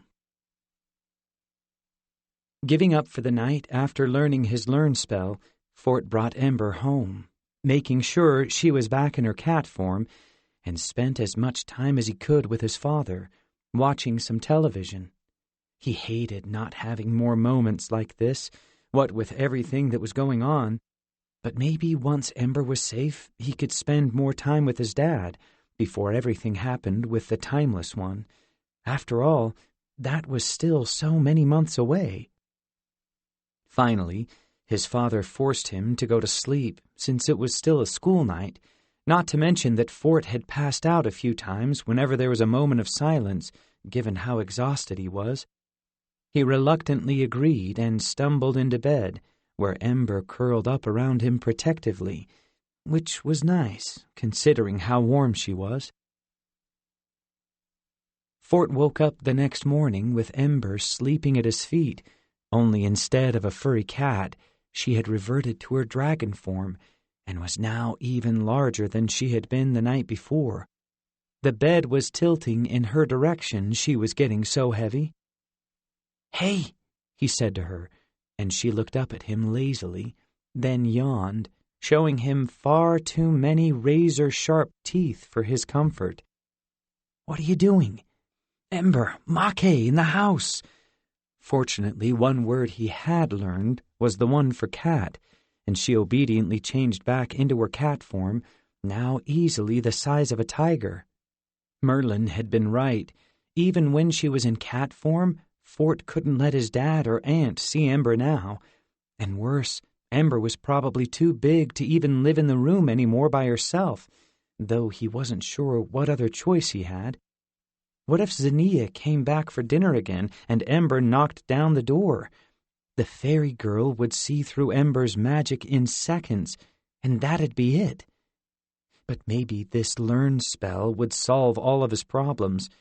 He could learn Ember's language and send her to Avalon, while also locating Damien for Zinnia, and let those two fight it out. That'd solve his biggest issues, and Merlin might even change his mind about letting Fort help with the timeless one, if he had actual magic to back Rachel and Gia up. Thankfully, he'd already thought of the perfect way to practice it today. He'd just use it on one of his textbooks at school, and he'd be able to test it instantly by checking what he now knew against the book. What could go wrong with that?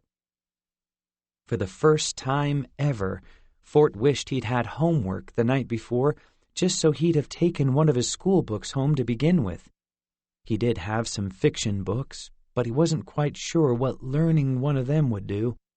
Besides, using the spell on a textbook would help with his grades anyway.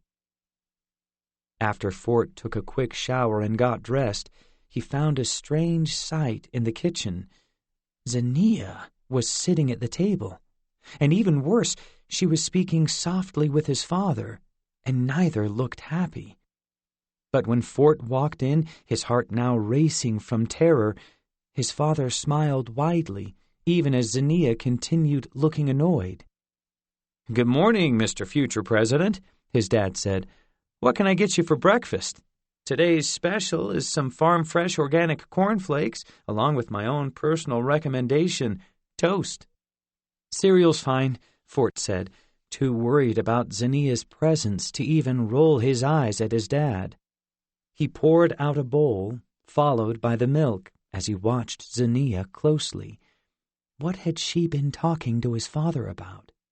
She must have been using her glamour on him, which explained why his mood had matched hers.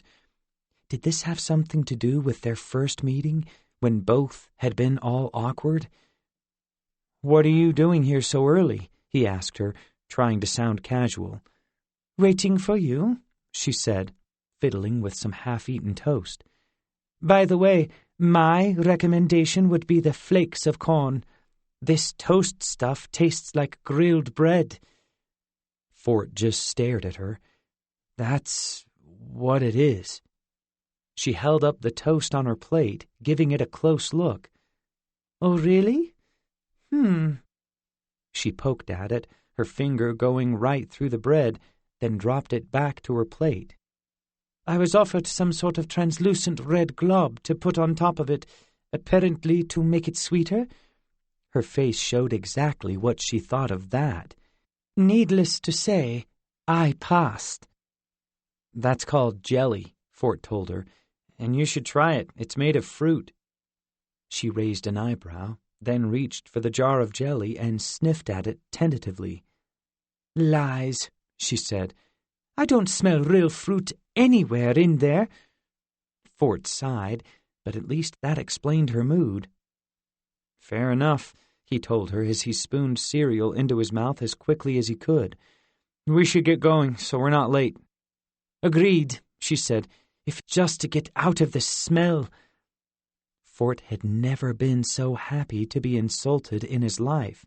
He ended up almost choking on his breakfast, he ate it so fast, but at least managed to get Zinnia out of the apartment before she said anything too odd to his father, or worse, gave Ember any reason to come out.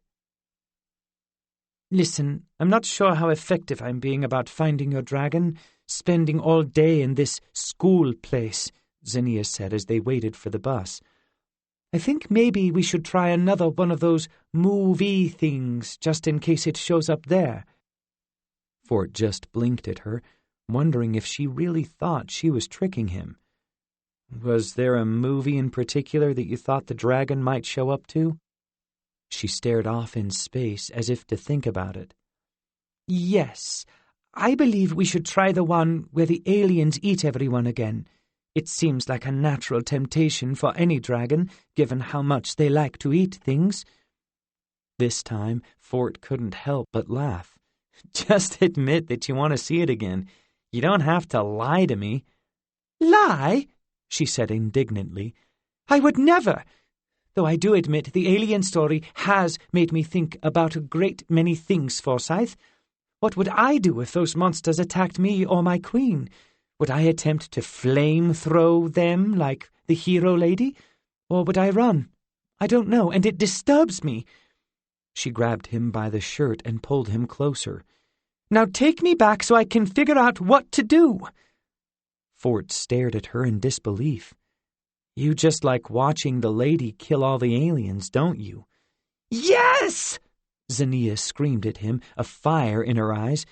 "It makes my heart race, and I want more! More explosions, more chases, more thrills!" She shook him by the shirt now, getting a little too violent. "Whoa," Fort said, backing off. "If we don't go to school, we'll get in trouble. And then there won't be any movies for anyone, okay? I'll take you again, but not tonight. I've got something I have to do." Just use magic to learn an entire book of dragon language if the spell worked. Nothing big. The fire in her eyes turned into a wild, raging stare, and she looked like she might take a swing at him. "Tell me you're joking. Tell me that the bargain you made with my queen isn't less important than some human task. Because if we don't go to the movies, I will march right back to my queen and—" "Fine," Fort said as the bus pulled down the street. "I'll take you, but I can't stay for the whole thing. And don't try to make this about the queen's bargain. This is all you wanting to see the movie again." She looked away, crossing her arms. "I can neither confirm nor deny that." Fort closed his eyes, sighing deeply. "Anyway, I may have a way to fulfill the queen's bargain. I can't really tell you everything yet, but I have a spell that might help you find Damien. And then you can leave this world, take him back to your queen, and I'll be done with all of this." She gave him a suspicious glance, but tentatively backed off, allowing him to climb up into the bus. It wasn't full today, which meant they had a little room to themselves at the back, so Fort was able to explain his plan to use the learn spell to help her learn Damien's location. "You'd find him immediately," he told her, only to pause at her horrified look. "What?" "Have you lost your mind?" she shouted, loud enough for the entire bus to look at them. Fort turned bright red as he slipped down behind the seat, but Zinnia didn't seem to even notice. "Do you know what that spell could do to you?" "Help me learn," he whispered. "And you have to be quieter. They don't know about magic, remember?" "Oh, it'd help you learn, that's for certain," she said, sounding a lot less positive about it than he had. "It could also wipe out your mind if you learned too much. You people don't have that much room in there." She rapped her knuckles on his skull, which hurt, frankly, but was insulting to boot. "Do you know what kind of damage you could do?" "I'm not going to just use it randomly," Fort said, still blushing, but now more from her comments. "I'm going to try it out on one of my textbooks at school." She groaned loudly. "Like you could even take in that much information. Just watch. You're going to forget your own name, but more importantly, you'll forget who I am, and then I'm going to have to explain it to you all over, but all you'll know is what an igneous rock is." "I think it's igneous," Fort told her. "I'm surprised you already know that much," she said, throwing her hands up in frustration. "Fine. Do your experiments. But if you forget about taking me to see the movies, I'm going to tell the Fairy Queen that you humans want to invade Avalon and see what she does." Fort laughed again, then trailed off as she glared back. "You're not actually serious, are you?" "You want to test me?" she asked, and he really didn't.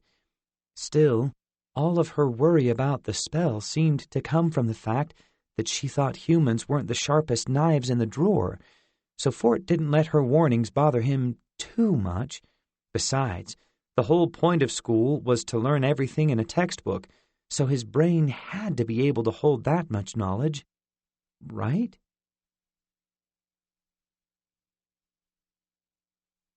"23.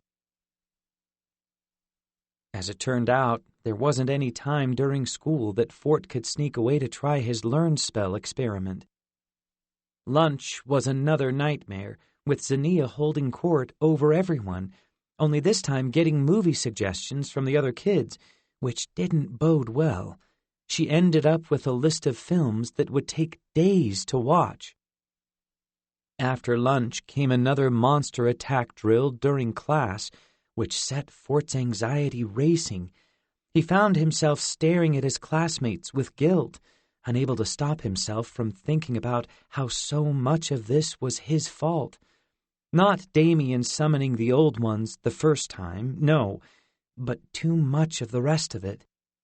In a normal world, these kids wouldn't be doing safety drills, and Fort knew he was at least in part to blame. But more than that, he kept coming back to not being good enough to help. Merlin, Rachel, Gia, they all had made clear what Fort kept trying to forget, that he'd never have the talent, the power to really fix things, to stop the old ones, to help the world. "I just wish I could do something," he whispered to Zinnia as the alarm blared, not really sure why he was telling her, maybe just because he couldn't tell anyone else. But instead of sympathy, her eyes grew wide from anger, and she turned on him. "Was that a joke? Is this some poor human attempt at humor? You wish you could do something?" "Quiet!" their teacher yelled, but Zinnia ignored her. "Are you powerless here?" she continued, getting more and more angry as Fort got just as confused. "Are you chained up so that you can't act? Because I don't see any chains." She glared at him, her eyes burning with rage. "This is just like you humans, complaining you can't help when the reality is you choose not to, especially you, who actually can do something." Fort just blinked in surprise. What was she talking about? What had he said that set her off like this? As she kept yelling, more faculty members came into the room, thinking it was an emergency, since they were supposed to be silent for the drill. Somehow, Fort had worked Zinnia up so much she'd completely forgotten to use her glamour and ended up almost getting them detention for her outburst. Ironically, the only thing that saved them was that their teacher assumed this was all due to Fort being present for the DC attack. But she made it very clear there wouldn't be talking during the next drill, no matter what. Zinnia went quiet after that, and didn't talk to Fort for most of the rest of the day. And while he normally would have welcomed that, considering the fairy girl wouldn't be saying anything too alien to the other kids, for some reason he felt like he'd done something wrong and wanted to make it right, even for someone trying to steal his dragon. It took until he and Zinnia went to the movies later that Fort finally had some time. He pulled out his textbook as they sat almost alone in the theater, Zinnia watching the screen impatiently. "Enough with these product descriptions!" she shouted, waving at the front of the theater. "I want to see the woman destroying aliens again!" "They're just ads," Fort said, opening the textbook and placing it on his lap. "The movie's going to start soon enough. What was with you earlier anyway?" She glanced over at him. "You're a fool." He immediately looked up from his book. "I'm a what now?" "You're a fool," she repeated. "This is what I was trying to calmly explain to you, that—" You screamed so loudly that the principal came in. "I was calmly explaining to you that you're out of your mind if you feel helpless when you have so much power," she said, her voice getting louder again. Though the movie hadn't started, Fort could still feel the eyes of the couple of teenagers in the seats a few rows back, and he sank down in his seat, just like he had on the bus. He should have just let it go there, but with everything happening between Rachel and Gia, and Sierra being off somewhere out of reach with Damien, somehow Zinnia was the only person he could actually talk to about this. "I don't have any power," he said to her, trying to keep his voice down. "I wasn't born on some specific date, so I'm not as good at magic as others. I'm just like those other kids at school, Except I know how bad I am at magic. I've got 2 spells. That's it. I'm not even allowed to fight to be with my friends when they're facing something bad. How sad is that? Oh, it's incredibly sad, Zinnia said, narrowing her eyes. Sad that you're letting someone else tell you all of this. You're bad at magic. You're useless. You're weird-looking. Is that what they say? Fort blinked. Not that last one. Who cares? She shouted, and Fort ducked down even farther. I'd never let anyone tell me if I was good enough. Of course there will be people with more magic than you, but why would you ever let that stop you? My queen has more power than anyone, and we break her rules constantly when we want. Fort raised an eyebrow. You do? I thought the whole reason you were here is because you were afraid of her. I'm being punished for breaking her rules, Zinnia hissed. Yes, when we get caught, we do what she says, but only so we can be free to do as we choose later. How is this hard to understand, Forsyth? You have magic, the ability to change things in your world. Why would you care if it wasn't as good as others? Use what you've got the best way you can. She growled in frustration and shook her head. Humans! You amaze me every day with how wrong you can be. Fort started to respond, then stopped, his mouth hanging open. Was she right? He'd let everyone from Dr. Ops to Colonel Charles to Merlin tell him he wasn't good enough because he was born on the wrong day. But that hadn't stopped him from rescuing his father or facing down William, not when he was needed. Maybe things could have gone better if he'd been more powerful, but he and his friends had gotten his father back, safe and sound, and prevented a world war, not to mention helped create a new dragon. If he were going to judge himself so harshly for all the mistakes, shouldn't he take into account the good things that had happened too? Okay, you could have a point, he whispered to her as the lights began to dim for the trailers. I should help when I think I'm needed, do what I think is right, even if other people disagree. Oh, I didn't say that, Zinnia told him as she turned back to the screen. I don't know that you're smart enough to figure out the best thing to do. Just ask me, I'll tell you. And she patted his hand, and then went silent as the trailer started, her face lighting up with joy. Well, that was irritating, but it didn't keep Fort from thinking about what she'd said all through the trailers, and even the first half of the movie. Even with the little magic he had, he'd managed to fix some pretty big problems. And there were hundreds of millions of kids just like him, not born on Discovery Day, all of whom could learn magic too. Who cared if they weren't as good as the millions born on the right day? Did that mean they couldn't accomplish as much good? For a moment, Fort imagined what the world would be like if all the kids hiding under their desks had their own books of magic, if every one of those kids could heal wounds or teleport or do all kinds of other stuff. How much better would the world be?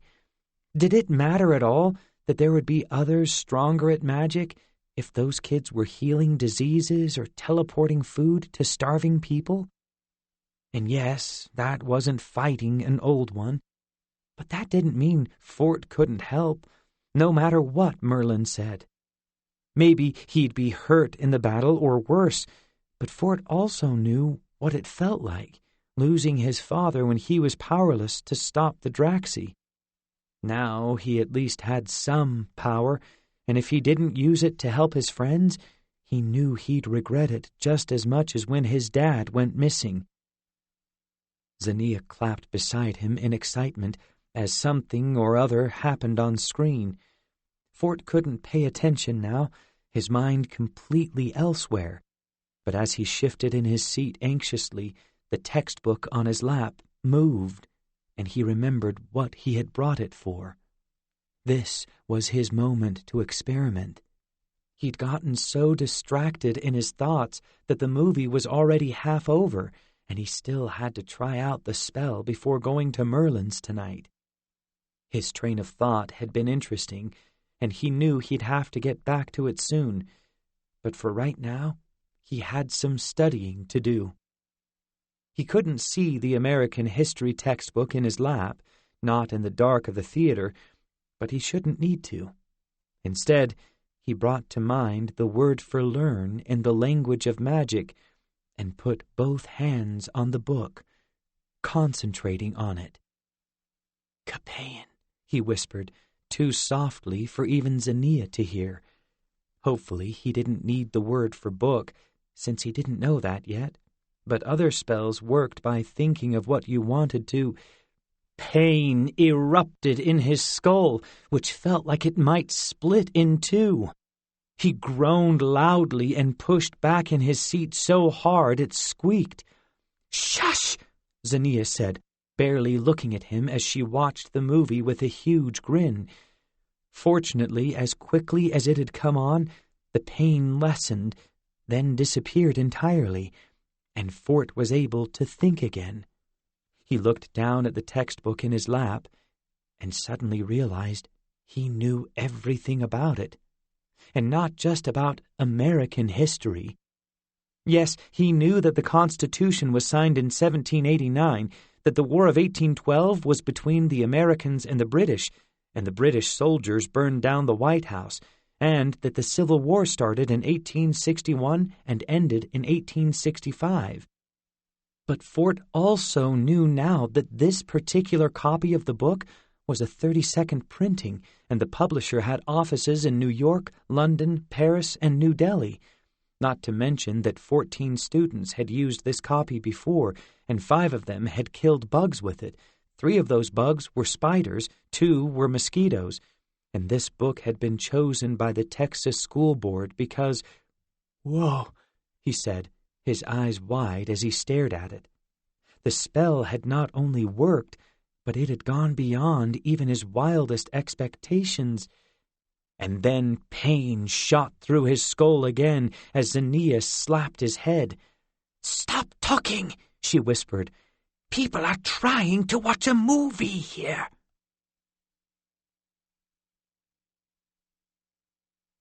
"24. Fort kept his excitement to himself as he left the movie early, telling Zinnia he had to hit the restroom, but walking out instead. Zinnia barely heard him anyway, as caught up in the movie as she was, and he wondered if she'd end up sitting through another showing, or even 2. He felt a little bad for leaving her there, but he'd warned her he had things to do tonight, and he really didn't want to wait to see how the learn spell worked on the Dragon Dictionary. Sure, the spell had told him some useless stuff. The last thing he needed to know was who had checked out the book before, or where the publisher had offices. But who cared, when he now knew when the Smoot-Hawley Tariff Act was signed, and who had signed their name the largest on the U.S. Constitution. School was going to be so easy now. Tests would be a breeze. But that was all just frosting on the cake, because the important thing was he could learn to speak to Ember in minutes instead of days, or longer. He could get her to safety tonight, and then show Merlin all of the magic he knew. All that thinking about making the world a better place could start with helping his friends fight an old one. Weirdly, Ember leaving gave him a heavy feeling in his chest, which was odd. He'd known ever since she was born that she couldn't stay there, not in his aunt's apartment, but even thinking about sending her to Avalon made him strangely sad, like he was losing a friend. Except she wasn't his friend, not really. She was a dragon who mistakenly thought he was her father, and she'd realize her mistake when she met others of her kind, and they helped her grow into the amazing dragon she was always meant to be, and Fort would be incredibly proud of her if he ever saw her again. But he wouldn't see her again, and there was that same empty feeling inside. "Stop it!" He yelled at himself, punching his chest. "Quit feeling things!" Someone coughed, and Fort looked up to find several people staring at him in the mall. He blushed and quickly ran into the nearest store, finding a place to hide. When no one seemed to be looking, he teleported home, completely embarrassed. He quickly opened the apartment door, only to find Cora and his father sitting at the kitchen table, talking in low voices. Both seemed anxious, so Fort stopped before going to grab Ember from his room. "Is everything okay?" Fort asked after saying hello. "Nothing to worry over," his dad said, winking at him. "Just having a bit more trouble getting any leads on a job than I'd have hoped. Too bad I can't remember anything about the D.C. situation, or I'd write a book." "I'd be happy if the news people stopped calling," his aunt said quietly. Fort cringed. "Are they still accusing you of making it all up?" he asked. "They're just doing their jobs," his father said, shrugging it off, but Fort could see how much it bothered him. "You know how it is, but the last thing we need to do is keep rehashing history. All I care about is getting back to work and taking care of my son." He glanced at Fort's aunt. "And maybe paying Cora back for taking care of you while I was away, too." "Oh, don't worry about that," Fort's aunt said, but he could tell the subject wasn't comfortable for her. That was understandable, since she hadn't had much money even before needing to put Fort up when his father disappeared. "What about the insurance money, the money Dad had saved?" Fort asked. "I thought that helped." His aunt dropped her fork loudly, and they all turned to look at her as she blushed. "Sorry," she said, then looked at Fort's father. It seems that the insurance company wants its money back," his father said, not looking at him. "Since, I did not, in fact, visit the great beyond. So, we're figuring it out." He looked up at Fort, and for the first time that Fort could remember, there was fear in his dad's eyes. "But again, nothing for you to worry about, kiddo. Your old man has this all under control." "Right. Under control," his aunt said. "Excuse me." She stood up and walked over to the sink, where she turned on the water, but just stood staring at it, lost in thought. Fort's dad watched her for a moment, then sighed, rubbing his forehead. "Is there any way I can help?" Fort asked quietly, thinking maybe it wasn't just his dragon that could use some gold.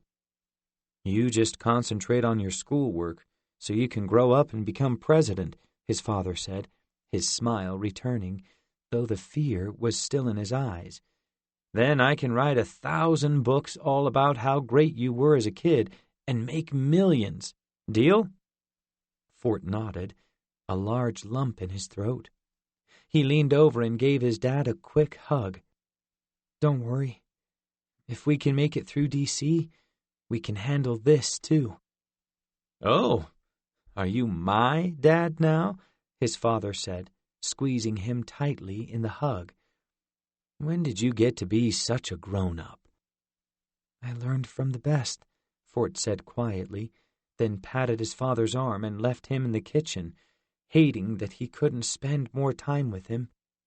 But they'd have all the time in the world once Fort memorized the dragon language. Maybe he'd even use magic to make some money for his dad, to take some of these worries away. Not exactly doing what he thought was right, like he'd been thinking about back during the movie, but his father didn't deserve any of what he was going through either.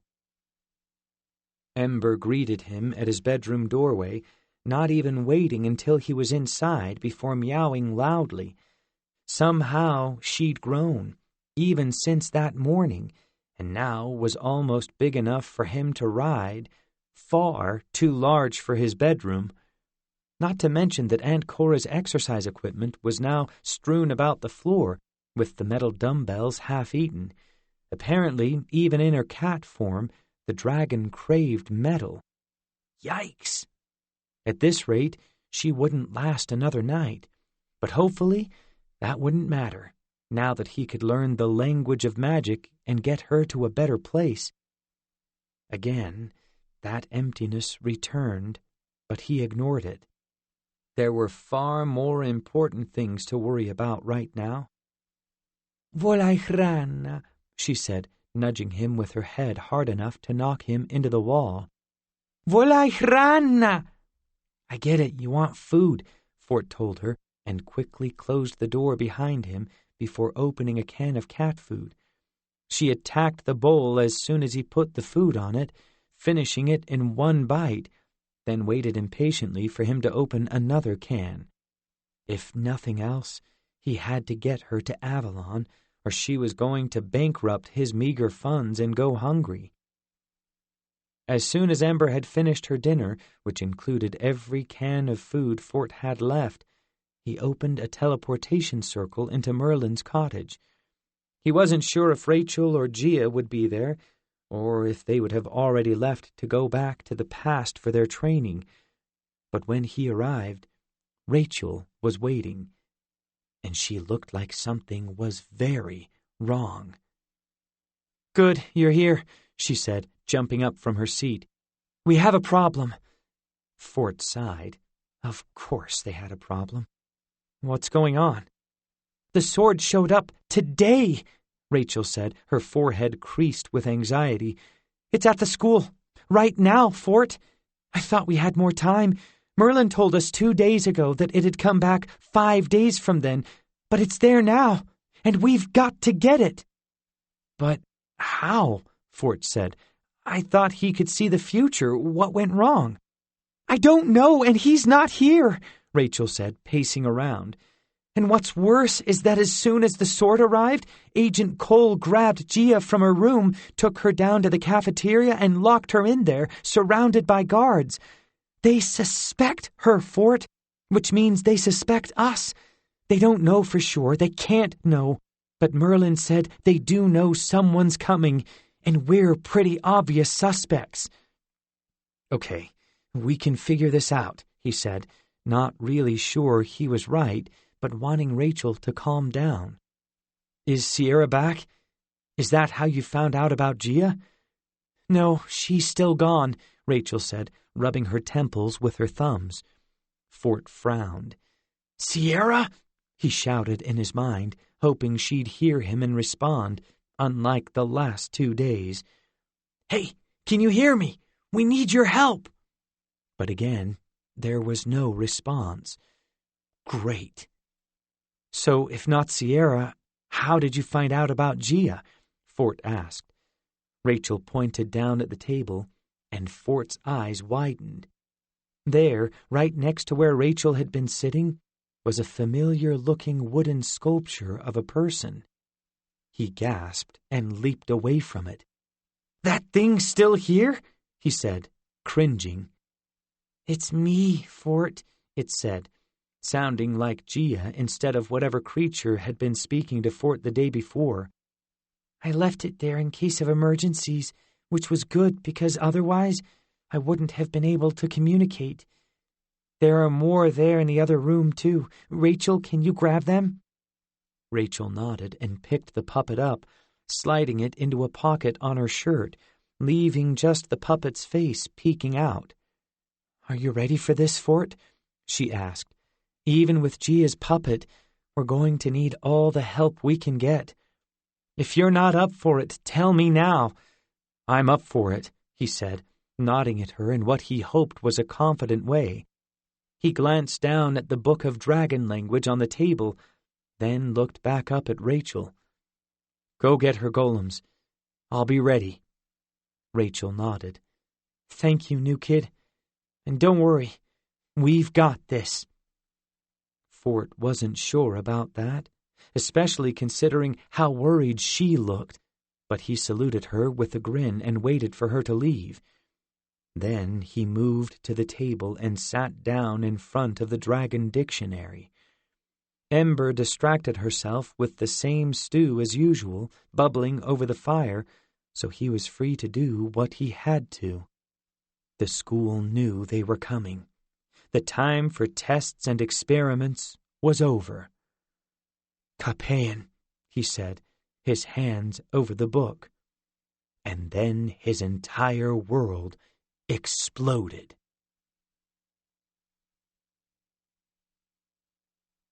"25. The cottage, the surrounding clearing, all of it just disappeared. So did Fort.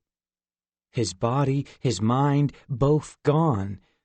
All that was left was a presence. Something that knew that everything he'd left behind wasn't real, not the way he'd thought. It existed, yes, but it was all so temporary. It wouldn't last. It never did. The oldest trees, the tallest mountains, all would disappear, replaced by new saplings, new canyons, new everything. And for once, the presence didn't feel like something he wished could stop, could stay still, could be like it had always been. Now, instead, he saw it as a whole, and was amazed that he'd ever been so afraid. Everything fit together. Everything. The human beings, the tiniest bacteria, the old ones, the blades of grass, it all had its place. And binding it all together was magic. A spark, an energy, something that created the dimensions humanity lived in, the space where they thrived, the time for change to take place, the elements they built with, and the life that birthed them into the world. It was all magic, and it had never gone away.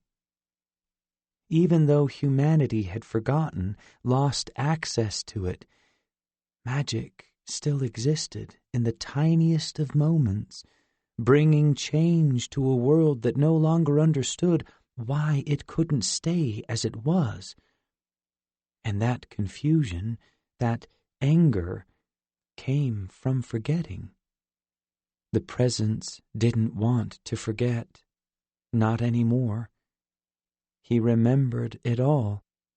A body he once had, a name, Forsyth, a name that had once been an ancestor's, passed down to him in order to remember, and to honor the idea that the young would come after the old and take their place, just as it had always been and would always be. Magic.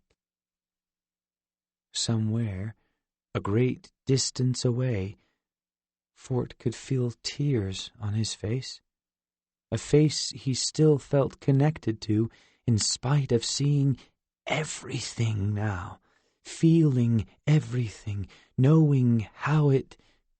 Wait.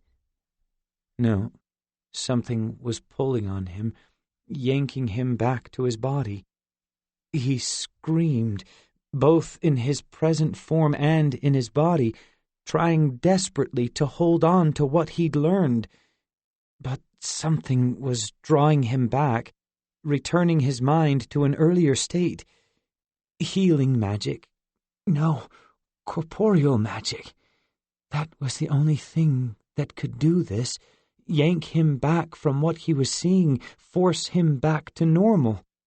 Everything he'd learned, everything he'd seen, left him, as if he'd been trying to hold a cloud in his hands. And then the presence and the body were one again, and both were screaming. "Fort!" shouted a voice as blue light covered him. "It's okay! You're going to be okay!" Back in his body, Fort let the scream die, then glanced down at his chest, where a tiny doll-like wooden puppet was staring at him worriedly, her hands glowing blue. "Gia," he said, his voice cracking from all the screaming. "Yes," she said. "What happened? Are you okay?"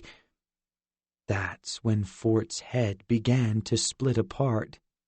He shouted in agony, "En sapa douleur smata bolest bol mina dor pain." His mind felt like it was exploding into his skull, too much information filling it.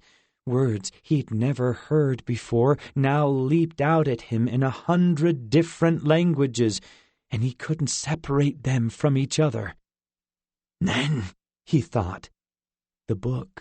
It had translated every word of magic into other languages, and now he had all of them, every word of every language within his head. "What's happening to him?" he heard someone shout. Rachel, this time. "Father," said another voice, this one growly and rough. "You are in pain? Shall I help?" "I don't know what it is," the Gia Golem said. "I'm going to use more powerful healing spells." "Aurora!" Fort shouted, holding his head as if that would help. "Zanoon!" Gia shook her head, not understanding his different words for pain, but her healing was gradually helping, though not quickly. She didn't know where he was hurt, so was concentrating on his whole body instead of his mind. He tried to do his own magic, fight through a wave of words that washed over him at the thought of healing, and grasp for the ones he knew best. "Mandacor!" he shouted, and the cooling magic of heal minor wounds flowed into his head. But it wasn't anywhere close to enough, and only succeeded in clearing his mind a bit, allowing him to think through the eternal pounding that still hammered against his head. "It must be in his skull," the Gia puppet said, and put her little wooden hands on his chin. Blue light much more intense than Fort's had been passed through them into his head, instantly relieving the pain. Fort let out a cry of relief, letting himself settle back to the floor of the cottage. Except it wasn't wood beneath him. It was grass. "Where am I?" Fort asked. He tried to remember what had happened, but that just resulted in a weird mix of pain and something comforting, something much bigger than he was. "You're outside," Rachel said. "You blew right through the front door. The dining room is a mess, but Ember's okay. She's right here." Fort felt a warm head nuzzle his hand. "Father is okay?" the dragon said, and he looked over at her in amazement. "I can understand you," he said to her, a grin slowly spreading over his face. "It worked, Ember. I can speak your language." The dragon glared at him. "You took on too much for such a beginner. You are too new for such magic, Father. I would not have shown you the spell if I had known what you intended to do with it. This is what I get for listening to the Merlin creature." She gave him a sad look. "I mostly wished you would stop reading and take me hunting." He smiled at her in spite of the situation. "I didn't realize. I'll figure out a way to do that, okay?" Instantly, the dragon smiled. "Father promises? Then I have great happiness." And she rubbed the top of her head against his hand. What are you doing?" Rachel asked. "What?" Fort said. "I was talking to Ember." "It sounded like you were speaking in magic," Gia told him. "When did you learn so much of her language?" Fort winced, not looking forward to telling them. "I used a spell on the dragon dictionary," he said, slowly sitting up.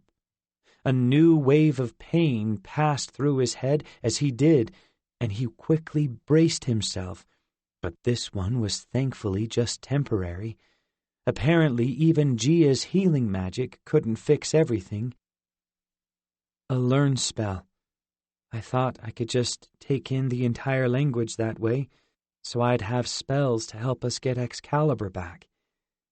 Rachel groaned loudly as the Gia golem took a step back in surprise. What? You can't be serious, the doll said. Do you know how dangerous that was, new kid? Rachel asked, glaring down at him. You could have died. What if the book had protection against that? What if it was too much for you? Because from this side, it definitely looked like your head was going to explode.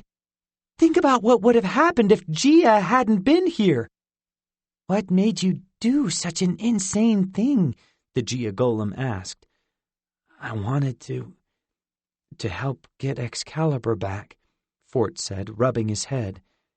I decided that even if I'm not as powerful as you two, I still need to step up and help. And I thought this might be a way to do it, help you get the sword and maybe even fight the Timeless One. Rachel and the Gia puppet looked at each other, and Gia sighed. We should have told him. I should have told you both. Everything. Too late now, Rachel said, but her tone was more gentle than her words.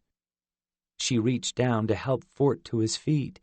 He stood up a bit shakily, a wave of dizziness threatening to overtake him, but with Rachel's help he steadied himself and handed Gia's puppet back to her.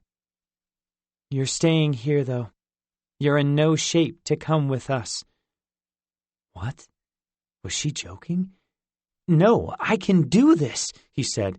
Please let me help. I can make a difference in there. And all you did was make yourself a liability, Rachel said, giving him a sympathetic pat on his shoulder. Look, I get that you want to be there for us, but you can't take shortcuts and expect them to work. This is just like when you stole spells to avoid getting kicked out of the school in the first place. That wasn't exactly my choice, Fort said, looking down at the Gia golem with more guilt than he'd expected. Sierra did that to me. Because you were desperate to stay, Rachel said, just like you can't wait to send Ember to Avalon. But this is what happens when you don't think things through. Ember, who had been prancing around happily, abruptly stopped and looked at Fort strangely. We could have used your help, yes, Rachel continued, but you would have been great the way you were. Now, Rachel, just give me to him, the Gia golem said. I'll make sure he's okay. Heal his pain if it comes back. We do need him. Please, Rachel, Fort whispered, hating to practically beg, but not knowing what else to do. Rachel scrunched her eyes closed in annoyance.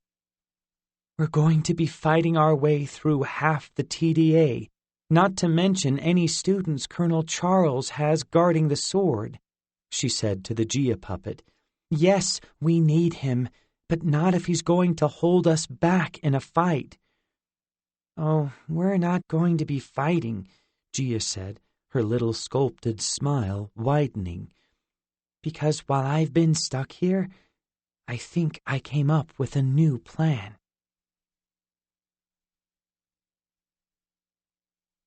"26. The cottage's dining room had been wrecked. Fort stared guiltily at the various cleaning instruments fixing his damage, wishing he could remember doing it. Whatever was in his head now was a lot more dangerous than he'd thought. Though, weirdly, the memory of that strange, comforting feeling was there too.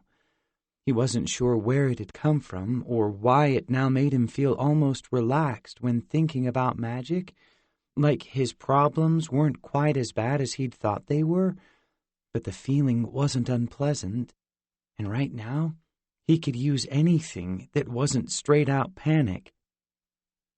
In there, the Gia Golem said, pointing her little hand into one of the side rooms. "We need a mirror." They passed through a doorway into what looked like a bedroom, complete with bed, bureau, and large full-length mirror.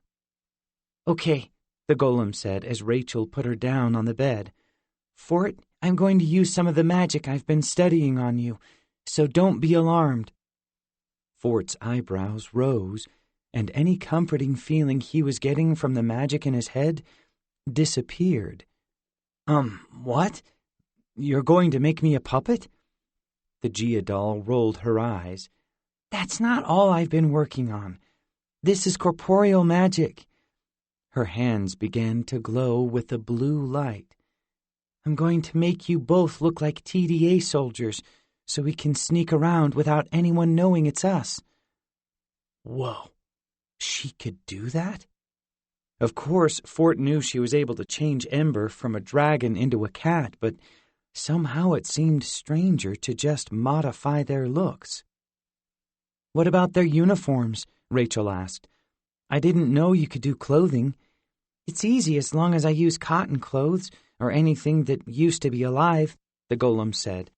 "Doesn't work on anything human-made like polyester." She pointed at the lone bed in the room. "I tried using it on my sheets last night while we were training, just in case anyone looked in." The bed began to glow with blue light, and the sheets formed into what looked like a Gia-sized lump, rising and falling as if Gia were curled up beneath them, sleeping. "Creepy," Rachel said, her eyes widening as she started to smile. She looked at the doll, and her smile faded. Nice job, though." The Golem looked away sadly as the sheets faded back to their normal shape and color. "Thanks. Ready for it?" Gia asked, and this time gestured at him.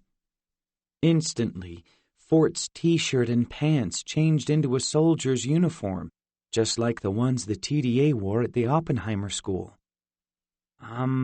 He said, holding up some long sleeves. "I think you made it a bit too big." "That's because I'm not done," Gia's Golem said, and now her blue light shone over his body. A weird feeling spread throughout his legs and arms, and the room shrank a bit around him. No, wait, it wasn't the room. He had grown, and now the uniform fit perfectly. "Whoa!" Rachel said, looking at Fort in surprise. "He looks completely different. You should keep this new face, Fort." She grinned at that. Fort reached up to touch his mouth and cheeks, then quickly moved to the mirror. A stranger looked back at him, and for a moment Fort couldn't believe this wasn't some kind of magic mirror.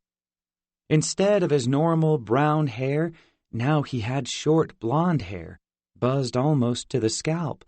His face looked nothing like his own, instead resembling a man in his 20s at least. And he had so many muscles. He flexed, wondering if he could beat up Colonel Charles now. Probably not, since he had no idea how to fight, at least not without a staff, thanks to Sergeant Towers' training. "Fort's a private, but I'm going to make you a major," the Golem said to Rachel. "That way you can order people out of our way if you need to." "Perfect," Rachel said as the blue healing light bathed her. "I've been ordering people around my whole life anyway. Hey, do you want to go higher in rank maybe? I'd be okay with general, honestly." As Fort watched in astonishment, Rachel's hair shrank into her head and her face shifted completely, both adding more lines around her eyes and mouth while also shrinking her cheekbones. When Gia had finished, the woman standing before him looked like a completely new person, nothing like his friend. "I, made you less pretty so you wouldn't stand out as much," Gia told her as Rachel went to look at herself in the mirror. Though Rachel didn't turn around, Fort could see her blush in the mirror.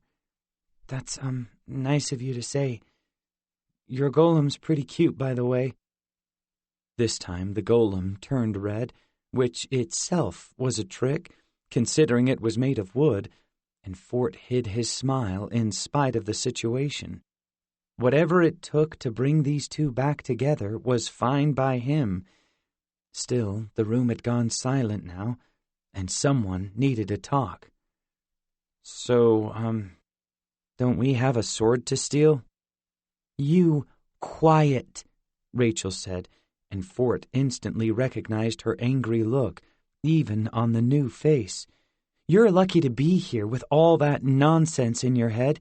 Do not mess this up for us, Fort. I need to be able to depend on you." She pointed at the golem on the bed. "Now put Gia in your pocket so we can get moving."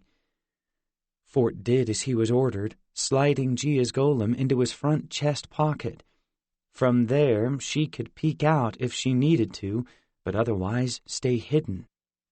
"How are we going in?" Fort asked. "My room is actually open," Gia said, "since they're holding me in the cafeteria. You can open a portal there." "1 second," Fort said, and moved back out to the dining room, where Ember was watching the cleaning process. "Hey, Ember, stay here and don't eat anything, okay? We can go hunting when I get back." The dragon looked up at him and nodded, looking far less excited than she had the last time he'd said that. But at least she understood him clearly and seemed to be going along with it, which was all he could ask. He nodded back, then returned to the cottage's bedroom. There, he opened a teleportation circle to Gia's bedroom. Fortunately, the TDA had isolated her in her own room, so there were no roommates to worry about, and the room was empty. Also, it was incredibly clean, which made Fort feel guilty about the state of his room back at his aunt's house. Though, to be fair, some of that was Ember's fault. Rachel moved to the bedroom door and put her ear up to it, listening carefully. "We're good," she said, then slowly opened the door, peeking out into the hall. She gave a slight nod to Fort, then pulled the door all the way open and stepped out. Fort followed, closing the door behind him and canceling the portal, just in case anyone came looking for Gia. "They usually guard my room," Gia said, sticking her head out of Fort's pocket as they moved down the hall toward the rest of the school. "But since I'm in the cafeteria now, there's no one else in this section, so we should be good to go until the elevator. They don't let me near any other students, which is bad because I might have gotten Sebastian or one of the others to help us." "I doubt it," Fort said.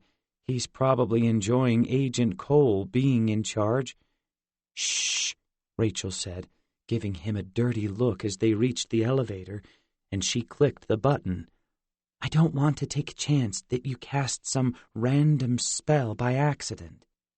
"It's all under control," he said, not mentioning the ocean of vocabulary swirling around in his head and the pain still throbbing at the back of his skull.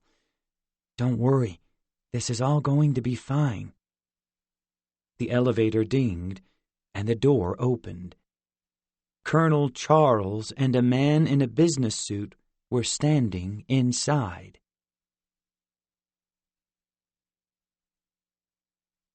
"27. Fort's entire body froze in shock at the sight of his former headmaster, and his mouth dropped open.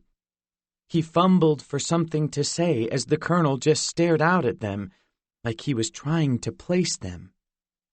"In or out, Major?" Colonel Charles said to Rachel. "We don't have all day."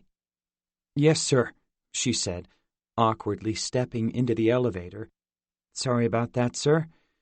Fort followed right behind, her movement snapping him out of his paralysis. The doors closed, and he turned to face the front, trying not to look at the colonel or whoever the man in the suit was if he could avoid it. "What floor?" the man asked. Rachel threw a look at Fort that told him she had no more idea than he did about where the sword was. "Level 4, sir," she said, apparently improvising. "We were ordered to guard the weapon that just appeared, but I'm told the location was changed for security purposes." "You were told wrong," Colonel Charles said, and the hair on the back of Fort's neck bristled at the suspicion in his voice. "It's still in the trophy room." The trophy room? Did he mean the room with the dragon bones? "So, floor 13, sir?" Fort asked, keeping himself facing forward. "Do I need to walk you there, Private?" the colonel said.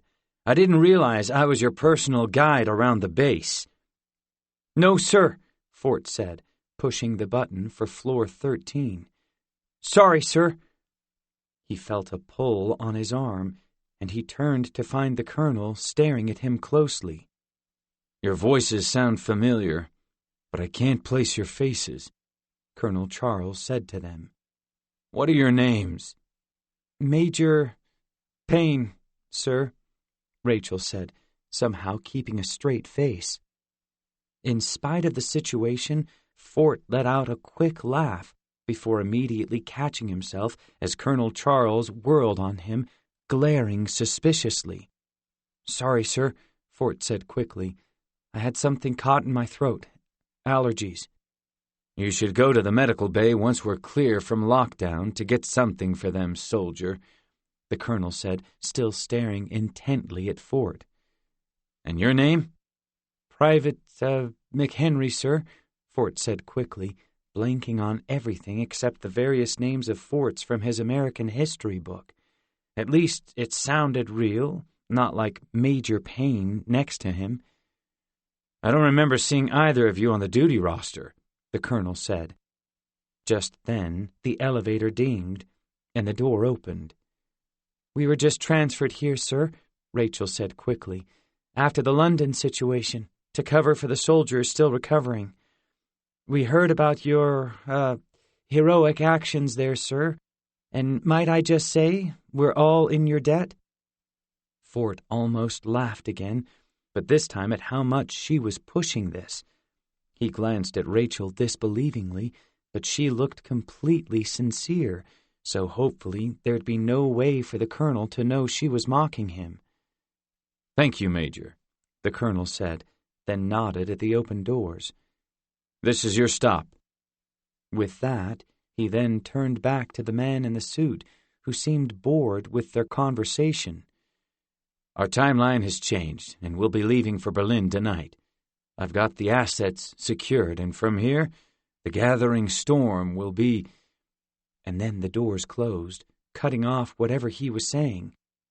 Rachel leaned back against the wall, a huge grin on her face. "Well, that was fun." "What were you thinking?" Fort hissed at her, trying to keep his voice down as he could see other soldiers at the end of the hallway now. "Major Payne?" "Hey, read some history," she told him. "Thomas Paine was one of America's founding fathers." "Oh, I know," Fort said, his mind filling with all kinds of details.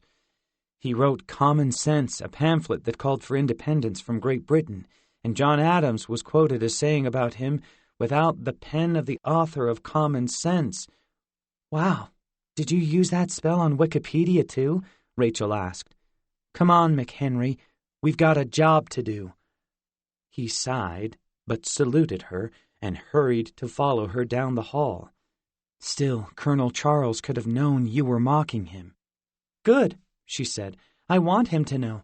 I hate the man, but I don't look anything like me.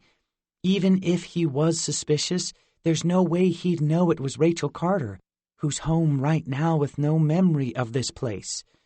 She grinned. "Though I'm sure he's going to go back to his office and look up Major Payne." Fort groaned.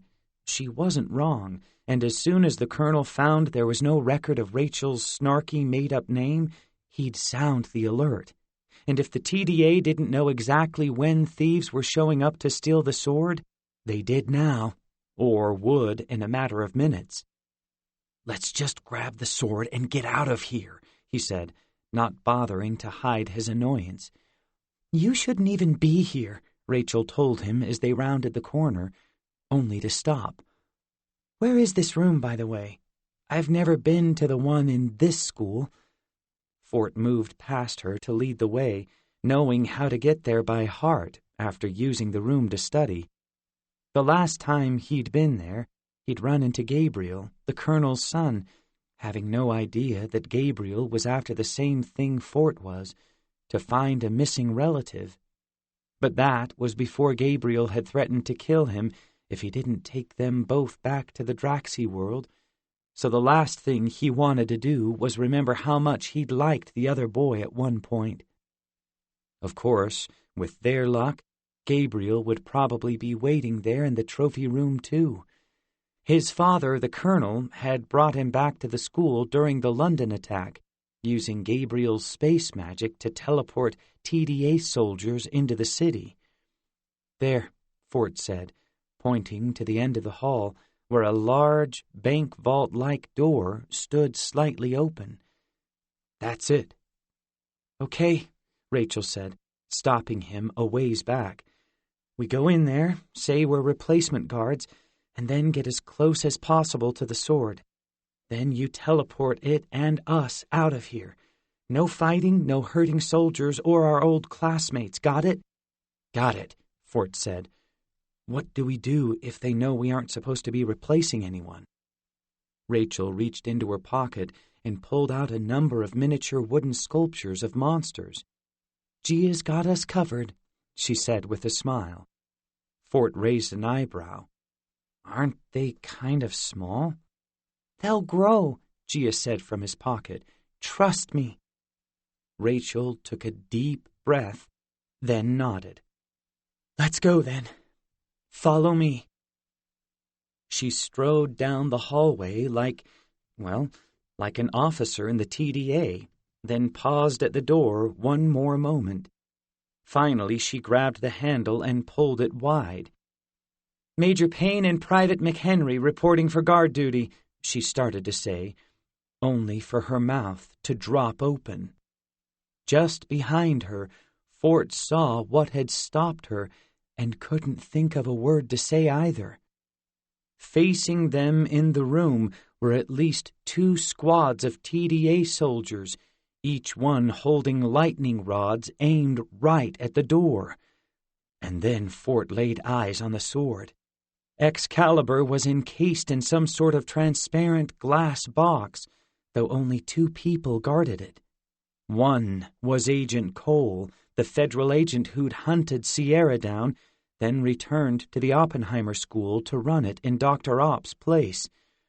And the other was Fort's best friend, who he thought had been lost in time. "It's them, Agent Cole," Cyrus said, nodding at the door. "These are the 2 thieves I told you were coming for the sword."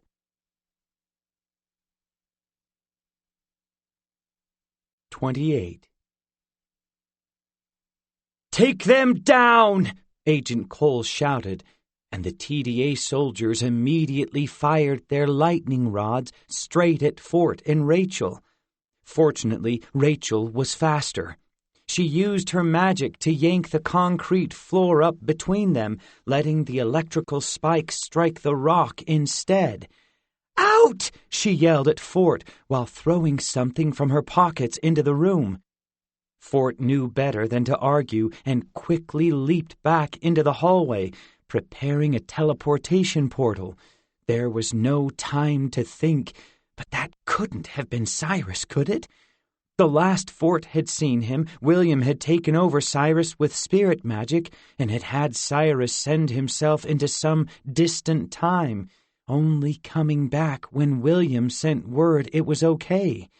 And considering William had lost his magic shortly thereafter, that time wasn't coming up any time soon. So if Cyrus had brought himself back, why come here, back to the Oppenheimer School? He had to know that Agent Cole and Colonel Charles couldn't be trusted. Rachel slammed the vault door shut just in front of him, bringing his attention back to the present. "Move!" she said. Only when Fort tried to move, he found he couldn't. His legs, his arms, everything was frozen in place like he'd been paralyzed. But how? A group of Oppenheimer students appeared at the end of the hallway, each one of them glowing with blue healing light from having used a paralyzed spell on them.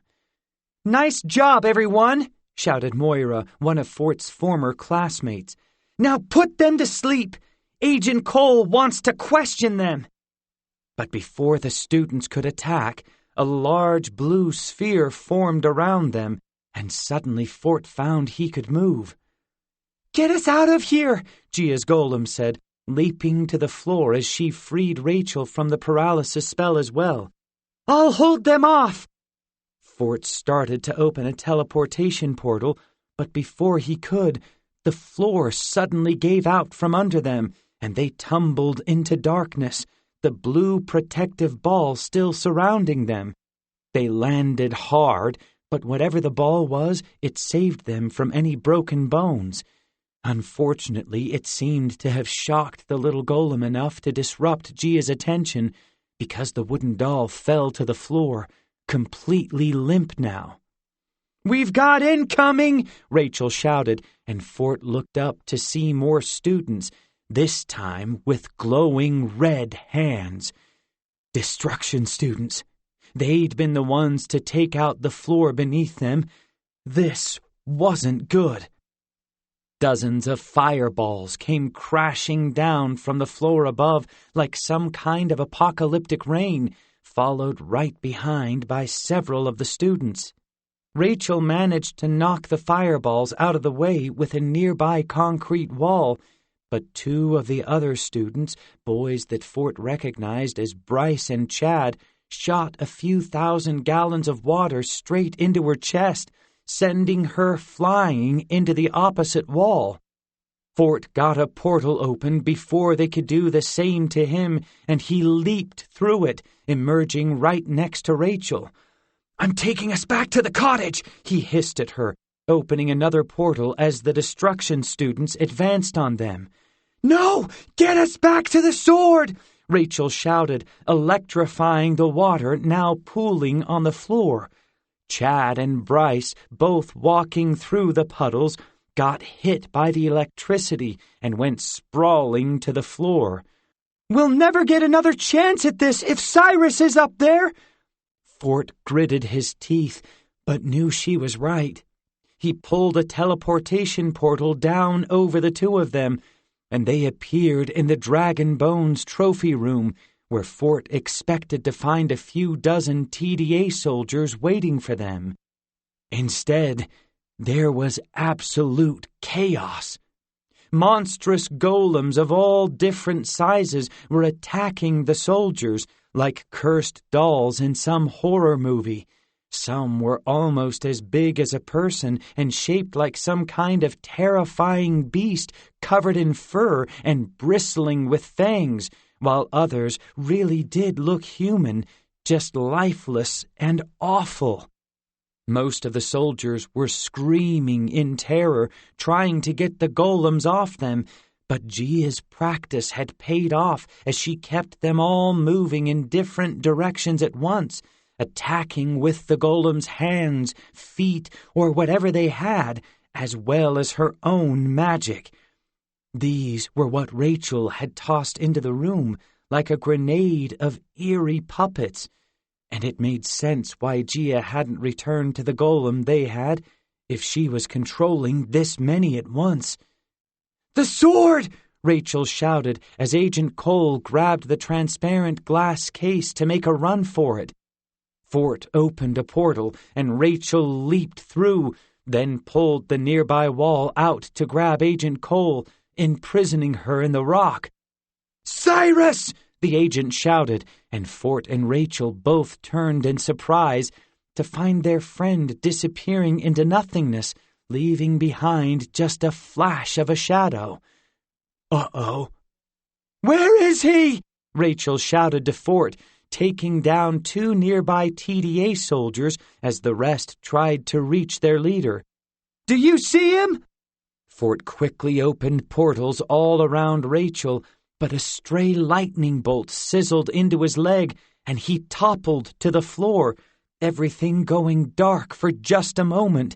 He heard Rachel shouting from a distance, and, somewhere behind him, the vault door opening again, but his head was ringing, and it was so hard to concentrate. Also, somehow it was getting harder to breathe, like the air was thicker than before. Wait, no, the air was actually thicker. As Fort's head cleared, he found himself in the middle of a strange fog, far too dense to see through and weirdly almost solid. He could still breathe, but it took some effort, and he could feel the thick air sliding down into his lungs uncomfortably with every breath. What was this? And who? A blurred shadow gradually slowed into something resembling Cyrus, and Fort realized what was going on. This was one of Rachel's new tricks for fighting the Timeless One. She'd made the air in the room almost solid, and it was slowing Cyrus down. Unfortunately, it wasn't helping Fort much, though, and he struggled to open a portal in front of Cyrus, but missed as the other boy flashed right past it, still moving too quickly to catch. He heard Rachel shout in surprise as if from a great distance, and realized the fog must be messing with the sounds because she hadn't been too far before. But before he could figure out what had happened to her, the air thinned out, revealing all of the Oppenheimer students now surrounding Fort. Next to Agent Cole, Cyrus had the box with Excalibur, and Rachel slumped to the floor next to him, apparently unconscious. "Take him!" Agent Cole shouted, and all the Oppenheimer students turned to unload on Fort at once. "No, stop!" he shouted, not sure what else to do. Only he didn't say stop in English. The entire room froze in a shimmery black light, and Fort's eyes widened as he realized that he'd done this, using his new magic. He'd stopped time for the entire room. And then he collapsed to the floor, completely exhausted. Apparently, just knowing the magic words didn't mean he had the power to cast such a powerful spell, and it wouldn't have helped that he wasn't born on Discovery Day. Still, even entirely devoid of energy, Fort almost laughed at the absurdity of everything as all around him, various students were just moments away from unleashing their magic on him. All he had to do was get to his feet, grab the box with Excalibur, teleport out with Rachel, and they'd be home free. Fort grunted, then pushed himself up to his knees, then to his feet. As he stood, the room swayed dangerously, and Fort grabbed a nearby student to steady himself. Not wanting to faint, he quickly regained his balance, then stumbled over to where Cyrus waited with the box. "I don't know what you're doing here," Fort said to his frozen friend, "but we're going to need to talk about this later." With that, he reached out a hand to take the box. Cyrus grabbed him by the wrist before he could. "Hey, Fort," the other boy said, smiling slightly. "How about we talk about it now?"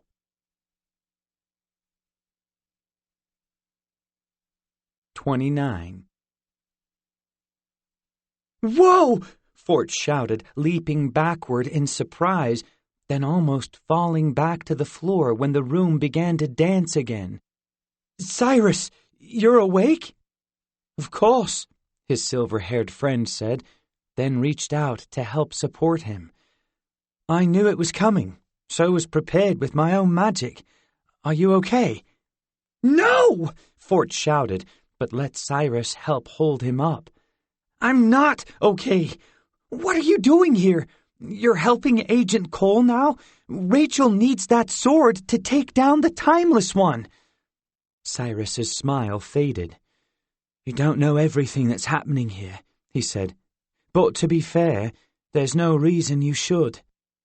He raised a glowing hand, and without thinking, Fort immediately raised his own, ready to defend himself, only for Cyrus to give him a sad look. Really, Fort? I'm not going to fight you. I just wanted to make you look normal again. It's weird talking to a stranger. Fort slowly lowered his hands, having almost forgotten about Gia's disguise spell. The glow of black time magic surrounded him, running Gia's spell in reverse, and a moment later he had shrunk back down to Cyrus's height. There, Cyrus said.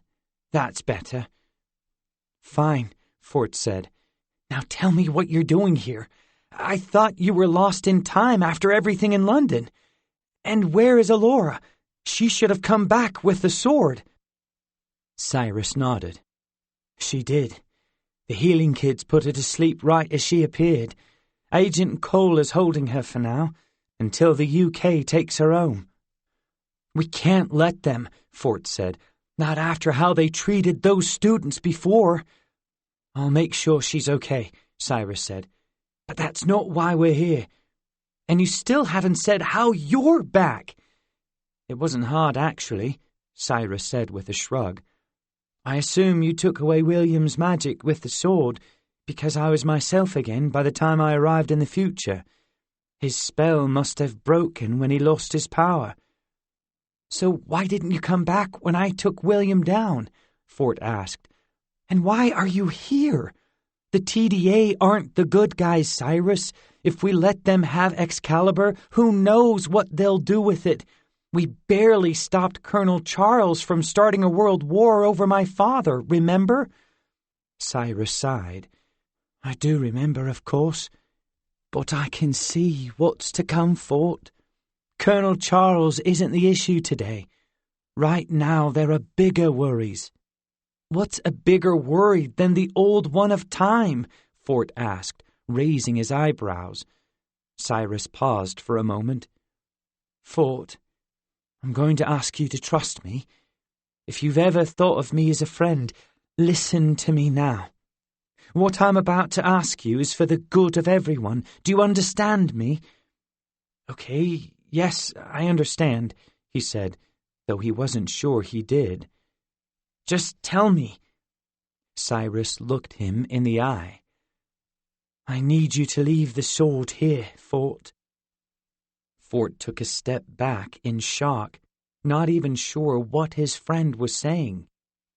I hope you're joking, Cyrus, because that's insane.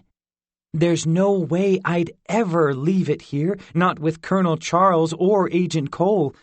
But even if they weren't going to use it, we still need it to use against the Timeless One. If we don't, humanity is going to suffer, not to mention that the Fairy Queen will throw us in her prison for the rest of our lives. Cyrus winced. I know you had no choice, but the fact that you made deals with her is a huge problem. You believe the TDA isn't on your side. The Fairy Queen is your actual enemy. She wants to return here, Fort, to bring her children back where she thinks they belong. That fairy girl isn't just here for a dragon. She's learning about modern-day humanity too, so the Queen will have an advantage when she comes back to push humans out of her former land. Fort's eyes widened. That's why she's here?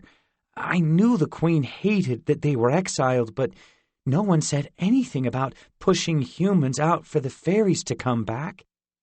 He pictured Xenia and her complete disregard for all things human, and wondered if it could be true. But then he remembered her face while she watched the movie, and how she wanted to see it again, in spite of that doing nothing for her mission. She didn't seem like the kind of person who'd go along with a war, not from what little he knew about her. I don't know, he said, shaking his head. Maybe the Queen does want to come back, but I'm sure we can figure out a way for that to happen without anyone getting hurt. Besides, the only reason Zania is here is because I made a deal for my father."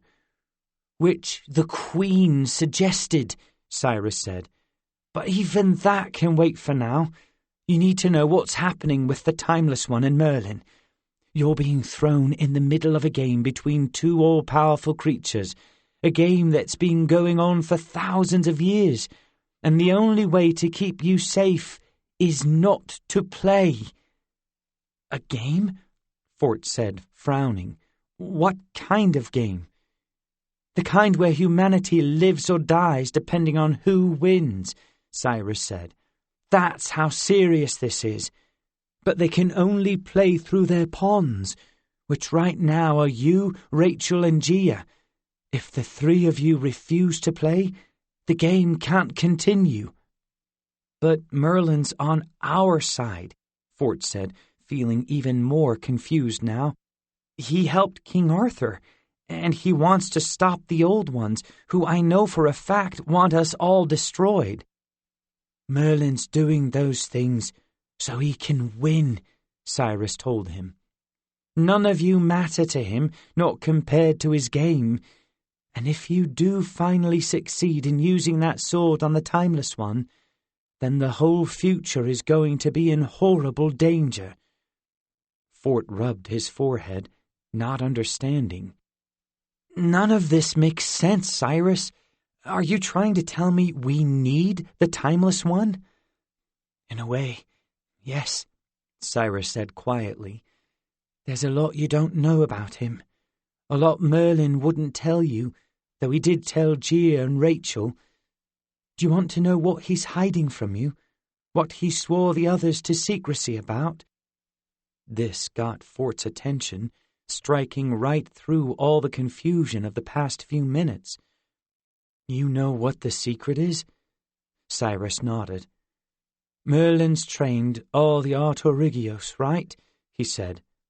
"And the first 6 all faced Emrys, the Old One of Time, and lost. But Merlin himself has never tried to fight Emrys. Why do you think that is?" Fort shrugged. "What, are you going to tell me that's part of the rules?" "It is, but not the way you think," Cyrus said. "Merlin can't fight Emrys, because if he does, all of time could be destroyed. So they came up with the game, these 2 lifelong enemies. Merlin would train a human to face the Old One using an Avalonian sword, something that could actually hurt an Old One, while Emrys agreed to let Merlin train the human and wait for Merlin's pawn to be ready. The game hinges on the fact that Emrys doesn't believe a human can ever win, while Merlin thinks they can. Regardless, Merlin has 7 chances, 7 human Artorigios to face Emrys. All Merlin needed was for 1 human to win, but so far, he's 0 for 6, and Rachel is the last one. After that, Emrys wins." "Which still sounds like a bad thing to me," Fort said. "Not to mention that if we just skip out on whatever game those 2 are playing because you say so, then the Fairy Queen will—" "Forget the Fairy Queen!" Cyrus shouted, his face contorting with anger. "She doesn't matter, not in this. Merlin's the dangerous one, and you're falling into his trap. Do you think he gave you a book of magical spell words just to talk to your dragon? Who suggested you learn the whole thing so you'd take it all in? He did. He can see the future, Fort. Everything that's happened so far has been according to his plan." Fort blinked in shock. "He knew? But why would he—" "Because he's lost 6 of these matches against Emrys," Cyrus said, shaking his head. "He knows Rachel will lose too, even with Gia at her side. But he knows you, knows that if you've got the power, you'll stand by your friends no matter what. So he secretly makes sure you've got the magic to do just that. He arranged for it all to happen." Fort just stared at him for a moment. No, he told me not to fight. He's made it pretty clear that if I help them, we will lose. Why would he tell me that if he secretly wanted me to fight? Because if you hadn't felt so down on yourself and looking for some way to help, you might not have used learn on the Book of Magic, Cyrus said, sighing. He knows how to manipulate people, Fort. He's done it 6 times so far. Fort's mouth felt dry, and he couldn't believe this was all true. But he couldn't have known. It was all coincidence. I only have Ember because of Dia freaking out at the tar pits. Without her, I would never even have needed the Book of Dragon Language.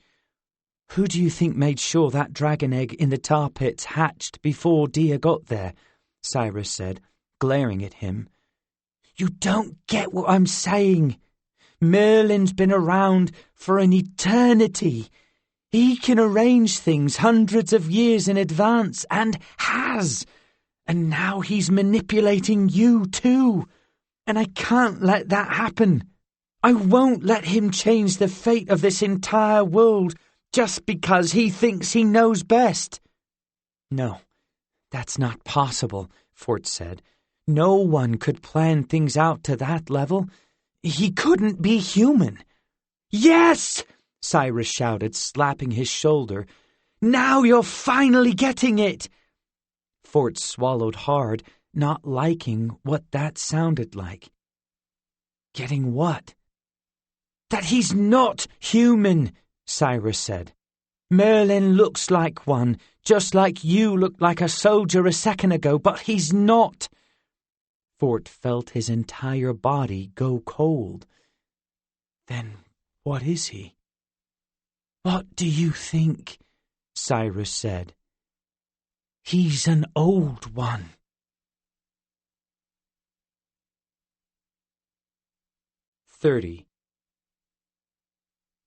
Cyrus's revelation hit Fort like a punch to the stomach.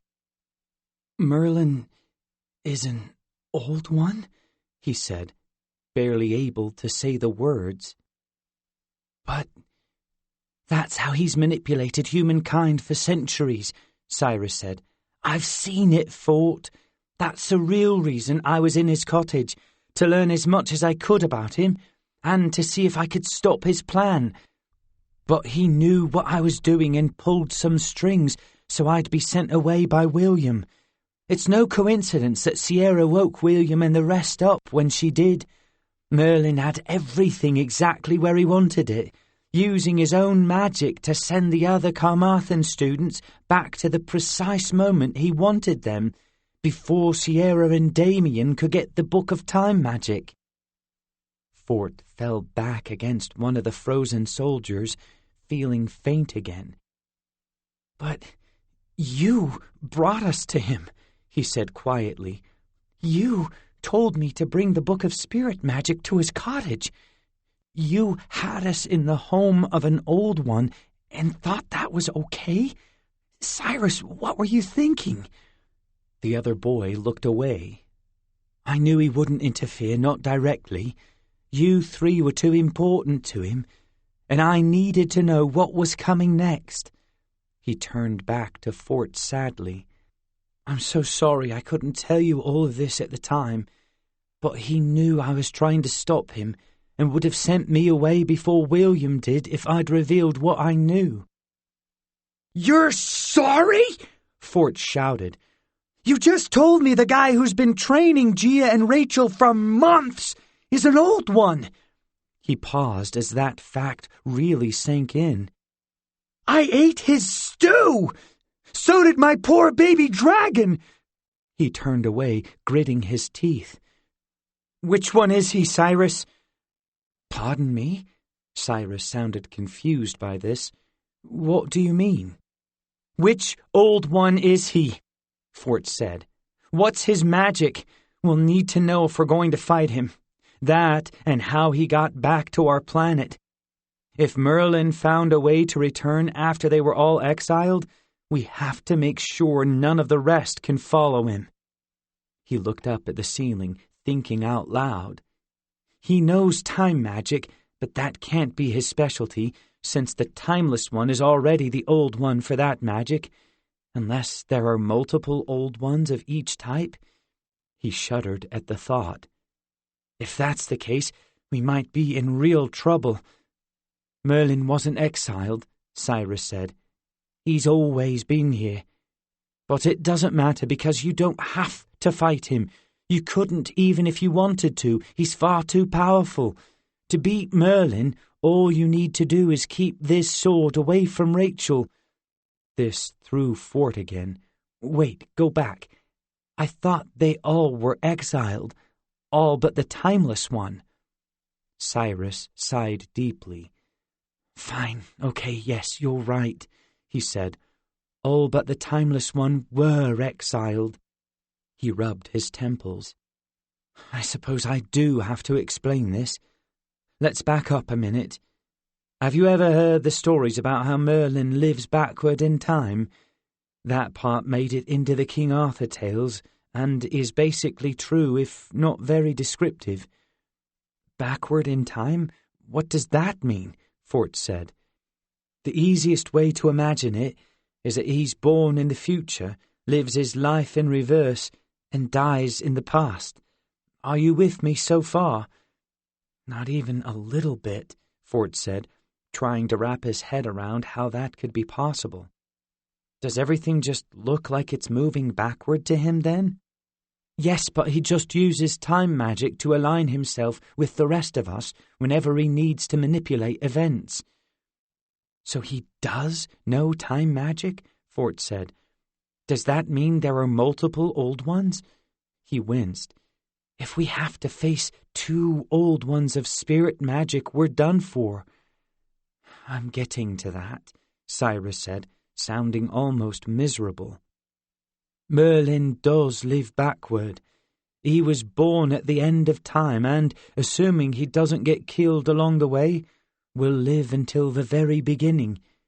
But think about how long that is, Fort. Between the beginning and end of everything, trillions of years, if not more. I don't see how this... I'm saying in that long a time, immortals can change. You've grown and progressed even in the months since I've met you, Fort. And even someone as eternal as an old one can evolve, become someone new, especially over so many millions of years." Fort groaned at trying to follow this. "Cyrus, what are you saying? That Merlin isn't the same person he was when he was younger? I don't get how this has anything to do with which old one he is." "That is what I'm saying, and it matters here," Cyrus said, looking like he was suffering from his own headache now. "Over that long a time, we're not talking about changing small things like going from loving cakes to hating them. After a few 100 million years, anyone could change dramatically, to the point that they might not even recognize their younger self. They'd be almost an entirely different person." Just tell me what you're trying to say, Fort shouted, getting more confused by the minute. "I'm saying that Merlin is an old one and has been on our world for all his life. And I'm also saying that only the timeless one was left here when the rest of his family were exiled. Do you see now?" Fort just blinked a few times, only for Cyrus's point to finally click, and his mouth dropped open. "What?" he shouted. No way, no!" "Merlin is the timeless one," Cyrus said, nodding. "And I know how that sounds, believe me. But when someone can live for an eternity like the timeless one and use time magic to travel to any point in history, you can see how the same creature can what? Fight himself?" Fort said, his headache now back and pounding almost as bad as when he'd learned the Book of Magic. How can that even be possible? And don't say time magic, because that just makes me more confused.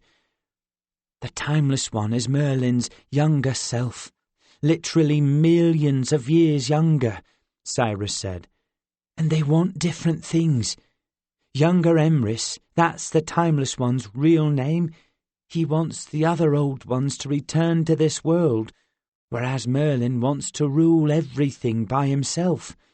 It's for this reason that they can't fight each other directly, because if older Emrys destroyed his younger self, it'd create a time paradox and probably rip apart the whole universe.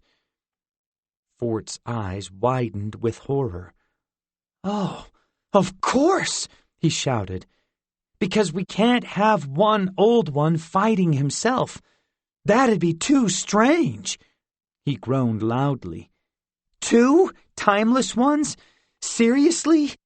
Now we have to use Excalibur on both of them?" "No, that's the whole reason I'm telling you this," Cyrus said, leaning in close. "Fort, you can't face the Timeless One. Merlin is setting you up. He doesn't care if any of you live or die. All he wants is to defeat his younger self so he can win. If you and the others try to fight the Timeless One, you'll lose," Fort said. "Yes, almost assuredly," Cyrus responded bitterly. "But even if you beat him, then Merlin will still be around to take over the world. The only way to keep either of them from besting the other is to refuse to play. They'll keep each other in check, which is the best we can do for a being of such power." Fort stared at him for a moment, lost in his thoughts, then slowly nodded. "Okay, I think I finally get it then." "You do?" Cyrus asked. "So you agree with me? You won't play his game? You'll leave the sword here?" Fort looked at his friend, the only one who wanted anything to do with him from the moment he'd arrived at the Oppenheimer School. As much as he'd never really understood Cyrus, Fort had always been so thankful for him just being there and not thinking worse of Fort for being less powerful than the others. And he'd seen Cyrus's magic firsthand and knew it was real. Cyrus really could see everything he'd claimed to have seen, and Fort couldn't imagine his friend had any reason to lie about it all. Not to mention that it made an awful sort of sense. Of course, Merlin wouldn't want Rachel or Gia to tell Fort that their trainer was actually the old one they intended to fight. He still didn't know why his friends had stuck with Merlin, but he could ask them that later. For now, Cyrus needed an answer. Fort took a deep breath, then opened his mouth to say, "Don't!" Cyrus interrupted, wincing. "I saw you making this choice, but hoped you'd listen, given our friendship." He sighed deeply, down to the bone. "I could stop you, Fort. I think we both know that." His hands began glowing with black light.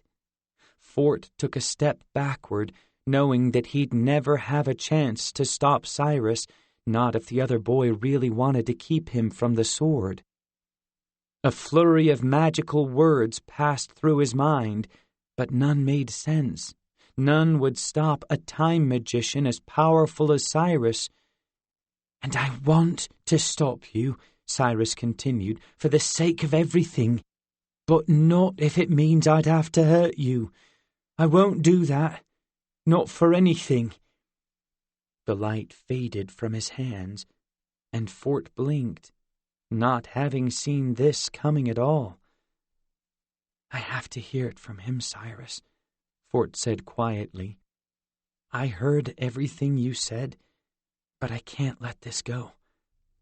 I have to take the sword and get the story directly from him." Cyrus nodded and slowly smiled at Fort. "The very first time we met, you told me we'd end up being the best of friends, and that our friendship would change everything. You probably don't remember that, but it's true. And I hope that's still the case." Fort nodded, even though he remembered Cyrus saying they'd be best friends, not Fort himself, but he didn't want to argue the point. "I'll be back, Cyrus, and if Merlin admits to it all, maybe I can figure out a way to fix this. I'm sorry. I really am." And then, before Cyrus could respond, Fort teleported himself, Rachel, the Gia Golem, and the sword away.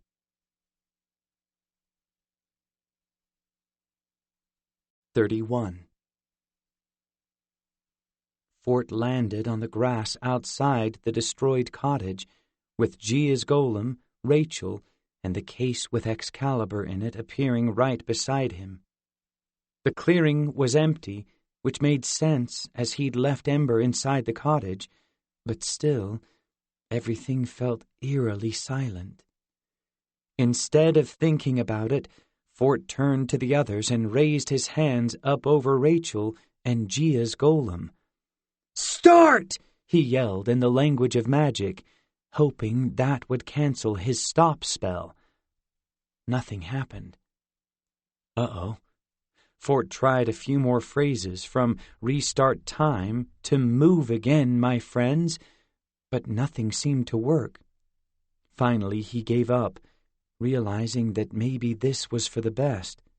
After all, Rachel and Gia apparently already knew Merlin's secret, so it was fitting that Fort faced the Old One alone now to confront him about it, which meant there was no putting off what had to happen next. Fort took a deep breath, then opened the case with Excalibur. The last time he'd held the sword, it had set him on fire after judging him unworthy. Gia claimed that the sword had changed its mind by the time Fort had taken down William in his monstrous, spirit magic-filled form, but he knew he couldn't count on those good feelings anymore. Still, if the sword's whole purpose in life was to take down the Timeless One, Fort intended to help it with that, so maybe it could listen to reason for once. "Listen, Excalibur," he said, his hand pausing in the air just over the sword's hilt. "I know we got off to a bad start, but I want you to know that I'm on board with your whole mission. I'm happy to be your partner here and let you do all the work. Together we can take away the Old One's magic, okay? But I'm going to need you to not burn me alive in the process. Deal?" Fort paused, but there was no response from the sword. After a few seconds, he rolled his eyes, not sure what he'd been expecting. Still, after everything else, a talking sword shouldn't have been out of the question. "Deal!" someone shouted, and Fort leaped backward in surprise, only to realize the voice came from the door knocker. "Ha! Did I get you?" the imp shouted. "No!" Fort shouted back, lying completely. "And hey, did you know you're answering doors for an old one?" "Times are tough," the imp said, "and an imp's got to work." "Well, I'm sorry to say you're going to lose your job," Fort said, his hand still hovering over the hilt, "because I'm about to take Excalibur inside and use it on Merlin." "Like I haven't heard that one before," the imp said, which didn't sound good. Still, whether the sword was going to judge him or not, he'd wasted enough time. Fort spread his fingers out wide, closed his eyes, took a deep breath, then quickly grabbed the sword, wincing in anticipation.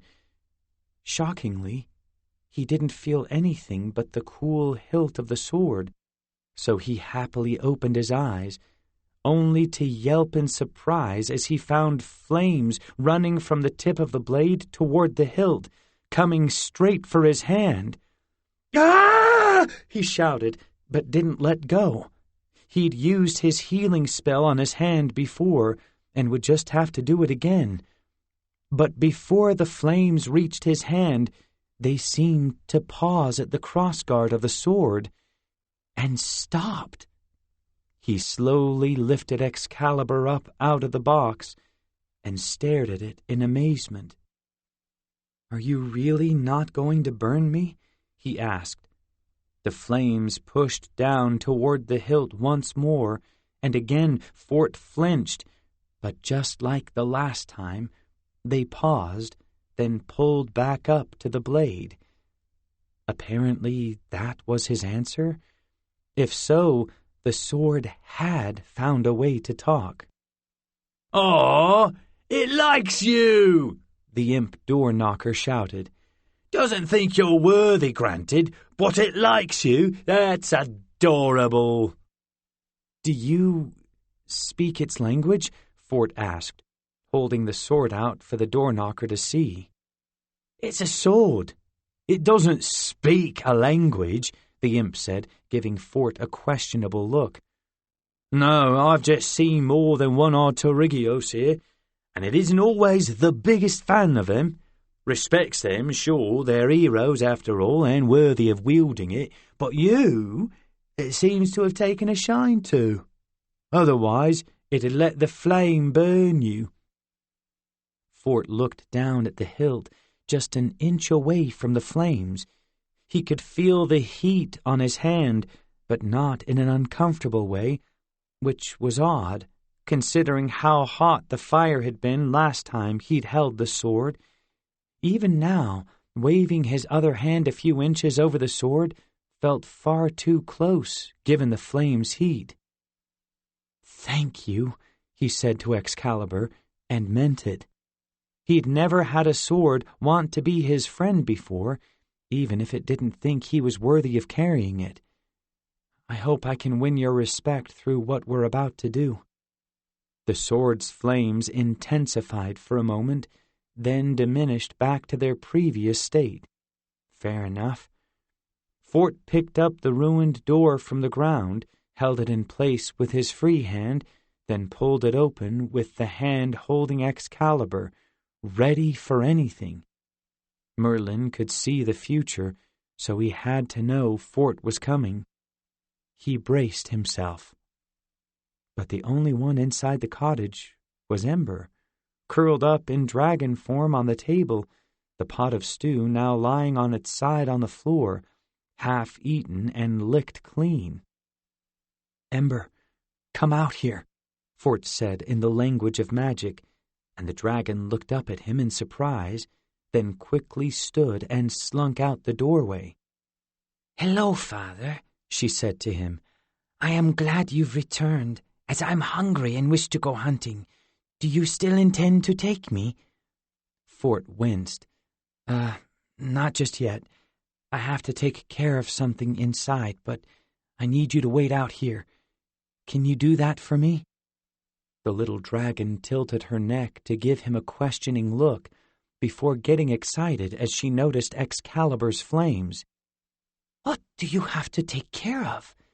Is it burning something? Because I would very much enjoy burning something just as much as hunting." "No, it's not burning anything," Fort said quickly, trying to hide the flaming sword behind his back, then giving that up as pointless.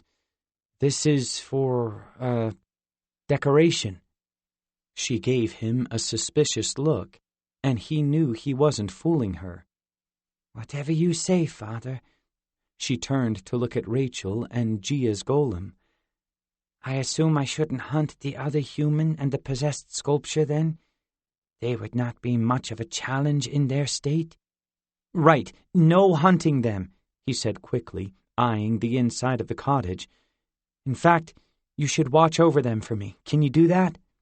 Can you be a good girl and protect them?" She snorted, a little plume of fire rising from her nose. "Don't speak down to me, Father. I'm almost 3 days old, after all, but I will protect them until you return." She paused. "Though if you don't return, then we shall see what we shall see." Fort snorted. I will return in just a few minutes, okay? Whatever you say, Father, the dragon said, and settled in around Gia's golem protectively. At least Fort hoped it was protectively. He turned back to the door and slowly stepped through, closing it behind him. Merlin! Come out and face me! He shouted in English again, holding Excalibur up. Forsyth? Merlin said, appearing out of nowhere in a burst of black light. Ah, you have the sword. Are we that far along already? Fort wasn't sure what that meant, but aimed Excalibur right at the old man. I don't know what you're talking about, but you and I are going to have a talk. I think it's time for the truth. Don't you, timeless one? Merlin smiled. Ah, that.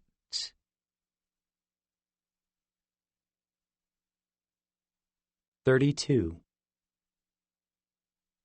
Yes, that, Fort said, his flaming sword aimed straight at the old man. He knew it wouldn't exactly be much of a threat to Merlin if the man was still in a different time, if this Merlin before him was just a hologram, but there was no way to know that now. Besides, it couldn't hurt to show the old one that the sword was letting Fort wield it, just in case Merlin decided to try a spell on him. Now tell me why. Why you've lied, why you're using humans for your sick little game, and what happens if you win. I want to know all of it. You spoke to Cyrus then, Merlin said. Good. I was beginning to wonder when he'd show back up. Funny how that boy can consistently knock things off schedule, yet still somehow manage to be late when I'm waiting on him. Fort narrowed his eyes. Cyrus doesn't matter. I want to know why you're having us fight your younger self. Cyrus doesn't matter? Merlin said, his eyes twinkling with amusement. If you say so. Still, did you know that none of this was supposed to happen yet, Forsyth? Rachel was meant to face the Timeless One as a fully grown adult, after magic had been back for over 2 decades. Remember, none of the other Artorigios were children. Why would I ever send an apprentice against someone so powerful? I don't know why you're doing it to begin with, Fort shouted. Whatever game you're playing here is a game to save humanity, Forsyth, Merlin said, sitting down in one of the chairs around the dining room table. And is only a game so that there are rules to follow. Rules for both sides. He patted a chair next to him. Have a seat, boy. I intend you no harm. You can put down that ridiculous sword before it sets the cottage on fire. I'm good standing, actually, Fort told him. And this sword is protecting me, so nice try. Merlin sighed. Forsyth, do you really think that sword could save you if I wanted to hurt you? I have access to all time. If I chose, I could keep you from ever being born.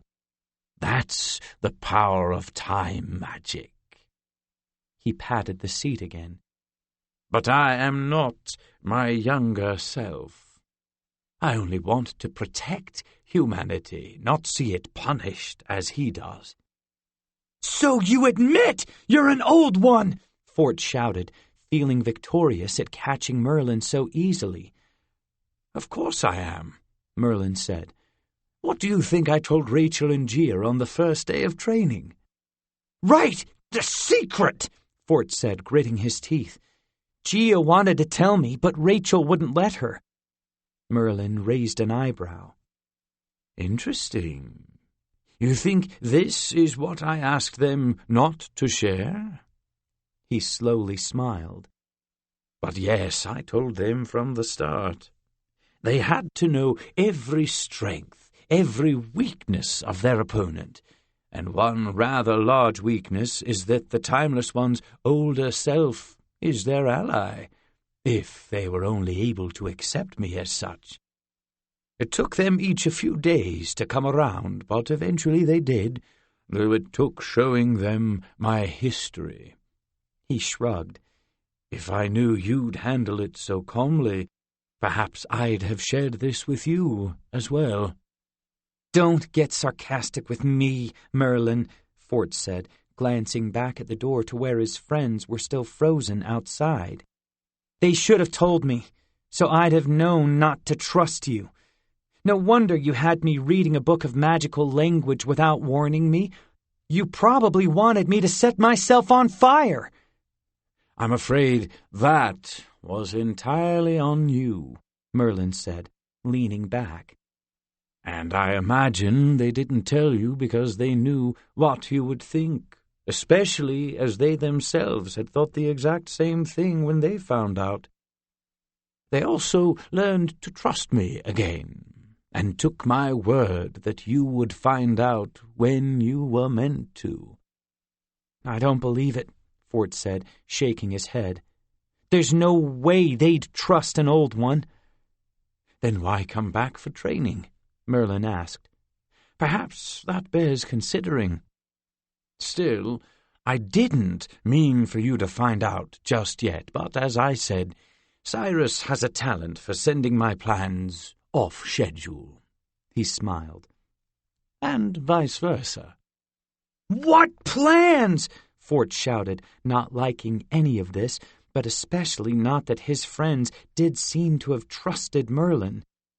"What is this big game between you and your younger self?"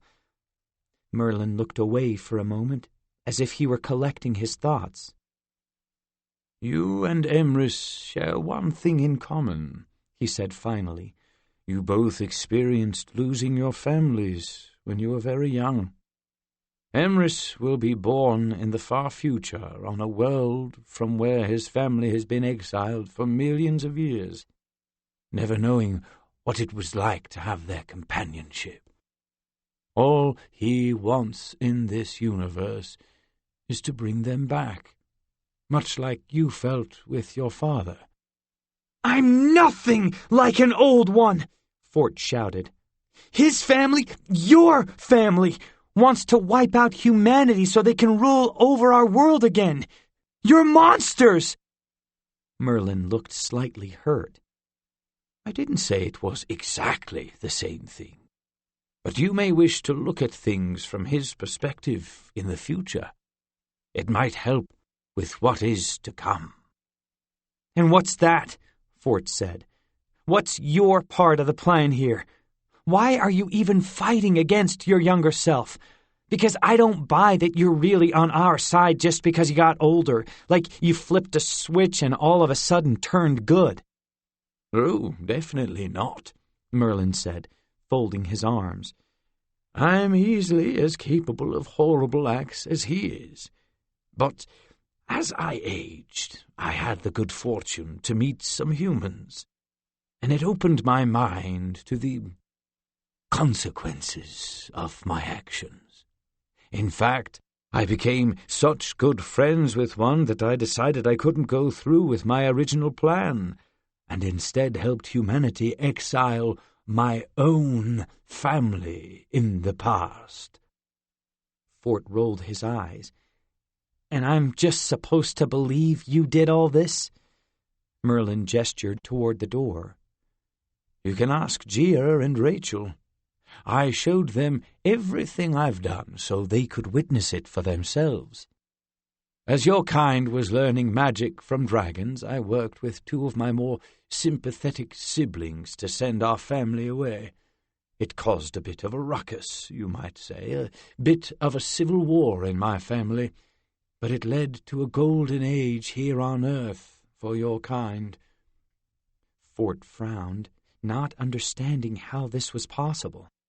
An old one had become friends with humans and so worked against his own family? That didn't track, not with what he'd seen of the monsters before.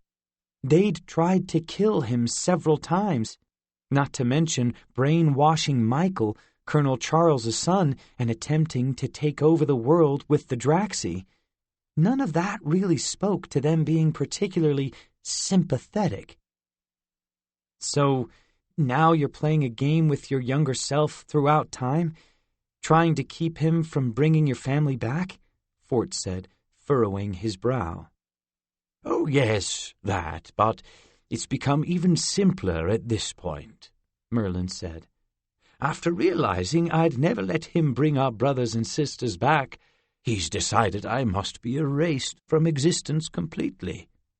If I'm gone, then the old ones will never have been exiled, and his family will exist all the way to the ends of this world, even to his birth. Fort opened his mouth to respond, then realized he had no idea what to say to that. Instead, he focused on something Cyrus had mentioned. I thought you couldn't hurt each other, or the world would explode. Indeed, Merlin said with the hint of a smile. He knows that if he tries to destroy me directly, I will defend myself, creating a paradox with unknown consequences. So instead of potentially wiping out all of existence, we agreed to a contest, one with rules that each must follow. I would only operate through chosen heroes, my Artorigios, with a sword created by the greatest smith in Avalon. He snorted. Can't tell you what I had to pay the Queen of the Fairies for that. Helped her save her entire race by de-aging them into children, and she still blames me for it. Fort frowned. That part was definitely true, since the Queen had explained things pretty much the same way. But Fort still couldn't bring himself to believe that Merlin was trying to help humanity. If you're an old one, why did you decide to help send your family away? Especially if you didn't have them when you were younger, like you said.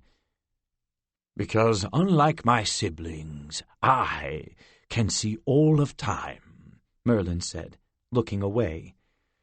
When I was younger and saw them only from a distant time, I justified the horrible things they did because of their exile and their right to self-preservation. But as I grew older and saw more of their history, I knew that there was a darkness in them from the start, born of rage, arrogance, and fear. They wanted all the power of magic to themselves, and would destroy any race that could possibly stand against them. That sounded more like the old ones Fort was used to. But he wasn't here to figure out why the monsters did what they did, just to learn how to beat them. Even if Gia and Rachel confirm all of this, it doesn't matter, Fort said. Cyrus told me that the only way to win is not to play your game. Then neither you nor the Timeless One would gain an upper hand. A brief flash of anger passed over Merlin's face. Perhaps Cyrus wasn't as honest with you as you believe. If an Artorigios does not appear to face the Timeless One at the proper time, then my younger self automatically wins. I will be wiped from existence, and the Old One's exile will never have happened. In that event, the very best case for your species is that you return to an eternity of servitude, assuming my siblings don't just destroy you altogether. The matter-of-fact way Merlin described the end of humanity made Fort's blood run cold. Cyrus wouldn't lie to me, he said quietly, and considering you come from a family of horrible monsters, I'm going to believe him over you anyway. Merlin nodded, then spread his hands. If so, there's nothing I can say to convince you, and the rules bind me in what I am allowed to reveal as well. But I would suggest you take a look at your friend and his plans. Where has Sierra gone? And why have you seen nothing of Damien since the attack on London?" "You sent Sierra away!" Fort shouted, not wanting to even think about Damien. "You said she had something she needed to be doing." "She is as much a part of this as you are," Merlin said. "Just not in the same way. She won't need to face the Timeless One. Instead, she works on what is to come next." Fort growled in frustration, not liking any of this. "Sierra," he shouted in his mind, "please, if you can hear me, say something. I need to know you're okay and what you're doing. It's important." But again, there was no response. "You won't hear from her," Merlin said. "You can't. She and Damien aren't presently in this time. They've been sent to the near future, where they're retrieving the remaining books of magic." What? Sierra had been sent to the future? But how? Why? "It's so convenient that these rules keep you from telling me more," Fort said, raising Excalibur again. "Maybe I should touch you with this sword if you keep refusing to tell me everything. How about that?" "Then you would take my magic from me permanently, and I would still refuse," Merlin said. "The rules are there to save all of reality, not for your annoyance, Forsyth." Fort stared at him for another minute, then lowered the sword, having no idea what to think about any of this. "So if we face your younger self and win, then what happens?" he asked quietly. "Wouldn't you lose your magic too?" "It would appear that way," Merlin said, his eyes twinkling slightly. "But don't worry about me. I'll be just fine when all is said and done." "I wasn't worried about you," Fort said, even more confused now. "And Cyrus said you'd take over if we beat the Timeless One for you." Merlin smiled. "Unfortunately, if I told you what is to come or how to beat the Timeless One, then I would again be forfeiting the game, and my younger self would win. But you know all you need to know, Forsyth. Consider what I've said now, and what I told you before. You cannot fight Emrys, the Timeless One. You don't have that kind of power. Once you accept that, you'll have learned all you need to know." And with that, he disappeared, leaving Fort alone in the cottage.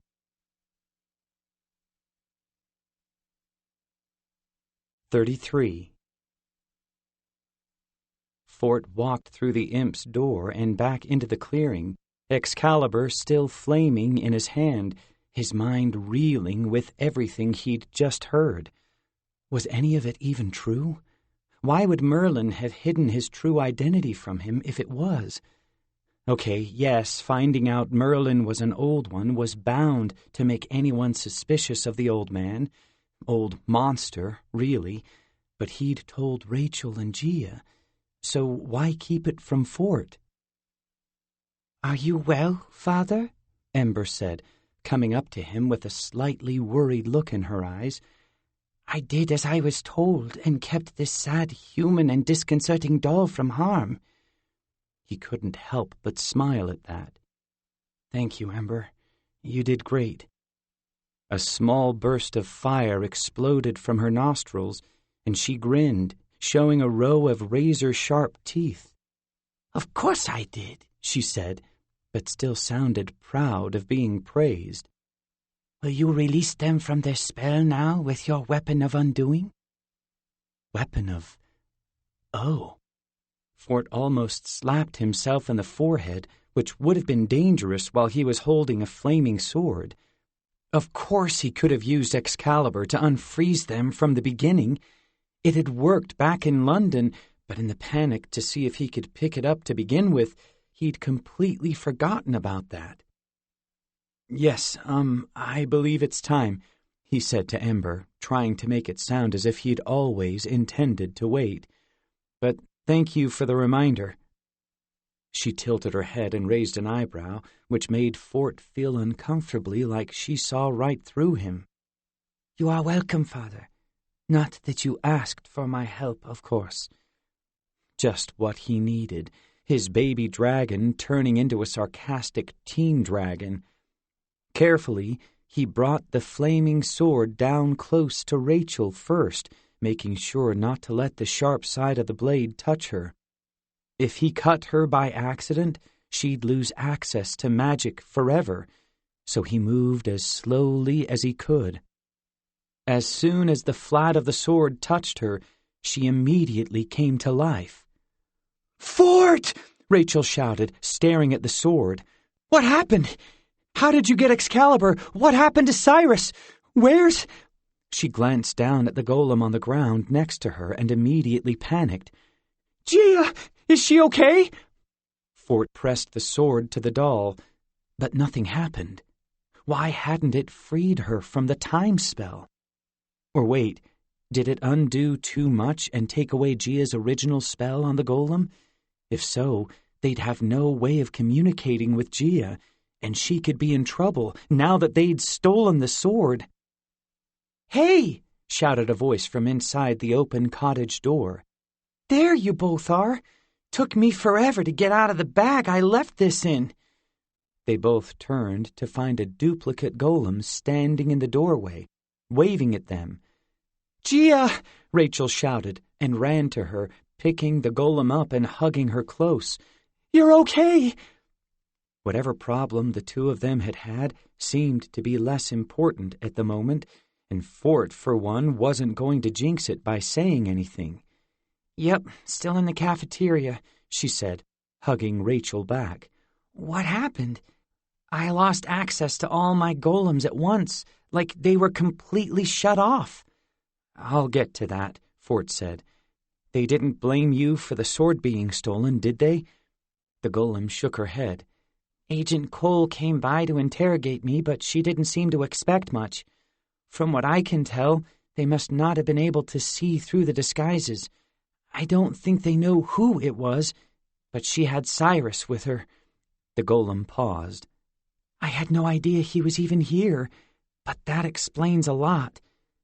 "Yeah, we had a fun run-in with him," Rachel said, still hugging the golem close. But Cyrus being there for Gia's interrogation sent Fort's mind spinning again. Cyrus had clearly known who was underneath the disguises, but he hadn't told Agent Cole. Why not, if he was on her side? And if he wasn't, did that mean he really was there to try to keep Fort, Rachel, and Gia from facing the Timeless One? "He's the reason the sword showed up early," Fort said, "and he knows it was us. But I guess he's not going to turn us in, which is lucky." Gia sighed. "I'm not sure it's luck, Fort. You still don't know everything that's going on right now." "I know that Merlin is the Timeless One," Fort said, giving her and Rachel a long, guilt-inducing look, which wasn't easy to do with a wooden puppet. "Why didn't you tell me?" Rachel and the golem traded glances. "You know I wanted to," Gia said, looking away miserably. "I've had too many problems with keeping secrets from the most important people in my life." She looked up at Rachel. "I'm so sorry, Ray. I should have told you from the beginning that I'd made a bargain with the Fairy Queen. I just couldn't let a world war break out if we failed, and if she could stop it somehow." "I know," Rachel said, wincing a bit, but still holding tight to the golem. "It's about time I let that go. You did what you thought was best, and I guess I just don't like things being kept from me. But you're allowed to have privacy, and who knows, maybe the Queen did help us out." "Wait, what?" Fort said, blinking rapidly. "That was your deal with the Queen, that she'd keep the war from happening? But she did that by making sure my dad couldn't use magic anymore. Which means... Which means she played you both, Rachel said, sighing. She got a 2-for-1 deal. By fixing your dad, Fort, she accomplished Gia's deal too, but we still owe her twice. Fort shook his head, realizing now that Rachel had been right all along. It really didn't pay to make deals with the Tilwith Teg. So what was your payment, Gia? What else is she going to get out of us? Gia's golem looked down at the ground. I'm not allowed to say. That was part of the deal and why I didn't mention it to begin with. But it won't hurt anyone or mess with our world at all. I told her I wasn't willing to make things worse just to keep the war from happening. Fort noticed that Rachel had tensed up during this last part, but she let out a long breath and nodded. Like I said, not a fan of secrets, but I trust you, G. And if you say the price for stopping the war isn't that bad, then it's probably worth it. She raised the golem to look it straight in the eye. But next time we talk about this first. Gia's golem smiled shyly. Deal. Fort sincerely was happy they were getting along again, but still, there were bigger things at the moment. Can we get back to Merlin being an old one and you not telling me? Rachel lowered Gia to the ground, coughing uncomfortably. Well, he said you'd find out when you needed to, so we didn't think it'd matter just yet, she said, not looking at him. Plus, you still needed to learn Ember's language, and I can't see you studying in an old one's house, can you? No, which is why you should have told me, Fort shouted. I would have figured out some other way to deal with Ember. What do you mean, deal with me, Father? The dragon said. He winced. Nothing. We'll talk about it later. She hissed, then turned away and slunk back into the cottage to take another bite out of the stew pot.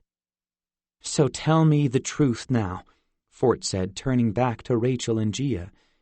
You both trust Merlin and think we need to fight the Timeless One? Because Cyrus said we should just skip the whole thing and then neither of them would win. Of course he'd say that, Rachel said, then yelped as Gia pinched her leg with the golem's tiny little wooden hands. Hey! He's got his own stuff going on, Gia told Fort. And no, you still shouldn't fight the Timeless One, but we need to. Merlin is hiding some things, but he is on our side, on humanity's side. So yes, we're going to fight Emrys. Why did you pinch her? Fort asked, raising an eyebrow. What were they hiding about Cyrus? To prove that I'm not a dream, Rachel said quickly. She thinks she must be imagining me sometimes. I'm so perfect. That's true, Gia said, then pinched her again, making Rachel shout out. Fort bit his lip, wanting to ask again what they weren't telling him, but instead just handed Excalibur to Rachel. Well, this is yours. At least we got it back. As soon as she took the hilt, the flames disappeared, and Rachel grinned. I love this thing, she said, swinging it around a bit. Fort watched her play for a moment, then looked back into the cottage to where Ember was almost through with the pot and searching for more metal to eat. Rachel and Gia were still definitely keeping things from him, but none of it made sense. Between what they had accidentally revealed and everything Merlin had told him, it was like none of these pieces actually fit the puzzle. Not unless the puzzle was of a completely different picture than he'd been expecting. As Rachel continued practicing with Excalibur, with Gia offering commentary, Fort went silent, considering everything he'd been told or picked up from hints that Gia or Rachel had provided. Clearly, someone wasn't to be trusted, but the one person he suspected most seemed to have the trust of his friends, and the person they didn't seem to trust. Wait. Fort's eyes widened as things suddenly began to make sense. If this was a jigsaw puzzle, then the picture coming into view wasn't the one he'd thought, not at all. Not if what Gia and Rachel had told him was true, and if he couldn't trust them, then nothing made sense. And the idea that had just come to him did fit everything he'd learned, but it also was something he didn't want to believe, not even a little bit. His whole body felt cold, and he truly didn't want to pick at this thread. If he was right, everything he'd known since first going to the school would have been a lie. But that wasn't exactly new, was it? Dr. Ops, Colonel Charles, everyone had lied to him from the start. Fort swallowed hard. Even the idea that it could be possible made him want to throw up. But it all fit, and he couldn't just ignore it. Why did it have to be? Couldn't it have... He sighed heavily, really hoping he was wrong about all of this, but worrying he wasn't. Maybe that's exactly why Merlin, Gia, and Rachel were trying to hide it from him, even if they weren't doing a great job of it. Whether it was the rules of the game or just not wanting Fort to get hurt, it didn't really matter. If he was right, he almost wished he hadn't figured it out. But it was too late to stay ignorant. There was no going back to how things used to be, not anymore, no matter how much it might hurt or make him feel completely empty inside. "I have to get back home," Fort said to Rachel and Gia, then looked down at the golem. "Are they releasing you back to your dorm room?" "Already in the process," Gia said, nodding. "Good," he said. "Then I'll see you both tomorrow night. Come on, Ember, we're going home." She huffed indignantly but walked out of the cottage and sat down next to him, waiting for him to open a portal. "Where are you with everything, Fort?" Rachel asked, giving him a worried look. "I know that was a lot to take in, about Merlin. Took me a few days to be okay with it." "Me too," Gia said. "I don't know that a few days will change anything," Fort told them, "but I do think I have some decisions to make." "Okay, new kid," Rachel said, looking at him sadly. "Come back tomorrow night, and we can talk it all over if you want. Well, anything we're allowed to say." Fort snorted, but gave her a small salute. "I'll be here. See you two then." And with that, he teleported himself and Ember back to his bedroom, knowing he had a big choice to make. Because if he was right about everything, the only way their battle against the Timeless One would work out was if he did face the Old One at Rachel and Gia's side. And for the first time, he wasn't sure he could.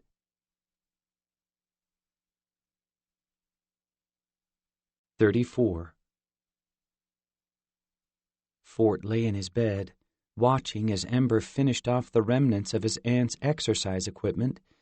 The dragon had already eaten through enough that he'd just decided to let her have the rest, especially since cat food was clearly not going to do the job anymore. "Will we hunt tonight, Father?" she asked him after swallowing the last bit of dumbbell. "You did say we'd do that soon." Fort shook his head, lost in his thoughts. "I have a lot to think about tonight, Ember. I'm sorry." She licked her lips, not looking happy. "Does this mean that it is okay to break a promise?" That got Fort's attention. "No, it's not, and I will take you hunting," he said. "It's just that I have a problem, and I am not entirely sure what to do about it." "A problem?" she asked. "Maybe I can hunt and kill it for you." "No, that's okay," he said quickly, smiling at her. "It's just a decision I have to make about something." A look of both anger and worry crossed her reptilian face. "What decision?" she asked, and her voice sounded less confident than usual. "There is an enemy," he said. "At least, I think. And my friends, the two girls you were just protecting, they're going to fight it. But they don't think I should fight it too because they worry about me. But I believe I have to, even if I don't know that I can." Ember's eyes narrowed, and a little plume of smoke began to rise from her mouth. "They insult you, Father. I will destroy them for this." She began to flap her wings. "With me at your side, you have the power to take down any foe." "No, they're not insulting me," Fort said, jumping off the bed and trying to pin her wings back down so she wouldn't make even more noise. The last thing he needed was for his dad or aunt to come by and see how his kitten was doing, only to find a dragon as big as Fort. "They care about me and don't want me to be hurt, and I do have the power to face this enemy, but I don't know that I can fight, because, well, a lot of reasons. The old man in the cottage—" "The man?" Ember said. "He is no human, Father. Were you not aware?" Fort snorted. "Not until earlier, no. I wish I could have talked to you a few days ago." Ember rolled her eyes. "You are not as intelligent as I am, but I do not hold it against you." "Thank you," Fort told her, half sincerely. She purred loudly, even as a dragon, and rubbed her scaly head against his cheek. "Anyway, he told me some things I didn't know, and it led to other things, and now I don't know what to do." "Ask me," Ember said. "I shall tell you. Enemies should be burned, then eaten. There is no need to think on it further." "It's not that easy," Fort said, not really sure how to explain it. "Why?" she asked. He growled in frustration. "I just have to think, okay? Things are so complicated, and I was supposed to use this magic to get you to Avalon, but now I've learned that so many other things were happening, and—" She took a step back, suddenly looking at him with a mixture of anger and fear. "No, Father. I do not wish to go to that place. I wish to stay here with you."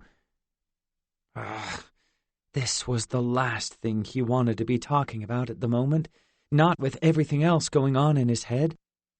"I'm not sending you right now, but someday you will have to go, Ember. There are other dragons there, and they can take care of you better than I can." "Please, Father, don't do that," she said, backing away now, pulling her head in closer to her body as she crouched down low. "I hear you talk about it with the humans, and know what you say. I know you intend to send me away, and it hurts me, Father. I do not wish it." Her words hit him like a punch to the gut.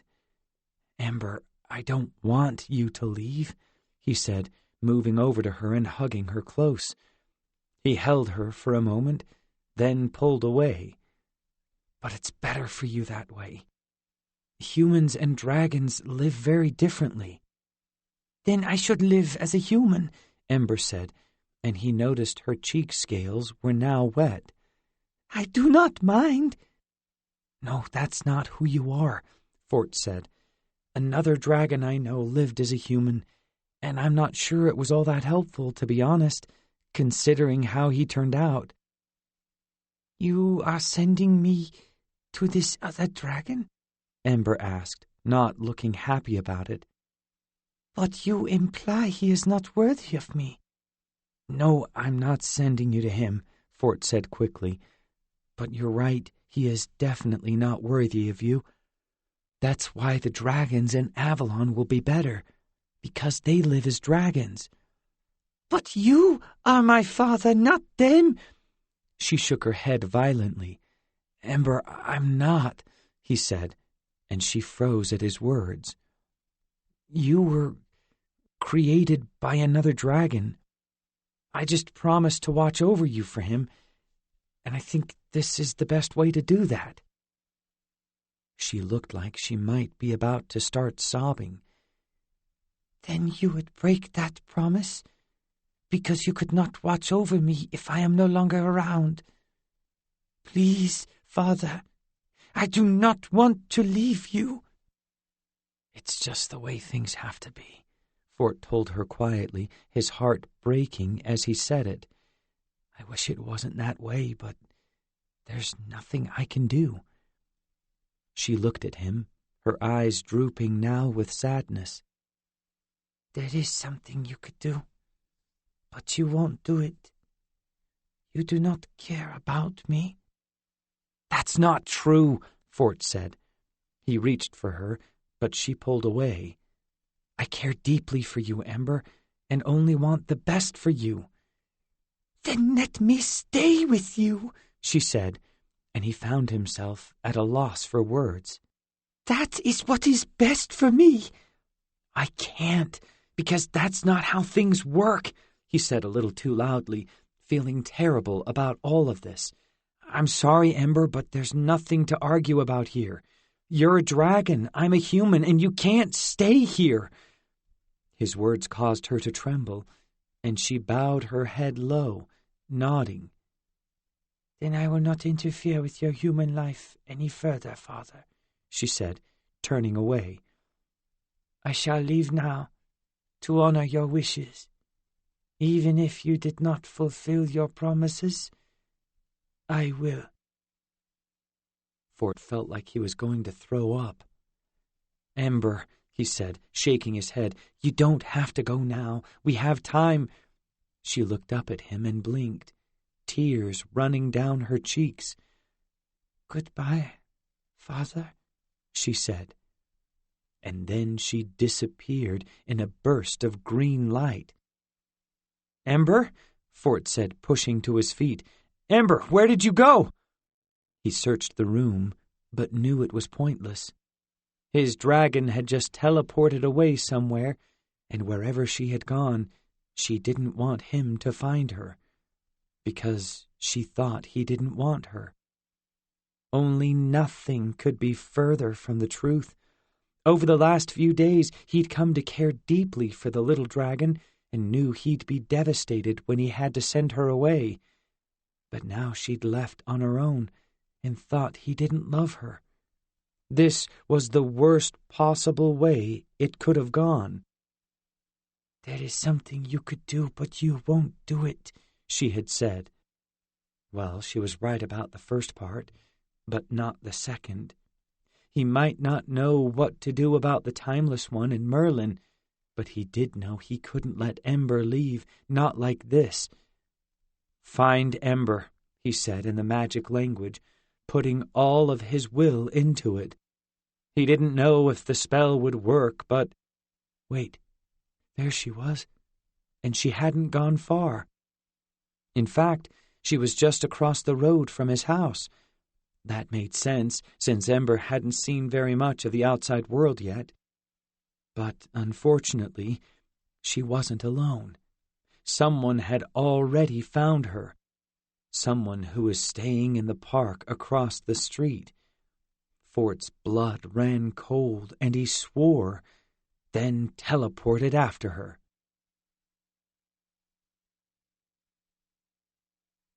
"35. "Zania!" Fort shouted as he passed through a portal to the park outside his bedroom window. The fairy girl stood under a street lamp just inside the park, Ember floating unconscious in some sort of magical prison in the air right in front of her. "Look what I found," Zania said quietly, giving Fort a strange look. "Turns out you had a little dragon hiding in there all along. Who would have thought?" A chill went through Fort's body. "She's not yours, Zania!" he shouted, running over to the fairy girl. He reached out to Ember to free her from the glamour and went flying backward like he'd been hit by a draxie. Fort slammed into the ground a good 10 feet away, the breath knocked right out of him. He He tried to say something, but he didn't have the air and had to wait until he could catch his breath before pushing to his feet, staring at Zinnia in surprise. What did you just do? You were trying to take the Queen's dragon, she said, raising one eyebrow. Why would I just let you do that? She's no one's dragon, Fort shouted, walking more slowly towards Zinnia this time, trying to bring to mind a spell to use on her if he needed to. She's her own dragon, but I'm watching over her, so give her back. No, I don't think so, Zinnia said, to any of that, because before I grabbed her, I could see in her mind that you sent her away. Not to mention that you were supposed to be helping me find her, according to your deal with my queen. You're lucky I'm feeling forgiving, or I'd tell her you broke your bargain. This stopped Fort dead. If he angered Zinnia any further and she told the fairy queen Fort had broken his deal, there was no telling what she'd do to his father. But he couldn't let Zinnia take Ember either. I didn't send her away, he started to say, then stopped, sighing. Okay, yes, I did. Sort of, but it all came out wrong. She wasn't ready to go yet, and I didn't want her to. I thought you didn't own her, Zinnia said, raising the other eyebrow now. I don't, Fort shouted. I was just trying to get her to safety, find her a home with her own kind. Sounds like she didn't agree with that, Zinnia said with a sneer. Typical selfish human. Send away a helpless creature who loves you because they're an inconvenience. She shook her head in disgust. I knew those movies were a lie. You all pretend you want to be good, to be heroes, like the woman who burned up aliens. But deep down, none of you are willing to actually step up and do something. You just want to hide away, hoping someone else will take care of things. Well, someone else did, Forsyth. Go home and be thankful for my mercy. Zinnia turned to go, Ember floating behind her. But before she could, Fort leaped forward, reaching out to grab her shoulder. Wait, Zinnia, I don't... The magical blow this time was even more powerful, and it slammed him all the way across the street. Goodbye, human, he heard Zinnia shout from the park as the world spun around him. No! He shouted back, unsteadily rising to his feet and shaking off the force of her hit. He dizzily teleported himself back to where she stood, even though the world seemed to be swaying back and forth before his eyes. You're not taking Ember, he said, trying to clear his head. I was wrong. She knows enough to decide for herself, and if she wants to stay... This time, it wasn't magic that hit him, but Zinnia's fist, right in his stomach. He doubled over just as she kicked out, knocking him backward for a third time with her foot. Nice try, human, she shouted. I'll give the Queen your regards. Fort gritted his teeth and teleported in front of her one more time. He could barely stand now, but lifted his hands up to defend himself. Give her back, he whispered. Why do you care? Zinnia asked, kicking out again. Fort managed to dodge her foot, but another magical blast hit him square in the chest, sending him back to the ground. You wanted her to be given to the dragons, and I'm taking her. She sighed. I'll even make sure she's not hurt if that's what you're worried about. So stop fighting to keep her, or I'll have to stop holding back. Holding back? Fort's mind spun with how powerful Zinnia actually was, but that didn't stop him. No, he said, only to get hit again. I didn't... Another hit. You don't even know what you want, Zinnia said, and launched an enormous blast at him. Enough! Fort shouted in the language of magic. The force of whatever spell he'd just cast dissipated Zinnia's blast and left her staring at him in wonder, even as he dropped to his knees, completely out of energy. "I do know." "And what's that?" she asked him. "I want to protect her," he said, just hoping he didn't fall over. "To protect them all. My dad, my friends, people I don't know. None of them deserve what they're going through. And it's like you said in the movie theater. Even if I'm not the most powerful, I can still help. I can do something. And so I'm going to. I'm going to keep doing something. Keep coming after you until you give Ember back. And then she can decide when she's ready to go to the dragons, if ever. And I'll figure out a way to keep her safe until then." She watched him with narrowed eyes for a moment, then snorted. "There. Was that so hard?" Her words almost knocked him over again. "Wait, what?" "You've had this coming since I met you," she told him, giving him her hand to help him up. "Seriously, it's been all I could do not to slap you in the face most days. You should hear yourself." "You just beat me up to prove a point?" Fort asked, almost too tired to be so amazed. "I didn't beat you up, you large baby," she said, rolling her eyes. "But one thing I've noticed about humans is that you're fairly hard-headed, so it can take something equally as hard to get through to you. Thank you for finally admitting you were wrong." Fort just stared at her in shock. "So, you'll give me Ember back, then?" "Give?" Zinnia said, and laughed. "Have you met me?"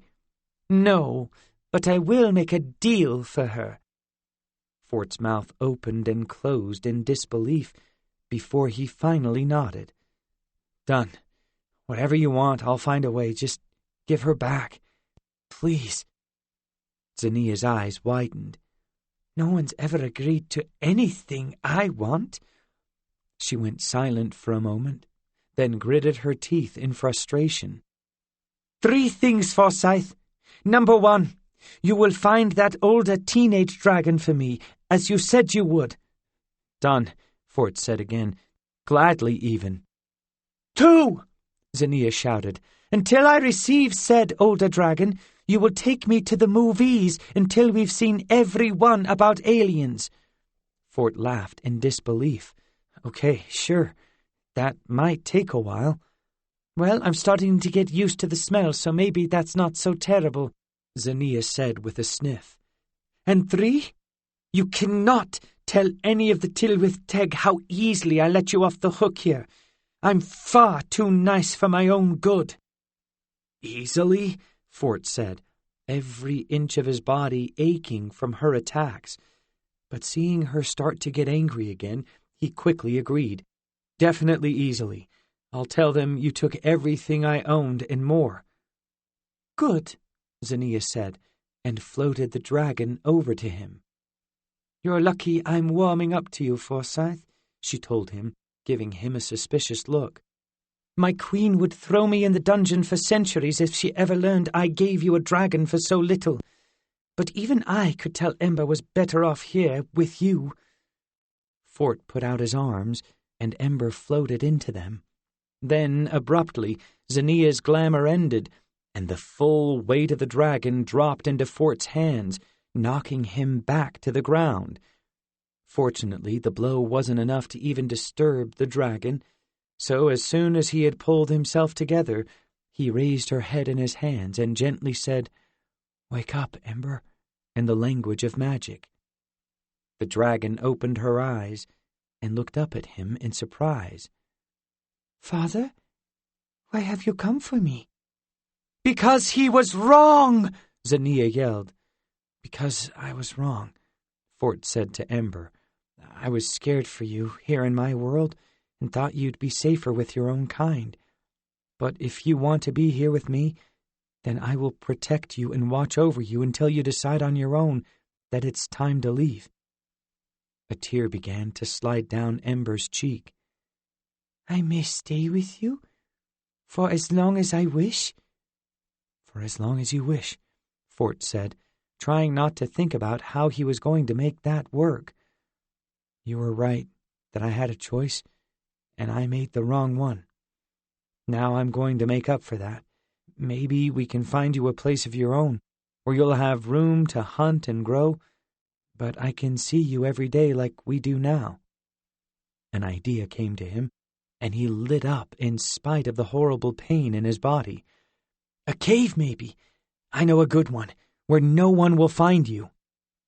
As long as I may still spend time with Father, then that is suitable, Ember said, her voice thick with emotion as she hugged him with her long neck. Perhaps we should celebrate me being home with a hunt? He hugged her back tightly. Let's go talk to Merlin again. I need to tell him I'm going to face the Timeless One alongside my friends, no matter what happens.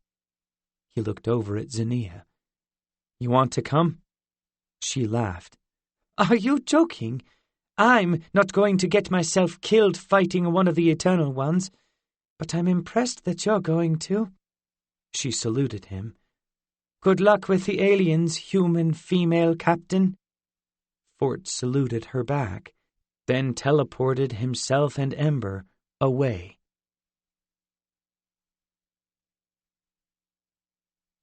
36.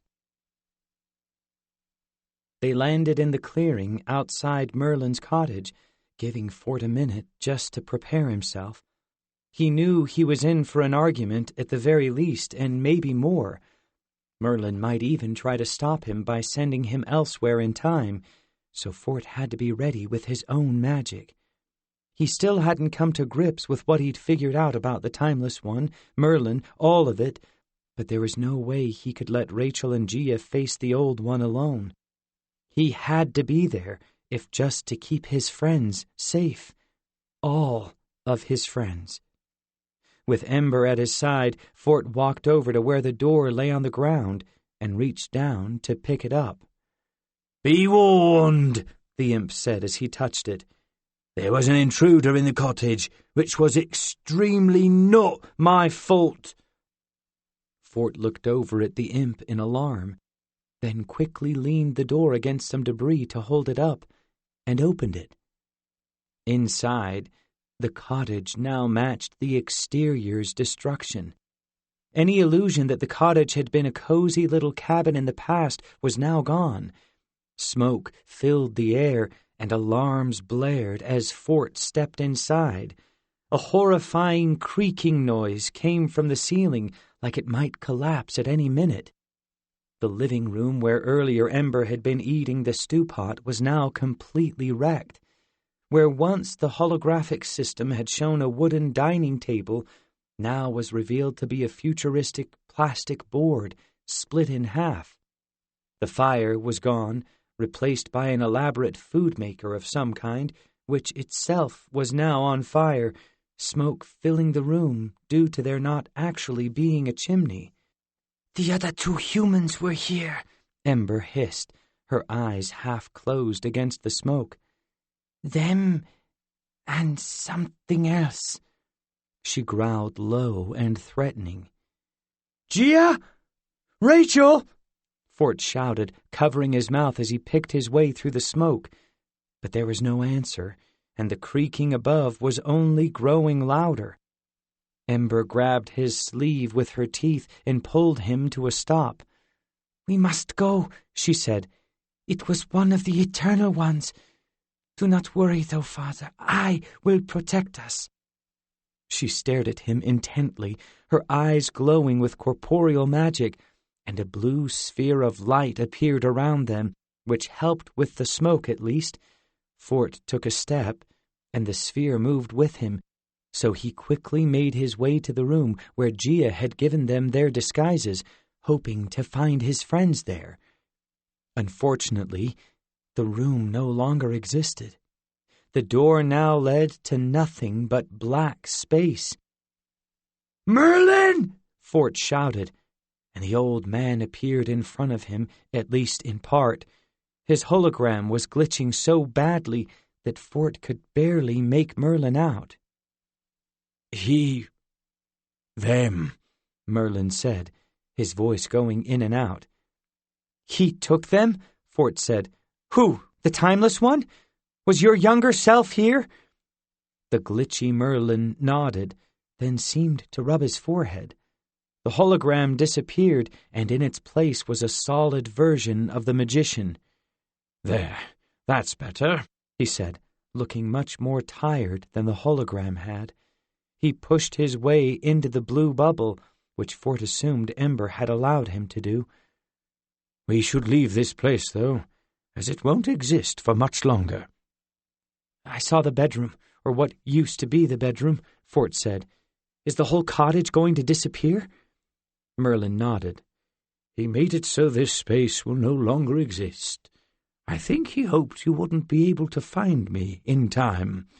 Come, boy. I'd rather not be crushed by a disappearing moment of time, if you don't mind. Fair point. Fort led the old man back to the front door as the cottage began to shake all around them. The trembling grew so bad that Fort lost his footing at one point, and Merlin toppled over on top of him. Quickly now, boy!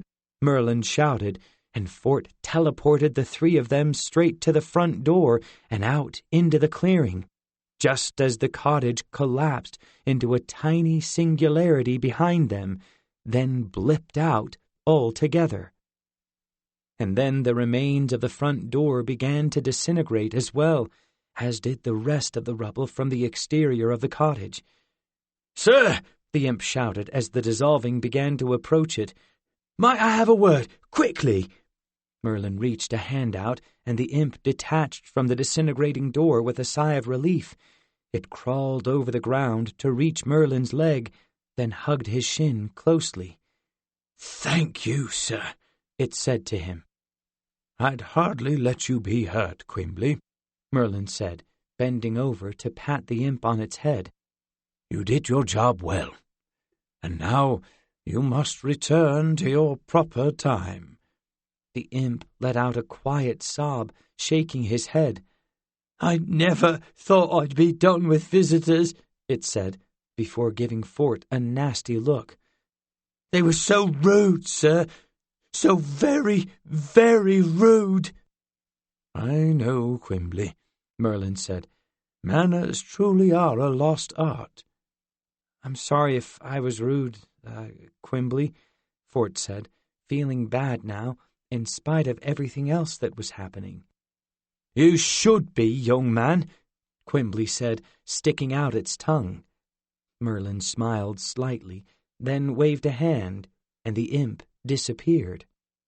Now, Forsyth, to the business at hand. As you know, my younger self wasn't due to face off against Rachel until just under a year from now, but it seems he's discovered a bit of a loophole. Fort sighed. Let me guess, did he pull them into the future by a year? Merlin coughed, his face turning red. Yes, well, you see, I never really considered that he'd try that. He's not breaking any rules, per se, as he's still battling them at the proper time, technically, but he's cutting off any preparation and training they could have made between now and then. They're just not ready. He began to mumble to himself. Should have made it clear that he'd have to let time advance naturally, instead of bringing magic into this. It's the principle of the thing, you know. Fort rubbed his temples, not really believing this. For someone who can see through time, you've sure been surprised a lot by him. Well, he is quite intelligent, if I do say so myself, Merlin said with a shrug. And I have been putting a stop to his plans for almost 10,000 years now. Perhaps some credit is due? Sorry, Fort said, not meaning it. But we need to figure out how to get them back. They're not ready to fight him. Agreed, Merlin said, but I'm afraid it's not that simple. As I said, he's not breaking any rules, and therefore he has every right to face them now in the future. Rachel has Excalibur, and that's the only true condition." "But you said yourself that they're not ready yet," Fort shouted. "You can't just leave them there. If he can bring them there, you can bring them back." "To do so would put me in conflict with my younger self, and I'd risk destroying the universe," Merlin said, shaking his head. "No, I'm afraid there's very little I can do." He went silent, giving Fort a long look. "You can show me where he is, can't you?" Fort said. "I know the rules say I'm not supposed to be involved, but you can still show me, and I can get to him myself. I have to try, at least." The edges of Merlin's mouth curled into a smile, but his tone was still deadly serious. "Think carefully about what you're asking, Forsyth. Even with your knowledge of magic, you still don't have enough power to defeat him. If you fight, you will lose, all of you.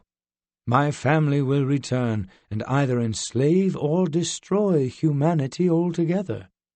Are you sure you wish to do this?"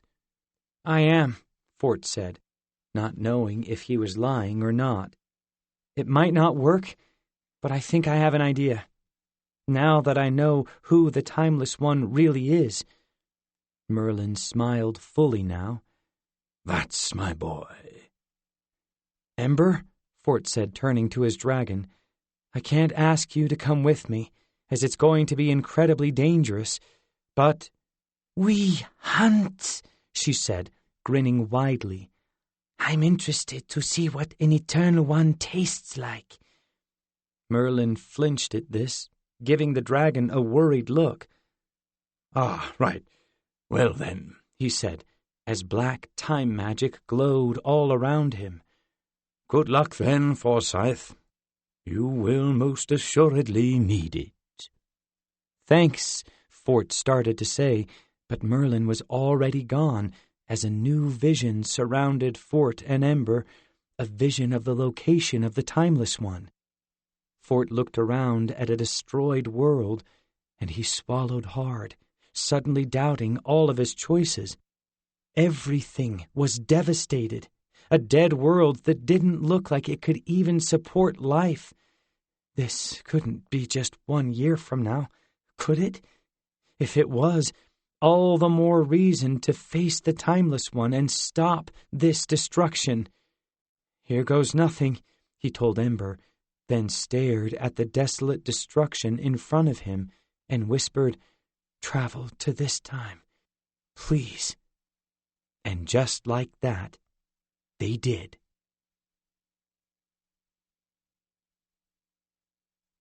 37. The vision was one thing, but the reality was even worse. Fort and Ember arrived in a land under a dark, menacing red sky, a bit like during a sunset, though the sun still hung high in the sky. The land around him was destroyed, barren, but not completely unfamiliar. What Fort at first mistook for rock was actually the remnants of a city. Though almost everything had been ground down to pebbles, here and there a surviving bit of civilization showed this place had once held life. A broken neon sign that advertised a diner, metal shelving next to a hollowed-out steel box. Could this truly have all happened in a year? What kind of power would have been needed to destroy the world like this? Fort turned around slowly, looking for life, only to jump as Ember head-butted his arm. "There," she said, and held out a claw to point off to his left. He looked in that direction and found what could have been a skyscraper somehow still standing in the rubble of the rest of the city. But as he stared at it, he realized this wasn't a building like any he'd seen before. It almost looked like a strangely futuristic castle, like something out of a science fiction movie. The castle seemed to be made of a kind of black stone, a material that absorbed light as it didn't seem to shine in any way. But the shape, the design, was all wrong. There were turrets jutting in unnatural directions, almost looking uncomfortably pointed, even from this far away. The whole castle had an air of sharpness to it, in fact, and it made Fort sick to even look at. "Father!" Ember shouted, leaping forward several feet and bristling at something Fort couldn't see. "I can feel them!" Again he looked in the direction she was facing, and off in the distance he saw a burst of black light against the red sky. "It's the humans," Ember said to him, not taking her eyes off the scene in the distance. "Them, and one of the eternal creatures." Fort nodded and started to open a teleportation portal, only to pause, considering things. Right now, they had the element of surprise, and not much else. They had to use that as best they could. "Ember, listen to me," he said to the dragon, squatting down before her. "I promised you a hunt, and that's what we're going to do. I'm going to teleport us over there behind the Timeless One. If we can sneak up on him, I want you to try to put him to sleep, paralyze him, anything that will stop him, okay?" She looked disappointed. "I cannot use my teeth or flames? That is hardly a hunt as I understand them."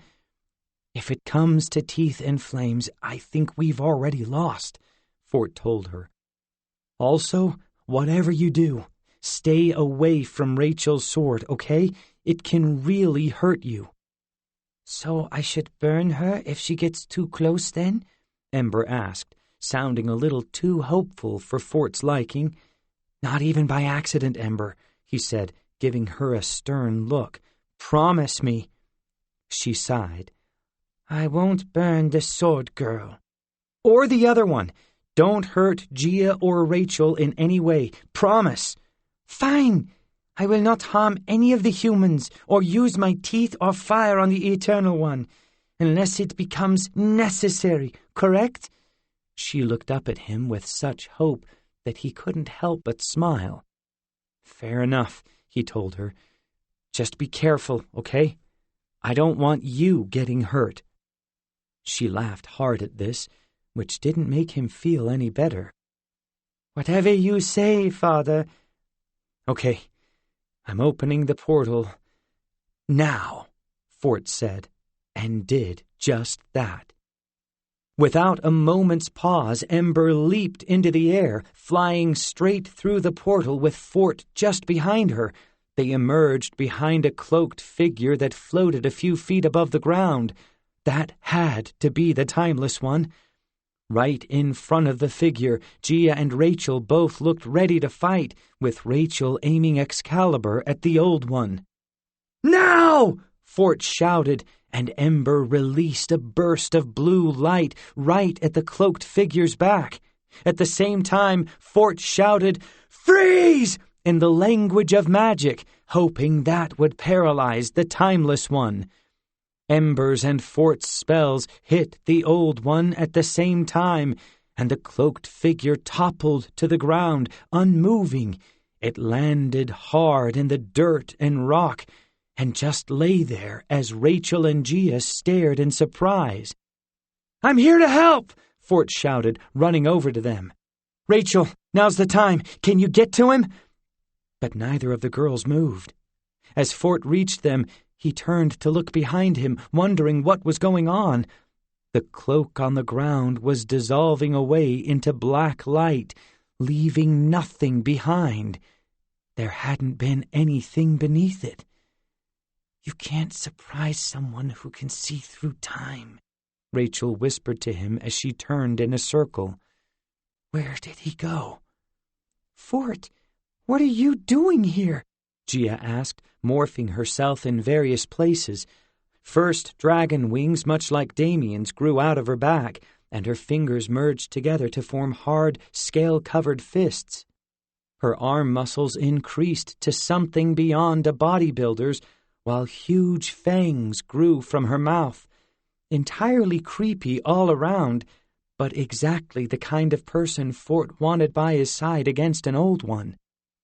"I'm here to face him with you," he told them. "I couldn't let you do this alone, and I can help, I promise." "And if we lose because of you?" Rachel asked, raising an eyebrow. "I mean, Merlin sounded pretty clear." "He had rules to follow," Fort told her, ignoring what she was implying about his lack of power. "You two just have to trust me, okay?" "Can we discuss this when we're not facing an old one?" Gia said. "He's here somewhere. He brought us here for a reason." "Yes, I did," said a voice behind them. Ember whirled and launched herself at it as Fort and the others turned, but the little dragon was far too slow. The Timeless One caught her in a time spell and froze her in place, the beginnings of a plume of fire emerging from her mouth. "I wanted you to see your future." As Fort saw the Timeless One for the first time, he felt a horrible chill go down his spine. The creature seemed to have no body and not much of a face, only a sort of melting infinity sign where his eyes would be.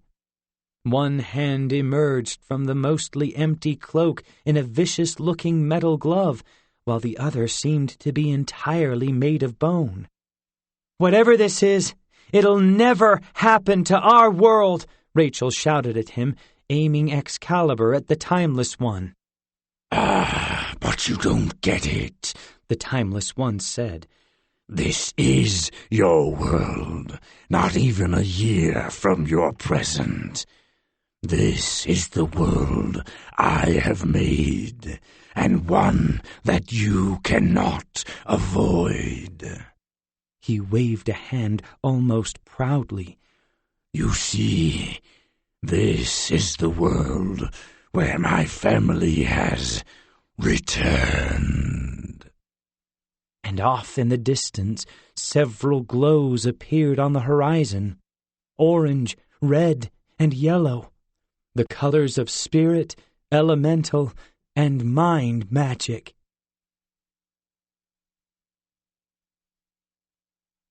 "38.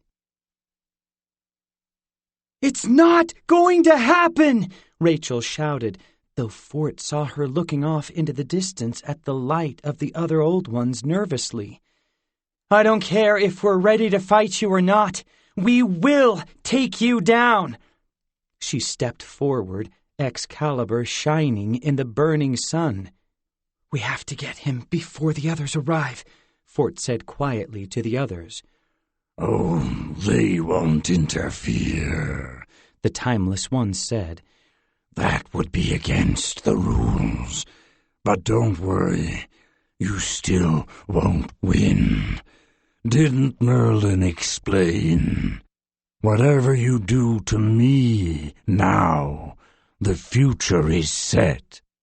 I have ensured my family will return, whether I'm around for it or not.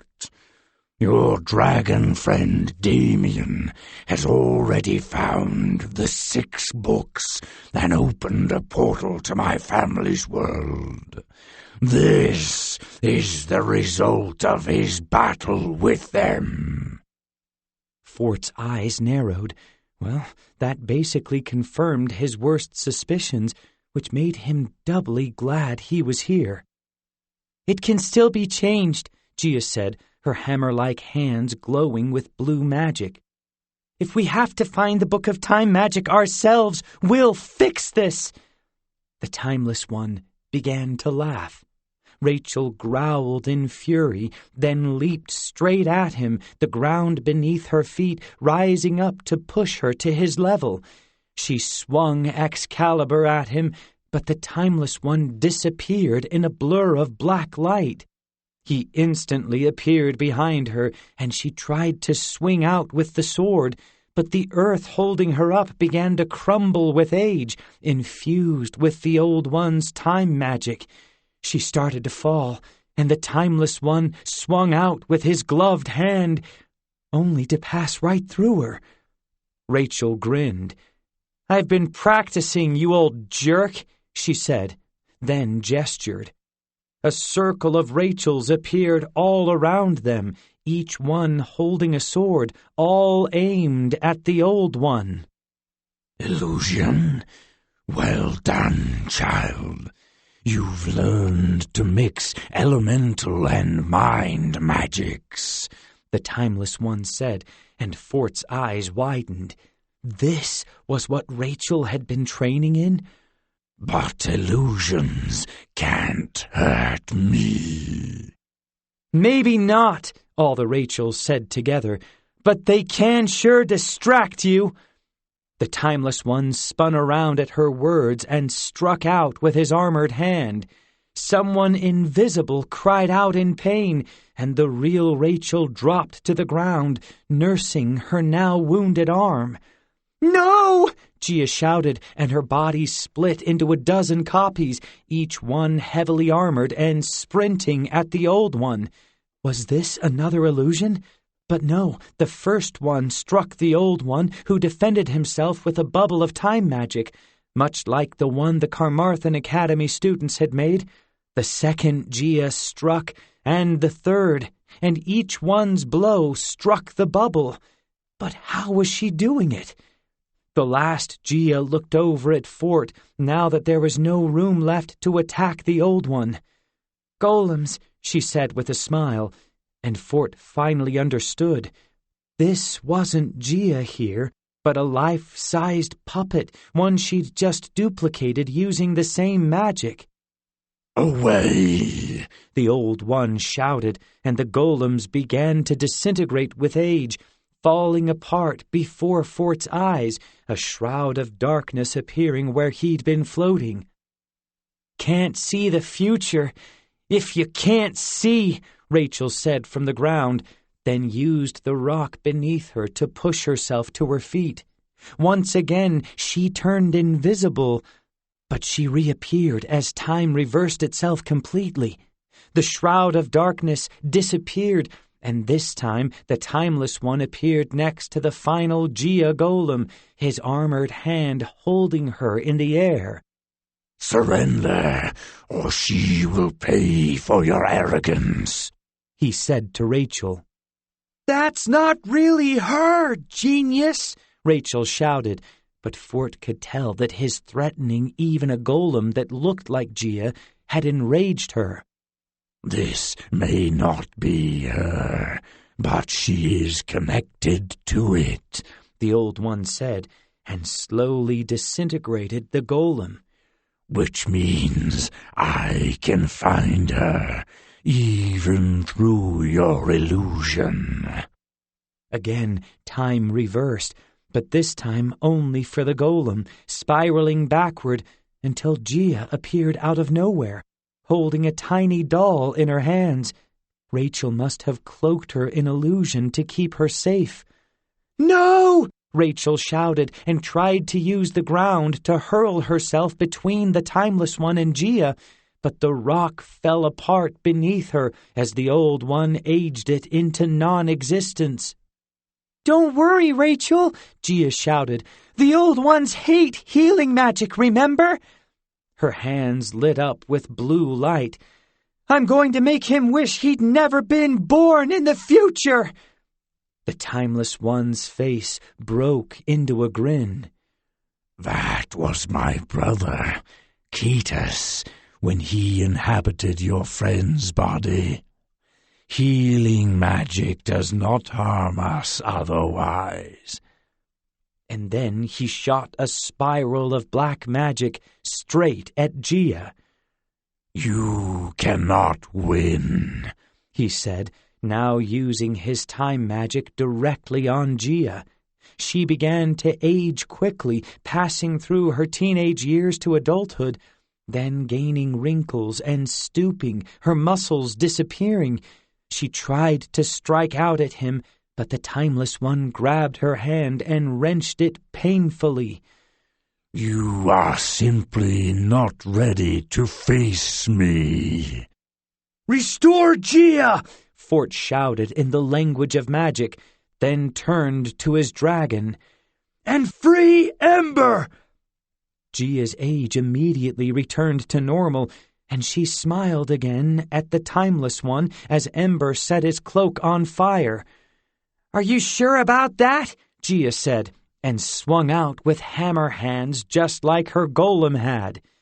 The Timeless One disappeared in a blur, and Gia followed a second later, glowing blue, which meant she must have used her corporeal magic to speed up her own movements like Merlin had suggested. Rachel thickened the air around them just like she'd done in the Oppenheimer School, which made it tougher to breathe, but it worked. The Timeless One slowed down just enough for her to strike out at him with Excalibur. He disappeared right before the blade touched him, appearing a few feet back.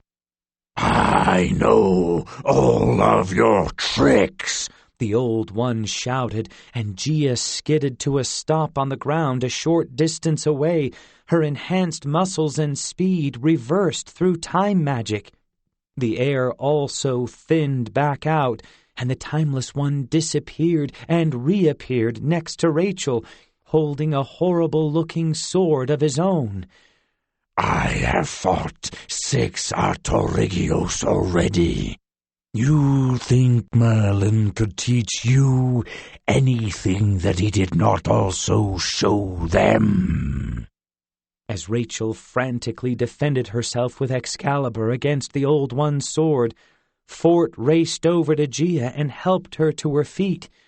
"Are you okay?" he asked. "I can try to heal you. I'm good," she said, wincing as healing magic flowed through her body. "But we're not winning here.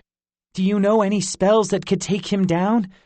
"I can definitely try," Fort said, and turned back to the fight. The might of the Timeless One had pushed Rachel to one knee, and she was on the verge of losing. "Duplicate Rachel!" Fort shouted in the language of magic. 1,000 tiny Rachels appeared all around her as Rachel stared at them in surprise. Okay, that wasn't exactly what Fort had intended, but at least they weren't illusions this time. The new army of Rachels pointed their tiny swords up at the Timeless One and shouted something too high-pitched to understand, though it sounded like some kind of war cry. "Fort, what is—" Rachel shouted, but cried out in pain as the Timeless One swung his sword, narrowly cutting into her shoulder. She dropped Excalibur for just a moment, but that was enough. The Timeless One seized his opportunity and froze her in time magic. "No!" Gia shouted and used her magic to restore Rachel, but the Timeless One struck out in the midst of her casting, knocking her backward to the ground. The spell worked, though, and Rachel regained her sword, even as the tiny versions of herself all ran at the Timeless One, not even able to reach him. "Pathetic!" the Old One shouted and sent the tiny Rachel clones away into time. "Give up now, or I will destroy Gia." Another Timeless One appeared, holding his skeletal glove to Gia's neck as Rachel pushed to her feet. "Let her go!" Rachel shouted, then gasped as more Timeless Ones appeared around her, each one moving in a blur to strike her with their armored gloves. She blocked as many as she could with Excalibur and tried to form a shield with the ground around her, but the Timeless Ones were too fast, and again she fell to her knees. Fort teleported over to her as quickly as he could and grabbed the sword from her hand, just as another Timeless One attacked. He managed to block the Old One, the sword mercifully not burning him again, then teleported them both, as well as Ember and Gia, away to the black castle in the distance, hoping to get some breathing room. The multiple Timeless Ones were waiting for them. One of them grabbed Gia right back. There is nowhere you can run, nowhere you can hide from me, the Old One told them. You are the final obstacle to bringing my family home. Once you are beaten, Merlin will give up his ridiculous challenge, and I will have them back. You won't beat us, Fort said quietly, handing Excalibur back to Rachel and moving to stand in front of her. You and I both know this. The Timeless One began to laugh. You were never meant to be here in the first place. Merlin sought to cheat, but I have always outplayed him. No matter what power you have, you don't yet have the knowledge to use it. Oh, I'm not here to use my magic, Fort said. This made the Timeless One pause. Then you are even more useless than your friends suspected. Maybe, Fort said, looking up at the Old One with a raised eyebrow. But why don't we stop playing games? All the games. Come down here and face us as your true self. Fort, no, Rachel whispered. You don't know who he is. This isn't the time. It's exactly the time, Fort told her, then turned back to the Timeless One. And I do know who he is. It was pretty obvious all along. Wasn't it, buddy? The Timeless One went still, then floated down to the ground. He raised his hands to his cloak, then pulled it off his head, revealing a mass of curly silver hair and a very familiar face. "Hey, Fort," Cyrus said, smiling darkly at him. "Be honest. How long have you known?"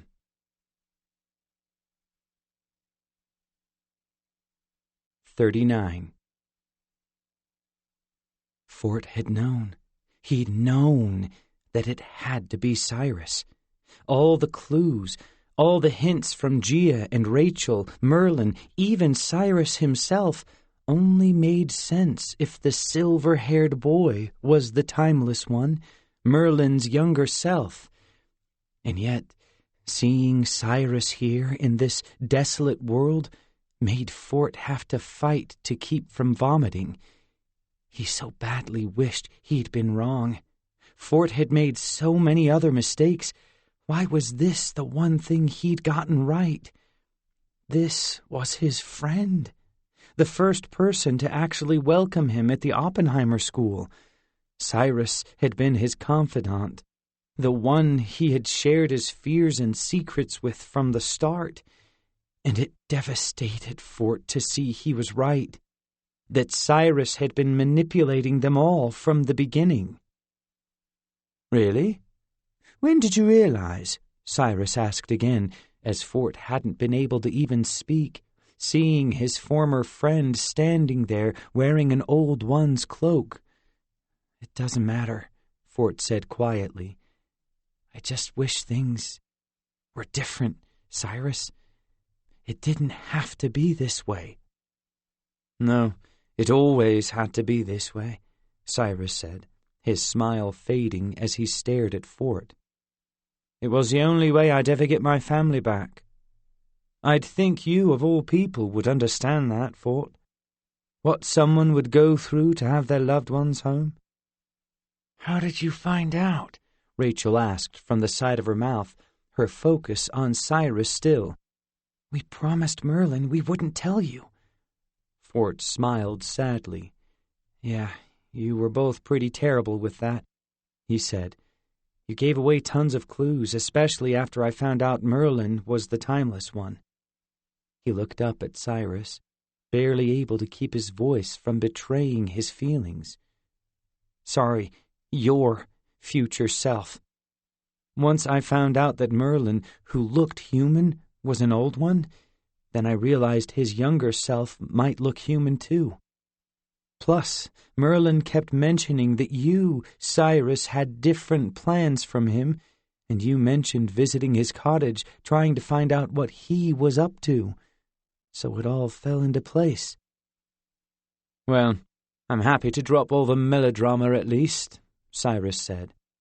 He shrugged the cloak to the ground and took off his armored glove, then pulled the bones off his other hand, revealing that it was some kind of magical covering, with his real hand beneath.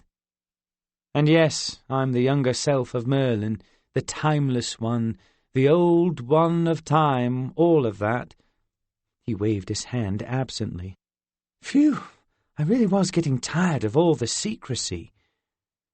Merlin thought that if you knew, there was no telling what you might do, Rachel said to Fort, her eyes on Cyrus. I didn't even think you'd be here with us, but in that case it was kinder for you not to find out Cyrus was an evil, eternal monster.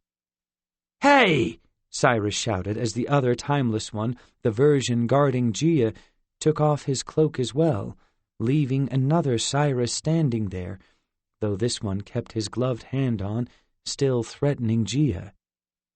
Did you call Fort evil for wanting to bring his father home? Because that's all I'm trying to do.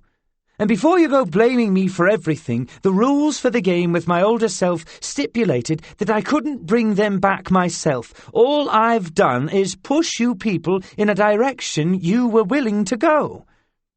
So you're saying you're not to blame for this? Fort said, nodding at the desolate landscape around them. You weren't responsible for wiping out humanity? Cyrus sighed. Humanity isn't destroyed or anything. You're all living below the ground, serving the Draxi like the dwarfs. He shook his head. And you're all happy, thanks to my sister Cubaus. As far as any human knows, you've always worshipped my kind, and you'd do anything for us. You used spirit magic on everyone? Rachel shouted, holding Excalibur up again. I'd take you down just for that, even if I didn't have to. Cyrus gave her a pitying look. Except you couldn't. I've been going easy on all of you, because as much as it pains me, I've grown fond of you over the last months. Something like pets, I imagine. He looked over at Ember. You must understand that now, huh, Fort? Ember hissed angrily, but Fort motioned for her to back down, which she did, though she didn't look thrilled about it.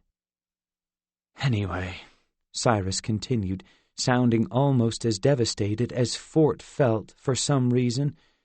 Win or lose, it doesn't matter. Like I said, this future is already done. There's no way to stop it. I sent Sierra and Damien to get the last books, telling them that Damien was the only one who could defeat the old ones. And, of course, being Damien, he believed it. He cringed. Turns out one dragon doesn't do very well against my family. As much as he hated Damien, Fort winced at that. Then we'll go back and stop Damien before he brings the old ones back, he said. There's nothing you could have done that we can't undo, right? Cyrus raised an eyebrow. Nice attempt, Fort. What, you think I'm just going to tell you my whole plan? Do you have any idea how many centuries I've been working on this? How many problems I've had to fix because you humans could never just do what I wanted you to do? And you've been the biggest problem, Fort. You're not even supposed to be here. Merlin and I agreed that you'd be spared, kept from this fight. It was in the rules. That explained a few things to Fort, though why Cyrus would care about him when he'd been lying this whole time was another mystery. I wish you weren't here either, Cyrus, Fort said quietly. I really do. I thought we were friends. Cyrus growled softly, then looked away. Humans and an old one, friends? Like I said, at best, I saw you as pets. He still didn't look at them. But if it helps, I did make sure you and your family are treated well here in the future. You're not serving us in the underground. I got you out before that. A weakness in myself, I suppose." "Oh, isn't that sweet," Rachel said. "And what about the rest of us, Cyrus? What did you do to me and Gia?" "I would have helped you too, but you wouldn't accept it," Cyrus said, turning back now in anger. "You and Gia insisted on fighting until there was nothing else I could do. Even now, hearing that, you're still going to insist on stopping me. And you can't.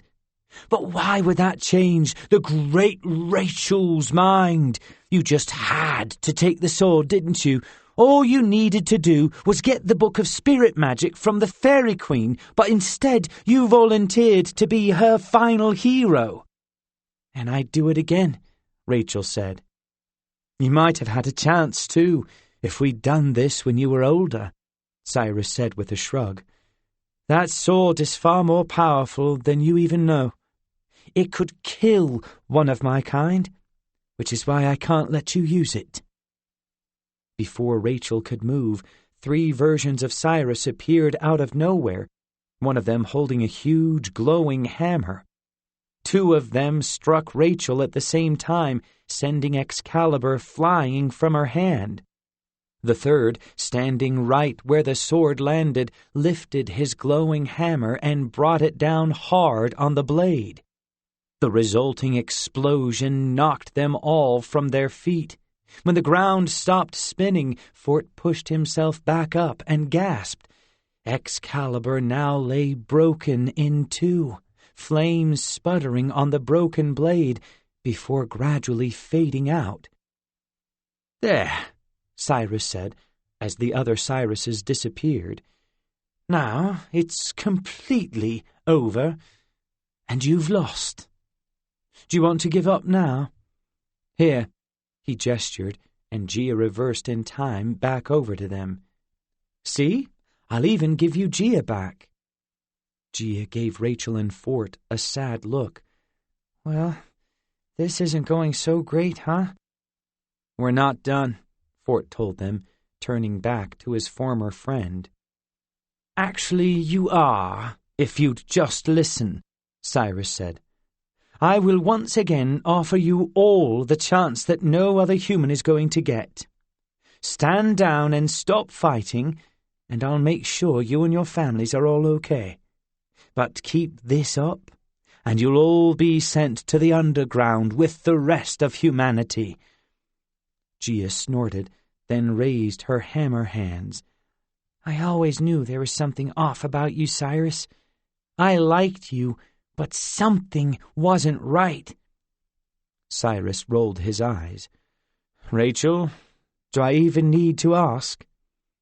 Rachel bent down and ran her hand over the ground, infusing it with her magic.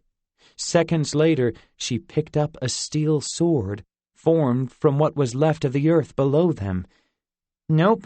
You can guess my answer."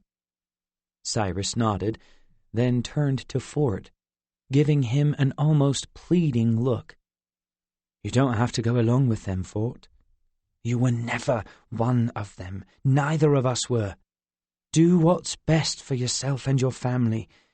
I can give you the life you always wanted, and all you have to do is surrender, here and now.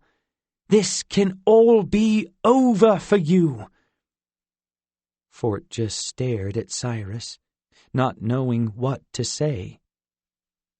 "Can't decide?" Cyrus said. "Really? Well, maybe you need more incentive." He gestured, and a glowing black window opened, showing Fort a cozy little living room with a mother, father, and son all watching television.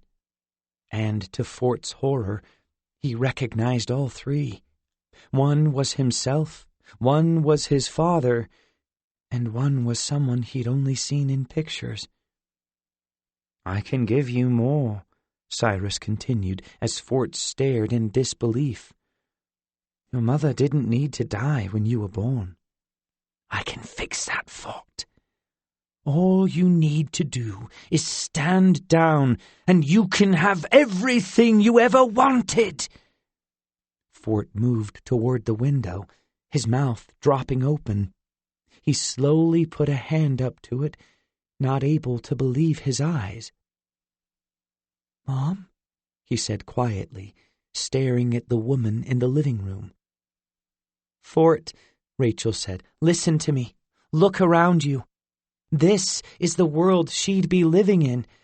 "It's the world you'll all be living in, and nothing can change that!" Cyrus shouted, his face turning red with anger as the black time window disappeared. "Now, Fort, tell me your answer or pick up a weapon and fight. Either way, this is going to end once and for all." His mother. Cyrus had shown him his mother. So many emotions filled Fort's head, it felt like a riot going on, and he could barely think, let alone deal with this. But if there was one thing he had learned by now, it was not to make deals with strange creatures. Fort wiped his arm over his face, then nodded.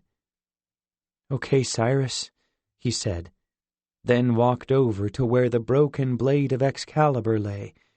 He leaned over and picked up the hilt, just a bit of the blade still attached, and looked at Rachel.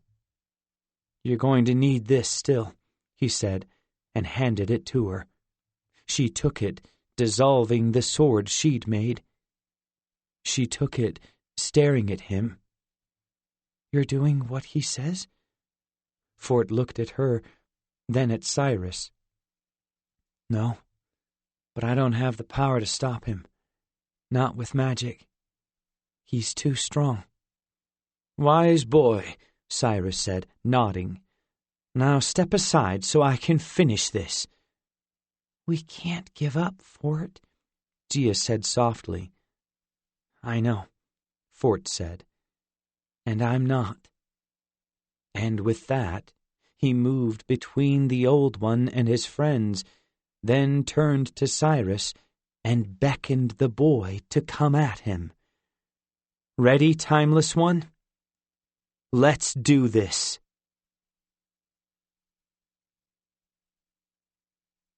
"40. Cyrus stared at him in shock. "You would stand against me still, after everything I've offered you?" "I've never met my mother," Fort said, trying to sound confident in spite of his voice cracking with sorrow. "But I have a feeling she'd ground me for years if I ever joined you." "You have lost!" Cyrus shouted, his anger now combined with something else, something Fort almost thought sounded like regret. "I destroyed Excalibur and brought my family home. What more do I have to do to show you?" Fort just smiled sadly. "I guess you'll have to take me down, Cyrus. If you can." Rage flooded over Cyrus's face, and he floated up into the air once more. "Maybe you'll change your mind when you see what happens to Rachel and Gia." His hands glowed with black time magic, and he aimed them at Fort's friends.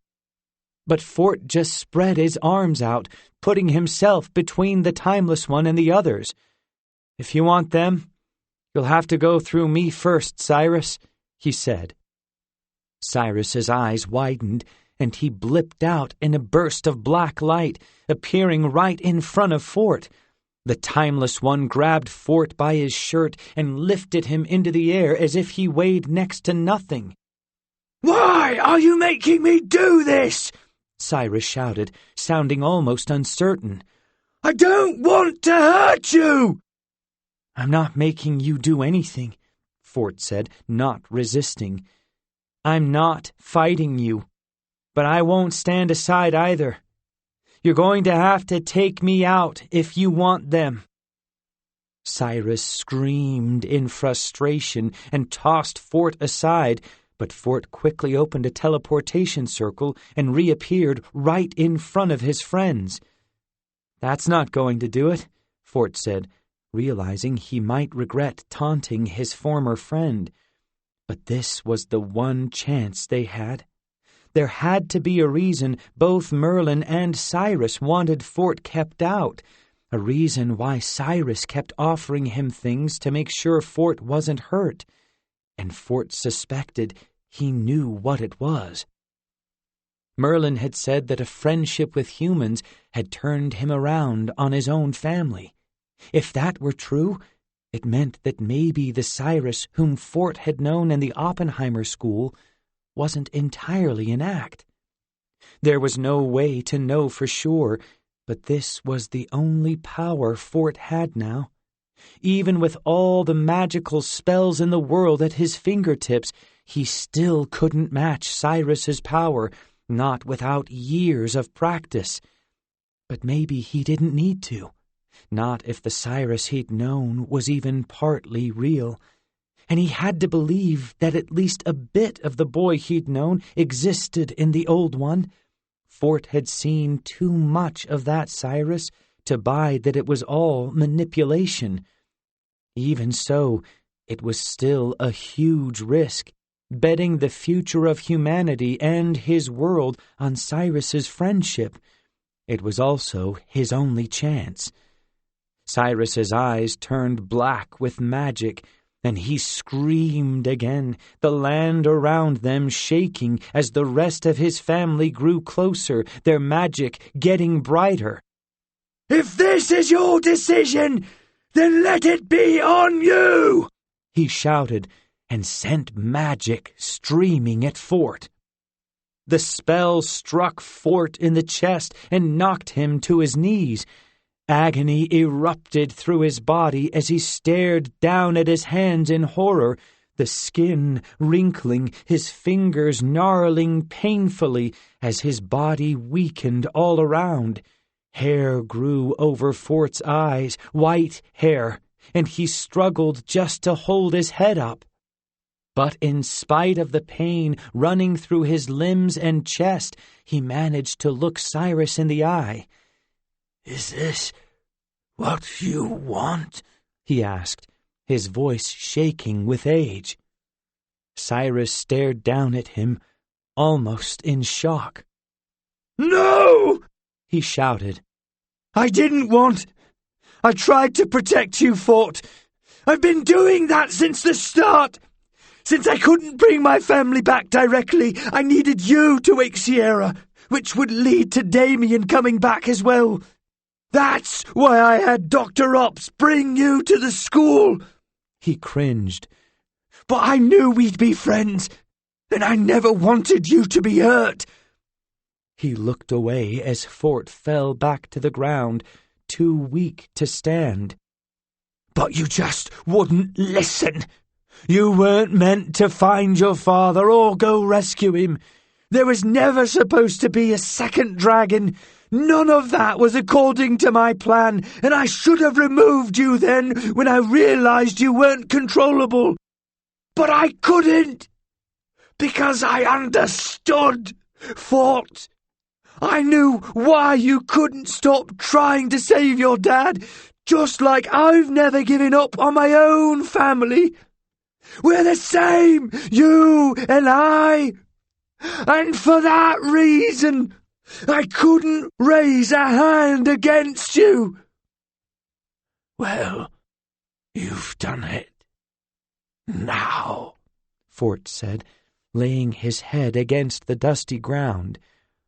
"I hope you did the right thing." A moment passed. Then black magic flooded over Fort once more, and instantly he felt his strength return.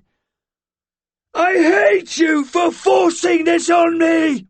Cyrus shouted, floating right in front of Fort now.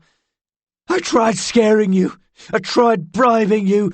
What will it take?" Fort stood up straight, marveling at how his muscles all worked again. Then he looked at Cyrus and smiled. "You can't do it, can you?" Cyrus roared, his hands still glowing. "What I can do is remove you from time!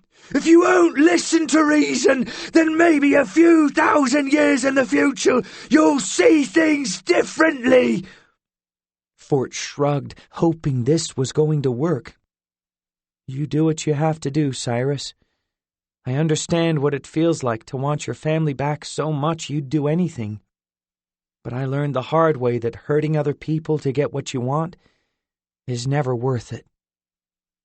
Something flashed, almost too quick to see, and for a moment Fort worried that Cyrus had noticed it. But the other boy seemed too angry to have caught it, and Fort let out a huge breath, then moved one step to the right as quietly as he could.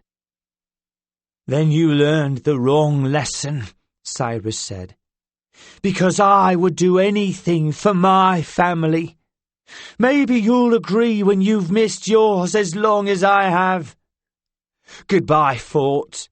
I'll check in on you in a few thousand years." And then Cyrus unleashed his magic on the boy standing directly in front of him. The black light passed directly through Fort, not touching him. Cyrus floated backward in shock. "What?" And then Rachel appeared out of her own illusion and sliced the broken blade of Excalibur over the back of Cyrus's hand, just enough to cut him. "Sorry, future boy," she said, dropping the rest of her illusions, revealing Fort just to Cyrus's left. "You really shouldn't believe everything you see."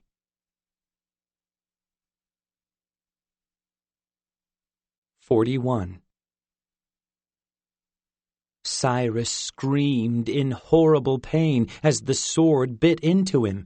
He grabbed his hand and clutched it to his chest, then dropped to the ground, writhing there as black time magic exploded out of him, morphing the land around them into several different eras. One looked like some kind of prehistoric world, while another showed cities and highways just like home. A third was even more desolate than the land had been 1 year from the present. And a fourth— Fort gasped as he stared at the fourth time period, reaching a hand for it. But then the time magic disappeared, sending everything back to the post-apocalyptic land of the old ones. My magic!" Cyrus cried, reaching up toward the sky. "I can't feel it! What have you done? What have you done?"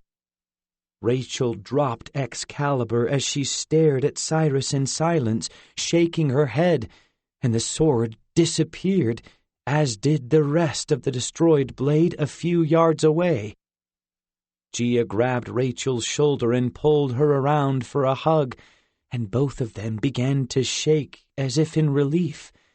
Fort bent down over Cyrus, though, as Ember approached, sniffing the silver-haired boy. "He has lost his power," she said.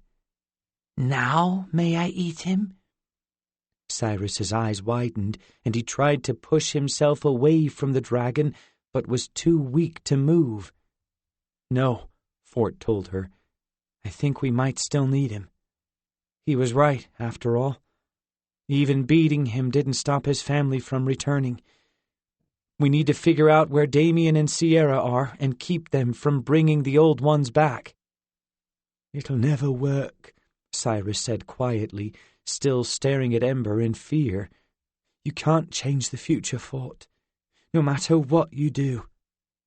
And believe me, they won't have any mercy on you like I did. They'll destroy you and your loved ones, and you'll deserve it for what you've done to me." Fort grimaced as Ember licked her lips. "Please, Father, just a bite. He annoys me." "Keep her away from me!" Cyrus shouted, pointing at the dragon, only to yank his hand back as Ember nipped at his finger. "No, Ember," Fort told her, but he had to think about it for a moment. "At least, not yet." And then he stood up to go check on his friends, leaving Cyrus to think about that. "We need to get out of here," Fort said to Gia and Rachel, and they released their hug, both with wet eyes. "The other old ones won't hold back now that they've seen Cyrus lose." "Can you use a time spell to get us home?" Rachel asked.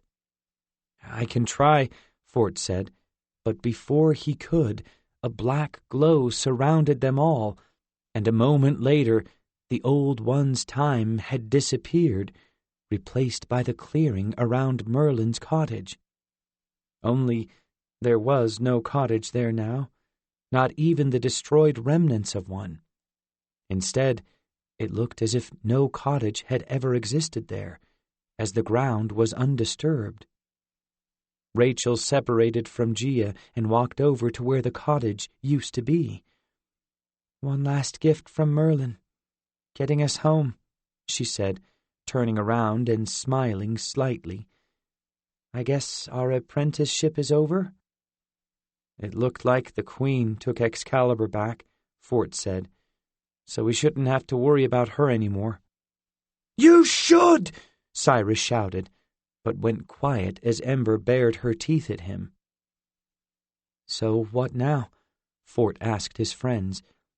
"What do we do with him?" "I'm down for throwing him into a volcano," Rachel said, glaring at the silver-haired boy, "or letting Ember eat him." "Yes, we should do as the heroic girl says," Ember shouted, and Cyrus winced.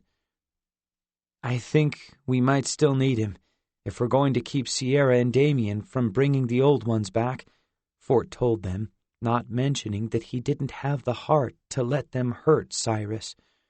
Even after everything, it was hard to look at the other boy and not see the version of Cyrus that had been his best friend. But right now, he had to ignore all of that and concentrate on what was to come. He might not have his magic, but he still knows what's coming. "Which I'll never tell you!" Cyrus shouted in spite of Ember's hissing. "Do whatever you want to me. I've already won!" "Volcano it is!" Rachel shouted and readied her teleportation slap bracelet. Then she froze in a glow of blue light. "Rachel?" Fort said, not understanding, only to go still himself. He couldn't move his arms or legs, but was still able to watch as Gia moved freely over to Cyrus, giving both Fort and Rachel a sad look. "This was the deal," she said softly to them as Cyrus flinched away from her. "This was the bargain the Queen made. She wanted the timeless one, and in exchange, she'd keep us from going to war." Fort tried to say something, to stop her, but his mouth refused to move. No, they couldn't give Cyrus to the Fairy Queen, not like this. As much as he hated his old friend for what he'd done, Fort still couldn't stomach just handing him over to his worst enemy, a fairy who'd hated him for thousands of years, especially not without magic to protect himself. A shimmer in the air appeared to Gia's right, almost in the shape of a tall human of some kind. It reached over Cyrus, who tried to push himself away, but the shimmer was too quick. "Fort!" Cyrus screamed. "Please!" And then the shimmer and Cyrus disappeared together. Gia immediately released them from her spell, and Fort felt control return to his body. He ran over to where Cyrus had lain and bent down, making sure this wasn't some illusion, some sort of glamour. Then he looked up at Gia, who was covering her mouth like she might throw up. "Was it worth it?" he asked quietly. "Tell me it was worth it. Tell me that the Queen didn't just trick us all." She looked down at him and shook her head, then began to quietly cry as Rachel hugged her close. Fort sighed, rubbing his forehead. Maybe Zinnia could find out what happened to Cyrus, try to keep him safe. But he doubted it. The Fairy Queen had been holding a grudge against Merlin, Cyrus, the Timeless One, for centuries, and now that she had her old enemy in her hands, Fort didn't think she'd ever be willing to release him. And that meant they had no idea where Damien and Sierra were in time, or when they'd be reappearing with the books of magic, ready to summon the old ones. "We might be in trouble," Fort said, standing back up. "Nothing new about that," Rachel said, as she let go of Gia and turned to him. "Got any ideas?" Fort swallowed hard, hating what he was about to say. "Just terrible ones. We're going to need help. And there's only one place left to find it." Rachel groaned, shaking her head. "They'll never take us back." Fort nodded. "I know, but we still need the TDA and the other students at the Oppenheimer School." He looked up at Gia and Rachel. "Hiding magic away for over 1,000 years didn't keep the old ones from coming back. If we can't stop Damien before he summons them, then this time we'll have to destroy magic altogether."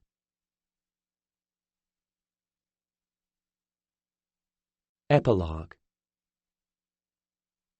A tall human man approached the throne, trembling with each step. The Queen beckoned him forward, looking impatient, so the man hurried a bit. "I have done as you ordered, Your Majesty," Fort's father said to the Fairy Queen, bowing low. He nodded at the new sculpture next to her throne, that of a silver-haired human boy frozen in time. "You have the Timeless One for whatever revenge you desire. Now may I return to Avalon for good?" The Queen gestured, and the changeling magic disappeared, turning a human man back into a fairy boy, the very same fairy who'd accused Fort of injuring him back during the humans' trip to Avalon. "I could not look at you like that for 1 minute longer," the Queen said. "It's bad enough that I must keep the boy's actual father in stasis here, but I did promise the boy I'd protect the man, and must live up to my end of the bargain. Now, report. What have you learned?" "Fort, the boy. He has a young dragon, just as you suspected, Your Majesty," the fairy boy said. "Zinnia knows of it, but is letting him keep it for some reason. I haven't yet figured out why. Instead, she awaits the return of the older dragon." The Queen's eyes narrowed. "Perhaps she was the wrong choice for this task. I shall punish her upon her return." She tilted her head. "But you have done well, my son. Not only have you given me my greatest enemy, but you have been a great source of information." The fairy boy nodded in thanks, then paused. "Your Majesty, I live to serve you. Might you take back the memories and feelings you gave me then? I find it difficult to betray Fort, the boy, when I have his father's emotions and know their history." The Queen raised an eyebrow. "You suggest that serving me is a problem?" The fairy quickly raised his hands in protest. "Of course not, Your Majesty. I will do anything you ask. I merely was requesting—" "You will have your reward when I am finished with you," the Queen told him coldly. "Now, return to our former world and continue your information gathering. Things seem to be coming to a head there, and it might create the chance we've been looking for. If humanity and the Eternal Ones go to war, perhaps the Tilwith Teg will find an opportunity." She smiled, and the fairy boy shimmered as her magic changed him back into Fort's father. "Now go. I dismiss you." The human-looking fairy bowed low, then turned to leave. "Child," the Queen said, making the fairy freeze in place just before he left, "don't let your human memories and emotions get the better of you. I wouldn't want to have to punish you like poor Zania." "Of course not, Your Majesty," Fort's father said to her. "No matter what human feelings I have, I am loyal only to you." "As it should be," the Fairy Queen said, then sent her fairy back to Earth in a shimmer of glamour magic. "As it should be." Then she turned to stare at her newly acquired prize, a slow smile crossing her face. The Eternal One's punishment had been coming for over a millennium, but there was no need to rush it now. After all, with the Timeless One in her power, she had all the time in the world.